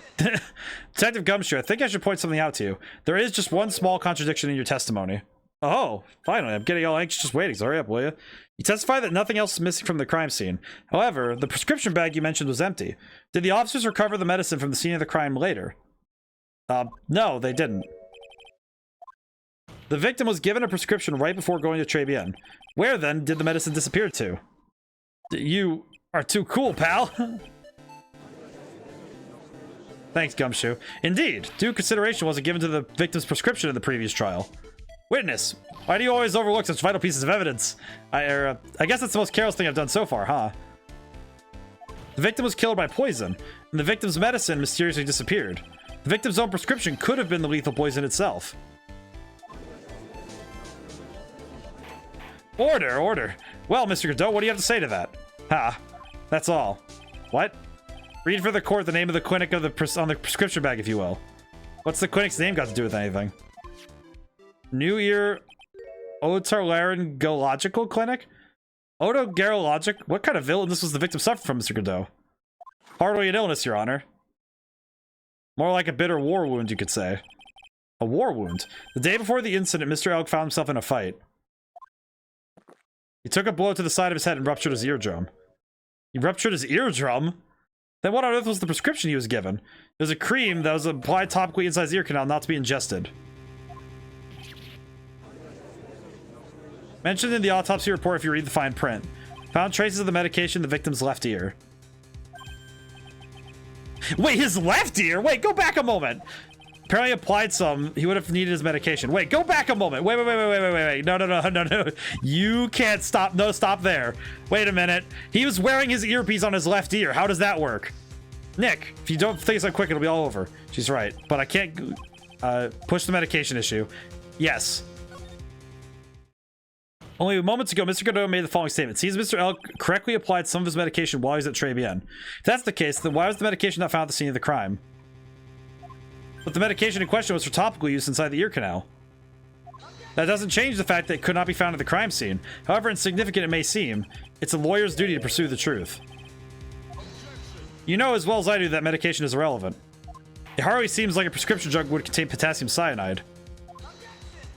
It hardly seems like the coffee the waitress served would contain it either, but it did. The possibility is undeniable.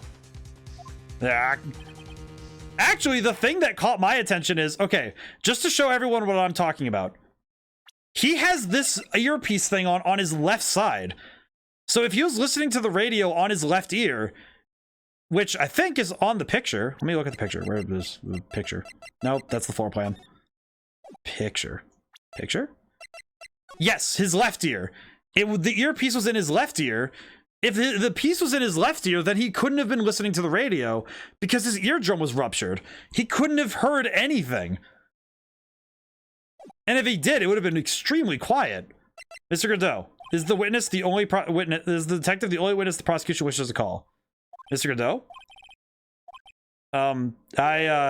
I've got my own witness I'd like to call, sir. It's the old man who was there in the restaurant on the day of the murder.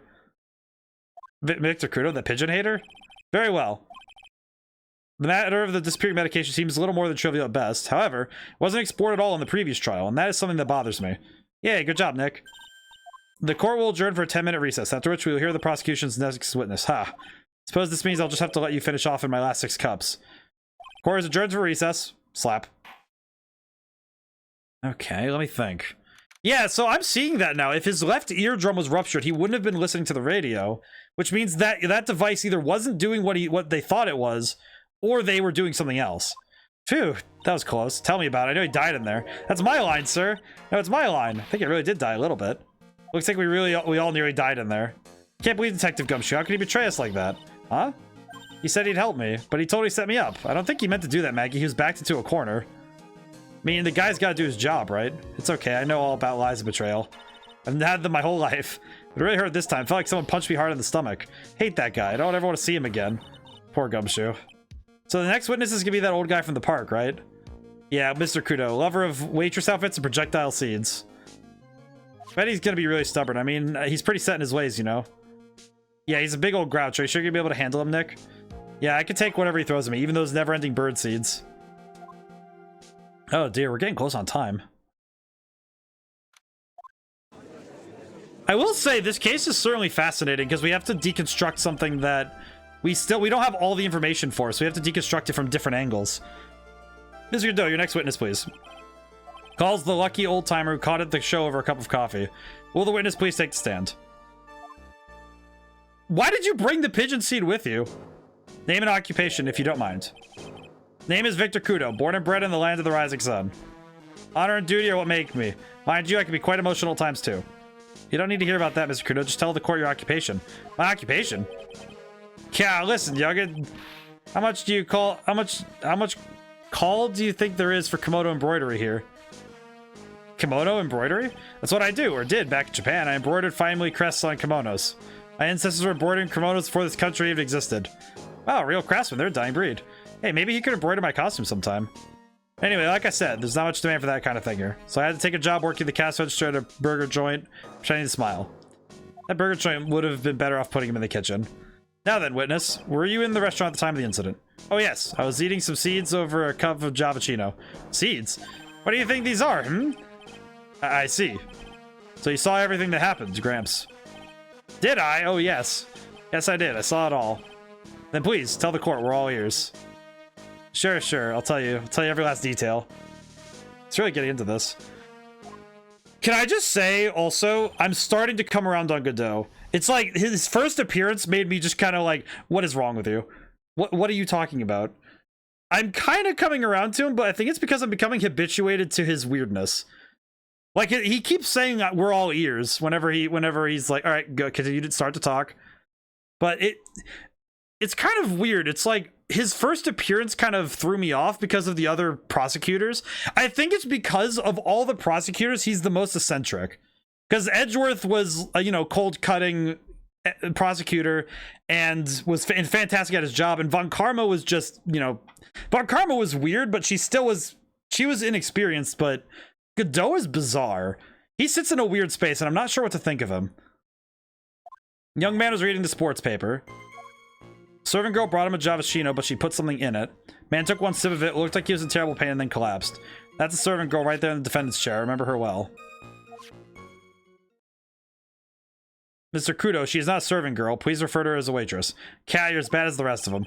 All these newfangled words. Throng old-fashioned ones, huh? Newfangled? All this talk of radios and glasses, it's wireless and spectacles, I tell you. Excuse me. Listen to me, everyone. Forget the old values, don't let the good old days slip. Well, it's time to begin the cross-examination, Mr. Wright. Yes, Your Honor. Do I have to? Do I have to do this? Ah, well, I guess I'll have to. It's fine. Young man was reading the sports paper. Serving girl brought him a Javachino, but she put something in it. Took one sip, looked like he was in terrible pain, then collapsed. I'm gonna have to press everything, jeez. So you saw the victim, then. You saw Mr. Glenn Elg. I wanted to know if Guts and Braun retained his championship or not. So he was looking at the sports paper the victim was reading, huh? And at the location in question. There are partitions in between the tables on the same side of the restaurant, right? So what if there are? If you say that you can see the victim, that means you were sitting at a table on the other side of the restaurant, correct? Yeah, I go to that place to drink Javachino. I don't go to sit. I don't remember which table I was sitting at. I mean, you go there to eye the waitress. Mr. Kudo, that's a very grave accusation. Are you sure about what you saw? Victor Kudo never makes mistakes. I dot every T and cross every I. I see. My eyesight's fine. The doctor said I only need spectacles for reading and driving. Bet his eyes are only really fine when he's scoping out a waitress. I saw what that servant girl put in the Javachino as well. I bet I know what's coming up, but something tells me I'm not going to like it. You're too dangerous to press now. He took just one sip? You youngins, you waste everything. Those are Javachinos cost $8. In the good old days, we would have drank it every last drop, eaten the cup, and then died. Congratulations, you have earned the title of battiest man to grace a courtroom. I mean, we had. So it is immediate death. Well, with potassium cyanide, I suppose it is possible. He slumped over without so much as a twitch.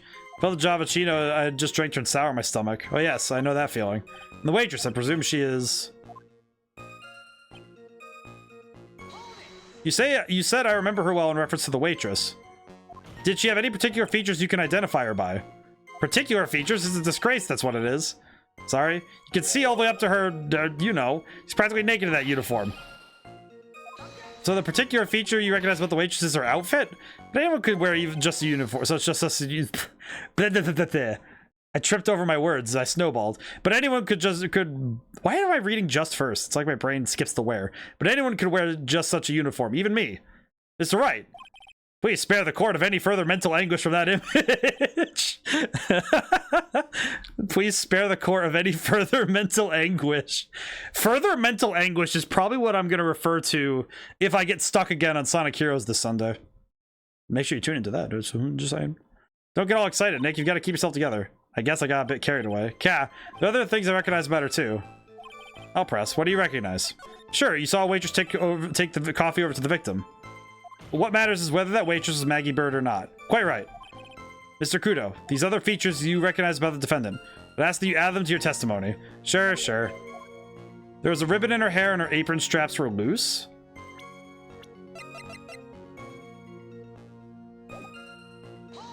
You do seem to remember several details about her appearance, but what about the most crucial detail of all, her face? As if I wouldn't remember that. The witness noticed the straps of the accused's apron. It's unlikely to make a mistake about her face. That's right, I could even tell the color of ribbon in her hair is red. So you see, there's nothing wrong with the witness's eyesight. No doubt he remembers the waitress pretty well. What should I do?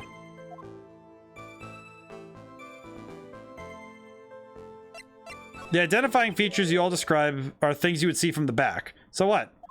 Is it possible that you never saw the waitress from the front at all? Objection. Ha! He's got you there, Gramps. People normally talk about facial features when they're asked to describe someone. But this waitress's testimony is nothing but straps and ribbons. This is harassment.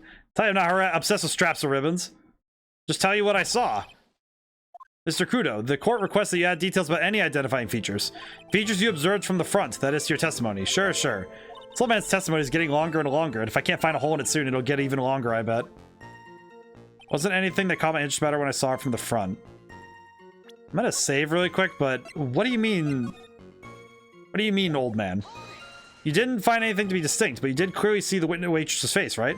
No question about it. Didn't come this far to back down now. Victor Kudo never backs down.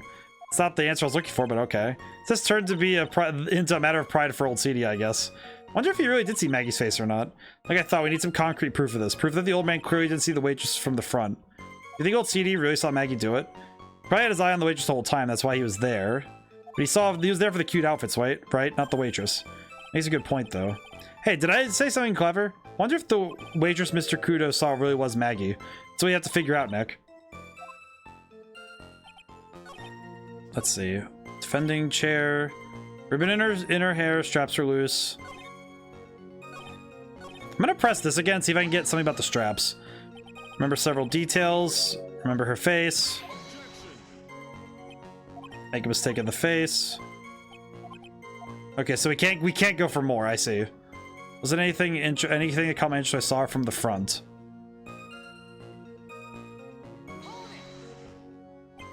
Let's see.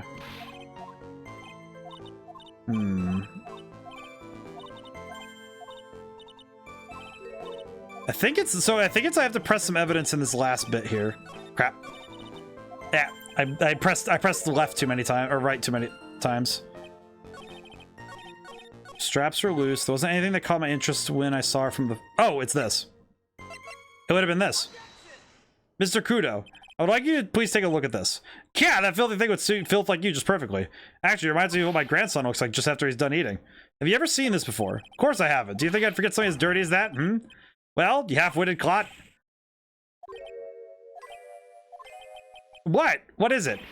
Ever since I said you half-witted clot, there's been this eerie silence in here. Why is it that this face looks like the old man just realized there's a train coming? Like he's in an old cartoon, and he just realized there's a train coming? Mr. Kudo, this apron. is the apron worn by the defendant on the day of the poisoning? And as you said yourself, you wouldn't forget something like this. Which means, if you had really seen this apron before, or... Yes, you know what I'm getting at. You couldn't have possibly seen the waitress from the front. Oops. What? You can't just act all embarrassed like a fool. Old codger. Witness. You can't just oops your way out of this. Well, it looks like we finally have a genuine trial on our hands. What the? I swear to God, every time he summons more coffee, it just confuses me. Listen, Wright, here are the facts. On the day of the incident, there was only one waitress in the restaurant. That being the defendant, Miss Maggie Bird. Exactly. When that one waitress put the poison into the coffee cup, this old guy was watching. Hope you understand the gravity of the situation, Mr. Kudo. The fate of the defendant may rest on what you say you remember seeing. Just tell the court exactly what you saw, Gramps. You can rely on me, Captain. My noggin's in perfect working order. Can't remember a single occasion when I forgot what burger a customer wanted. Can't remember? More like he's messed up so many times he's blocking it out. Very well, let's test how good your memory and attention to detail is, Mr. Kudo. Tell us what you remember about the victim. Here we go. This is where things get weird. He was another type of those pesky young types wearing a broken pair of spectacles. He had a newspaper in his right hand, and the noisy brat kept rustling its pages. The young man was listening to the wireless. I remember that well. The servant girl brought in question over the Javachino. The little fidget picked up the cup with his free hand and took a sip. Testimony we have heard was just to test how credible the witness's memory is. Seems to me like he remembered the victim in a great deal of detail. Oh yes, hate those you-know-what types who are so vague about everything. How are you going to handle this, Nick? We only need to do one thing. We just need to prove that this old man's memory is shot. Just trip him up, you mean? Isn't that kind of cruel? I suppose, but it's what I do best. Given how easy this guy's testimony has been to shoot holes through, I think it won't be too bad. Another one of those pesky types wearing a broken pair of spectacles? Spectacles. Dark glasses too. One of the lenses was green, the other was broken. Newfangled rubbish, that's why I remember him so well. He did have some kind of lens over his left eye, but I wouldn't have called it a pair of glasses. He seems to be wearing some rather modern-looking shades. Perhaps I should take to wearing some and rival Mr. Godot's sharp appearance. Maybe we should better come with something sharp and quick. Guess I'll wait for him to see if I should challenge him about the spectacles. Mr. Godot is not wearing... Those are... I'm pretty sure that is medicinal to wear a visor like that 24/7. He kind of looks like Geordi LaForge from Star Trek, now that I think about it. Is that sort of what it is then? So he can't see red on white, but is that what that's supposed to be? Is that it's supposed to help him see? Because I don't think you wear something like... You don't wear a Geordi LaForge just because you want to wear it for fun. Newspaper in his right hand. Why is that tripping me up? Why is that making me go, wait a minute? Would he have been using his right hand? I don't know, that for some reason this is tripping me up. Paper in the right hand. Newspaper was a sports paper, was it? That young hooligan, I nearly asked him, can you read without fidgeting, huh? I was supposed to be able to read the back page with all the rustling going on. I needed to find out if Gustin Braun retained his championship title. Is this paper not yours? If you want to know about it, why didn't you buy your own? What are you looking at me like that for, huh? How dare you judge me? Ow, ow. Gustin Braun got beaten yesterday, by the way. Anyway. To the wireless. The wireless. The decadent young rascal. In my day, it was one or the other. Read the paper or listen to the wireless. Oh boy. I'm using an earpiece. It's selfish, that's what it is. It was straining my ears. I couldn't catch any of it. Was he that desperate to listen to the radio? What are you looking at me like that for, huh? Getting pelted by seeds in the court. Better than getting whipped in the court. Servant girl in question brought over the Javachino. You mean the waitress who you only saw from behind, right? You're one of those, are you? You never let anything go, isn't that right? Maybe. What does it matter if I saw her from the front or behind? My eyes don't lie.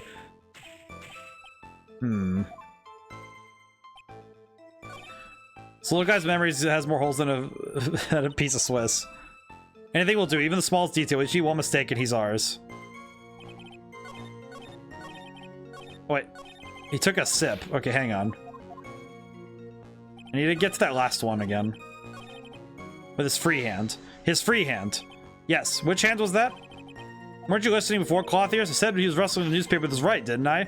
His free hand wasn't his right hand, it was his left. Perhaps the great Mr. Wright has three hands. Eesh, I was only asking, don't you gang up on me and treat me like a freak. The whole point of this cross-examination is to figure out that he has... There's a contradiction in his testimony. Right, broke a pair of spectacles. Noisy brat kept rustling the pages, listening to the wireless. That well.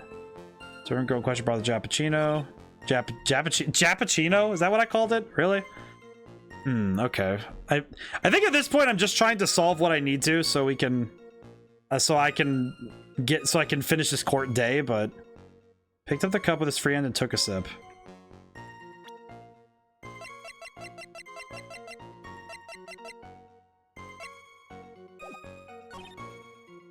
Was listening to the wireless.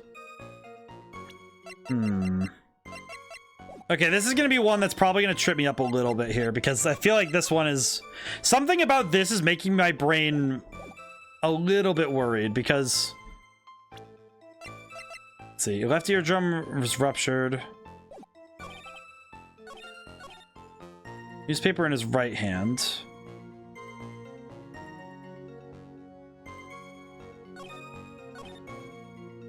So he was rustling the pages.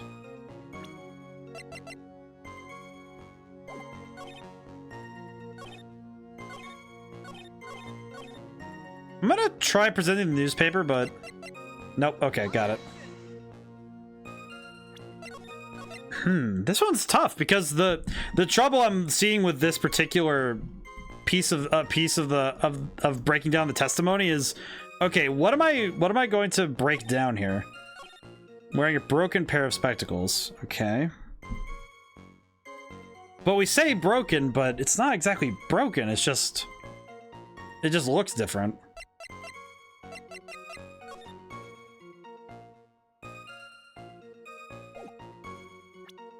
I'm trying to figure out precisely. Let's see. Newspaper in his right, was listening to the wireless. Little fidget picked up the cup with his free hand.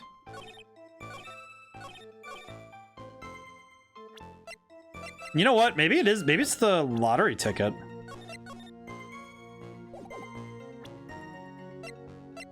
Nope, it's not the lottery ticket. Ah.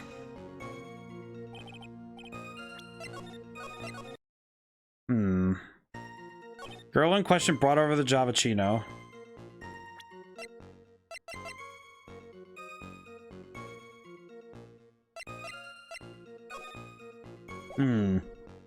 This one's tough. I'm trying to figure it out, but I'm definitely a little bit confused by what it's going for. Young man was listening to it, rustling the pages. Listening to the wireless. He's listening to the wireless.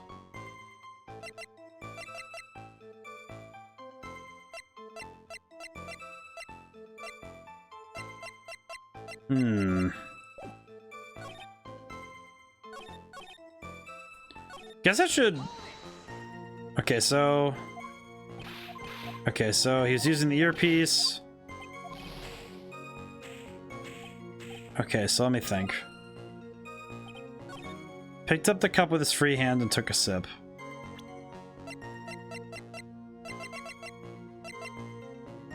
I'm gonna save, but I'm gonna try presenting the coffee cup on this one. Maybe this is what we're looking for? It is. What the heck? Mr. Kudo, do you remember what you were told at the start of this testimony? That this is a way of testing the credibility of your memory. I know. There's nothing wrong with my memory, I tell you. Nothing. If I got anything wrong, I'll eat these seeds and sing the pigeon song. I just realized what's wrong. I just realized what's wrong with this cup. My brain didn't catch it right away, but now I just realized it. If the stain was on the other side, then he would have picked it up with his left hand. But with how the cup is held, it would have been held the opposite direction. Care to tell us where this is going? Try it. According to Mr. Kudo, the victim was holding the paper in his right hand, while drinking coffee with his free hand, which would have made that his left. Cow, what is this, kindergarten? But I would like the court to please take a look at this. That's the cup the victim used, correct? Yes, and on the rim, you'll notice the mark left by the victim's lips. Yes, there's a stain left by the coffee. If you consider where that stain is, you'll clearly see the victim was holding the cup in his right hand. But how? Well, Mr. Kudo, the court is awaiting your epic performance. You said you'd eat those seeds and sing the pigeon song. Mr. Kudo, I'm afraid this is simply not acceptable. Think the witness had better... Wait! If you think I'm gonna stand here and listen to you tell me I'm mad, you're wrong. I don't care about that dirty coffee cup. I know what I saw. You still insist on your testimony. That young brat was holding the cup in his left hand. Oh yes, no question. I'm a good law-abiding citizen, I am. It's that dead young hotbot and you, spiky-haired... Young hotbot and... Dead young hotbot and spiky-haired Yahoo. Who, me? Thank you, old man. We've heard quite enough from you already. Don't call me old man, old man. Been around for 68 years, I have. You can't ignore me. Listen to what I've got to say. I'm sorry, Mr. Kudo, but sure, why not hear a little more? Mr. Godot!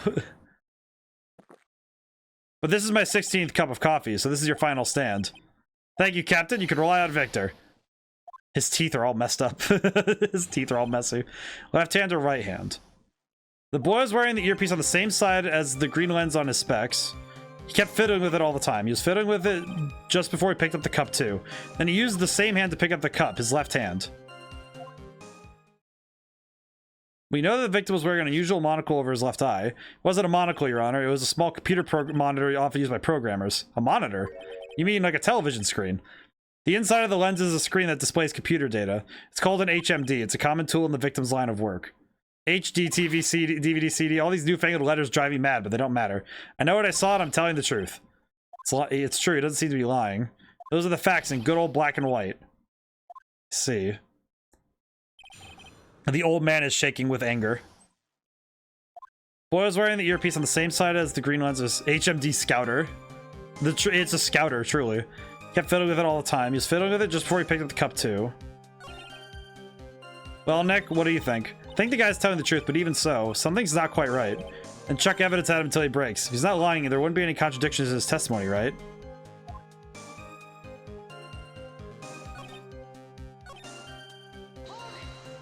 The earpiece you mentioned, which hand did the victim touch it with? You're one of those people, aren't you? You're one of the type that uses your left hand to get things out of your right pocket. Passes your left cuff with your right hand. When the tour guide says on your right side, you'll see the famous, you're the one who deliberately turns left, well, aren't you? No, I didn't mean use the hand the same side of his body that the earpiece was in. It was his left hand then. Same hand to pick it up. You seem very sure of yourself, Mr. Kudo. That's because I know what I saw, no matter what tricks you try to play on me. Seems like the guy really did see the cup. This is a dead end. Okay. Phoenix's power level is off the charts, but his key is exclusively being used to protect him from death. He has an insane power level, but he's just trying to protect himself from being whipped or hit with seeds. Alright, so what does it matter? It's not the match, but continue. You're sure that he was wearing the same earpiece on the same side? No question. I could only see the side of his head from where I was sitting. It's pretty obvious you look at the floor plans. From the opposite table, you'd only have a view of the side of the victim's head. Kept fiddling with it all the time. Seems he kept an eye on Mr. Glenn Elg. He was getting on my nerves, rustling the newspaper, fiddling with his earpiece all the time. And he went and made all that fuss dying from one sip of Javachino. I wanted to say to him, calm down, you young brat. Just like he had made me suddenly speed up my CD and I could have choked. Taking the victim was a walking ball of nervous energy.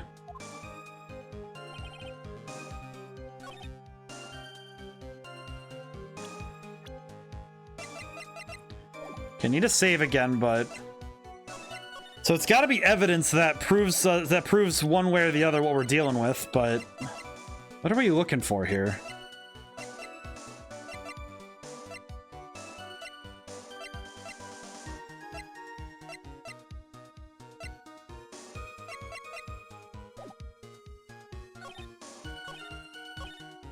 Boy was using the earpiece on the same side as the green lens of his specs. Kept fiddling with it all the time. He was fiddling with it just before he picked up the cup too. Used the same hand to pick up the cup.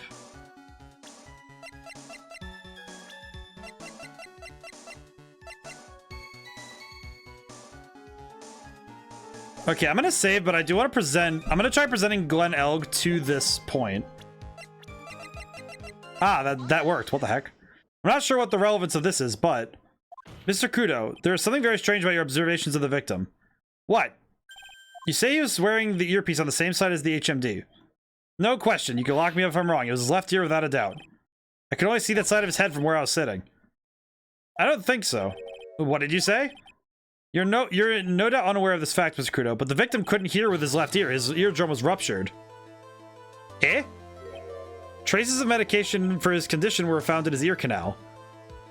That's right. It's impossible that the victim was wearing his earpiece in his left ear, because he couldn't even hear in that ear. Is that true, Captain? It is. Pigeon! Pretty pigeon. Oh, he's going nuts. He's lost his mind. The old man's off his rocker! Hang on! Order! This witness's testimony is completely unreliable. He only saw the waitress from behind. And he claims the victim was wearing an earpiece when we know his eardrum was ruptured. Well, Mr. Godot. Yeah, a single drop of milk is all it takes to destroy the pure black magic in the cup. This old man is my drop of milk. That's disgusting. Captain, are you calling me a drip? I don't know what to think about that statement, my good man. This is the victim's coffee cup in which the potassium cyanide was found. The mark on the rim clearly showed that the victim picked it up with his right hand. I'll never back down. I know I'm right. The lad drank his Javachino with his left hand. Let me put you out of your misery. Clearly, the victim used both hands. Took a sip with the cup held in his right, and then switched to his left. That's what the old man saw. Impossible. The witness has already testified on numerous occasions. The victim died immediately after taking just one sip of the coffee. Which hand the victim used to pick up his cup is relevant, Your Honor. The fact still stands. With one hand or the other, Mr. Elk drank the poisoned coffee like this. Sadly, Mr. Godot, that doesn't wash. The point of this testimony was to establish whether the witness's memory is credible. The results are clear. The testimony given by this witness is useless. You probably shouldn't have been drinking so much coffee like that, my man. I believe it is time to conclude today's proceedings. I am satisfied that the witness is not deceiving the court, but to be frank, his testimony is a farce. Did you have to be so frank? Take that, you pompous old fogey. I am sorry, Mr. Kudo, you can't reach me from there. You cannot reach me. Ordering the defense and prosecution to investigate this case further. That is all for now. Court is adjourned. Hold it. What? Old man, please. Wait. If we stop now, where does that leave me?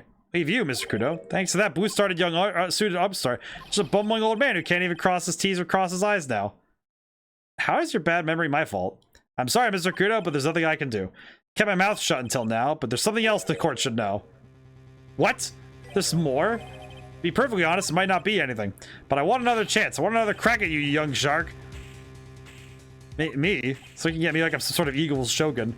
Well, everyone, what do you say to one final showdown? Final chapter of this eccentric old man's scrapbook. Sorry, Gramps. I've already had my 17th cup of coffee. What have you got to lose, Captain? I'll give you all the Javachino you want if you come to my house after the trial. Maybe 68 years old, but Victor Kudo is still a man. That's enough, witness. Believe it will be quicker for the court to just hear your testimony. You bet. Much, much quicker. I can't believe this is happening.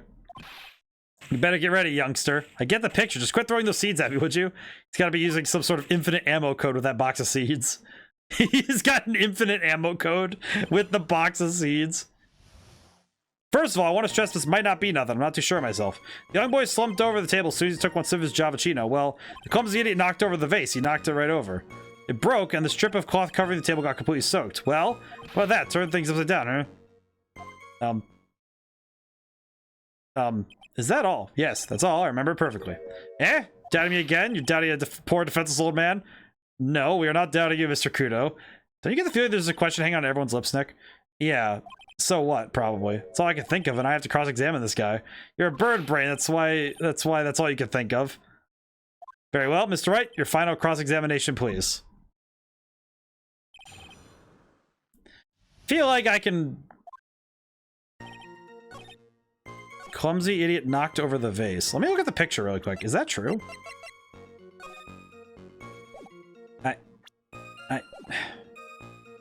Really? Dog, I can disprove it right now! Mr. Kudo, this is a photograph of the crime scene. Yeah. So what? The vase. Look carefully at the table. The vase is there, intact. Eh? Lost your tongue, Granddad? I don't know, Granddad, yours, hopscotch. Can you stop hitting me with seeds? Enough! If you throw away any more seeds in the courtroom, oh jeez. Ah! What is it now? I just remembered something. Yes, go on. The broken vase, it was on my table. What? Well, you see, it startled me when that young lad clapped, so I stood up. That must have been what fell over, the vase on my table, I mean. The vase on your table? Yes, it was on my table, and that's how my groin came to be completely soaked. I'm pretty sure that was from a different thing, but sure, we'll take that. We'll take that explanation. I would rather it be that anyway. Old man, I hope you understand. If it was between you and the front of a car, I would not be the thing between it. Thank you, Mr. Kudo. You certainly earned your kudos for today. I'd like to ask a question now. Have I been any use at all? Perhaps that's something you should reflect on yourself, Mr. Kudo. Wait a minute, if that's the case, there's more. I've got more to say. Oh yes, I remember something else. Bailiff, escort this man out of here. Wait, listen to me! Throw him into the ditch. Burn from the judge. You have earned, well, we seem to have been considerably sidetracked, and I am still not in a position to deliver a verdict. The judge is good. Defendant has not been positively identified as the waitress in question. Additionally, there are two disparities in the testimony we've heard so far. The mark on the coffee cup that the victim supposedly drank from with his left hand, and the earpiece, which was inserted into his left ear, out of which he couldn't hear. Wow, Nick, you did it. Therefore, require both the defense and the prosecution to further investigate the facts. Yes, Your Honor. One more thing before I call today's session to an end. One more thing, Your Honor. The witness we just heard from. He is most insistent that his testimony should be of use. He has summarized it accordingly into the statement. Okay. You may each have a copy of it if you wish. Whatever. The prosecution doesn't need props like that. Godot's really mad, huh? Yeah, I would be too. Very well. Here you are then, Mr. Wright. Here are 3 copies. My own, yours, and Mr. Godot's. Yes, Your Honor. I broke the vase in my seat. I'm sorry. I'm sorry. This isn't even a piece of testimony. More like a 5-year-old's apology. What the heck are we supposed to do with 3 copies? That is all. The court is adjourned. Oh boy, that was rough. Okay. But we did good, so I will take that. Amazing job. Alright, well that was great. Okay, so. We're now into case 3. So, and it's about 11 o'clock, so I think I'll call it for tonight. So, Sunday, we're going to try and finish Sonic Heroes. So I hope everyone's looking forward to that. And yeah, that's about what we've got. So thank you all for coming by, and thank you to everyone who got to come by to stay to the end. Still loving this game series. I think this game is definitely taking, I think it's getting better as it goes. I think case 2 hit a rough patch because I got stuck a little bit. But I think it's getting a lot better, in my opinion. I think the eccentricity of the witnesses is kind of striking me a little bit. It's a little bit, I think it's almost more like the game is the sand, instead of, you know, the game being the piece of wood that I would rub against. It's almost like the game is the sandpaper smoothing out my like the things that rub me the wrong way. It's like, okay, well, there are things that catch and are like kind of causing me to be a little bit difficult, but I don't know. Games getting better as it goes, which I think is better. I think that's a good way for it to go. I think that part in episode 2 is a little bit tough, but it's working. I do have something if people would like to assist me. I'm trying to promote my books and stuff for the end of the year, for the end of summer, basically. They are in the About section on my Twitch page, so if you have, you know, maybe summer birthdays for, you know, older family members, maybe they'll like a book. You know, just, you know, if you want to help support me, kind of very, very small creator at this point, so that's my plug for today, is the books. I've done poetry, short stories, and sci-fi and fantasy, so lots to choose from. So yeah. Oh god, I feel so awkward. It's like I don't like doing that, but I know it's my platform, so I can do that. But it still feels awkward. It's like an advertisement, but it's at the end of the thing, so maybe that'll be better. I don't know. Maybe it'll be better because it's at the end of the stream, but we'll see. Alrighty, but for now and whenever I see you guys, thank you and goodbye for now. See you soon.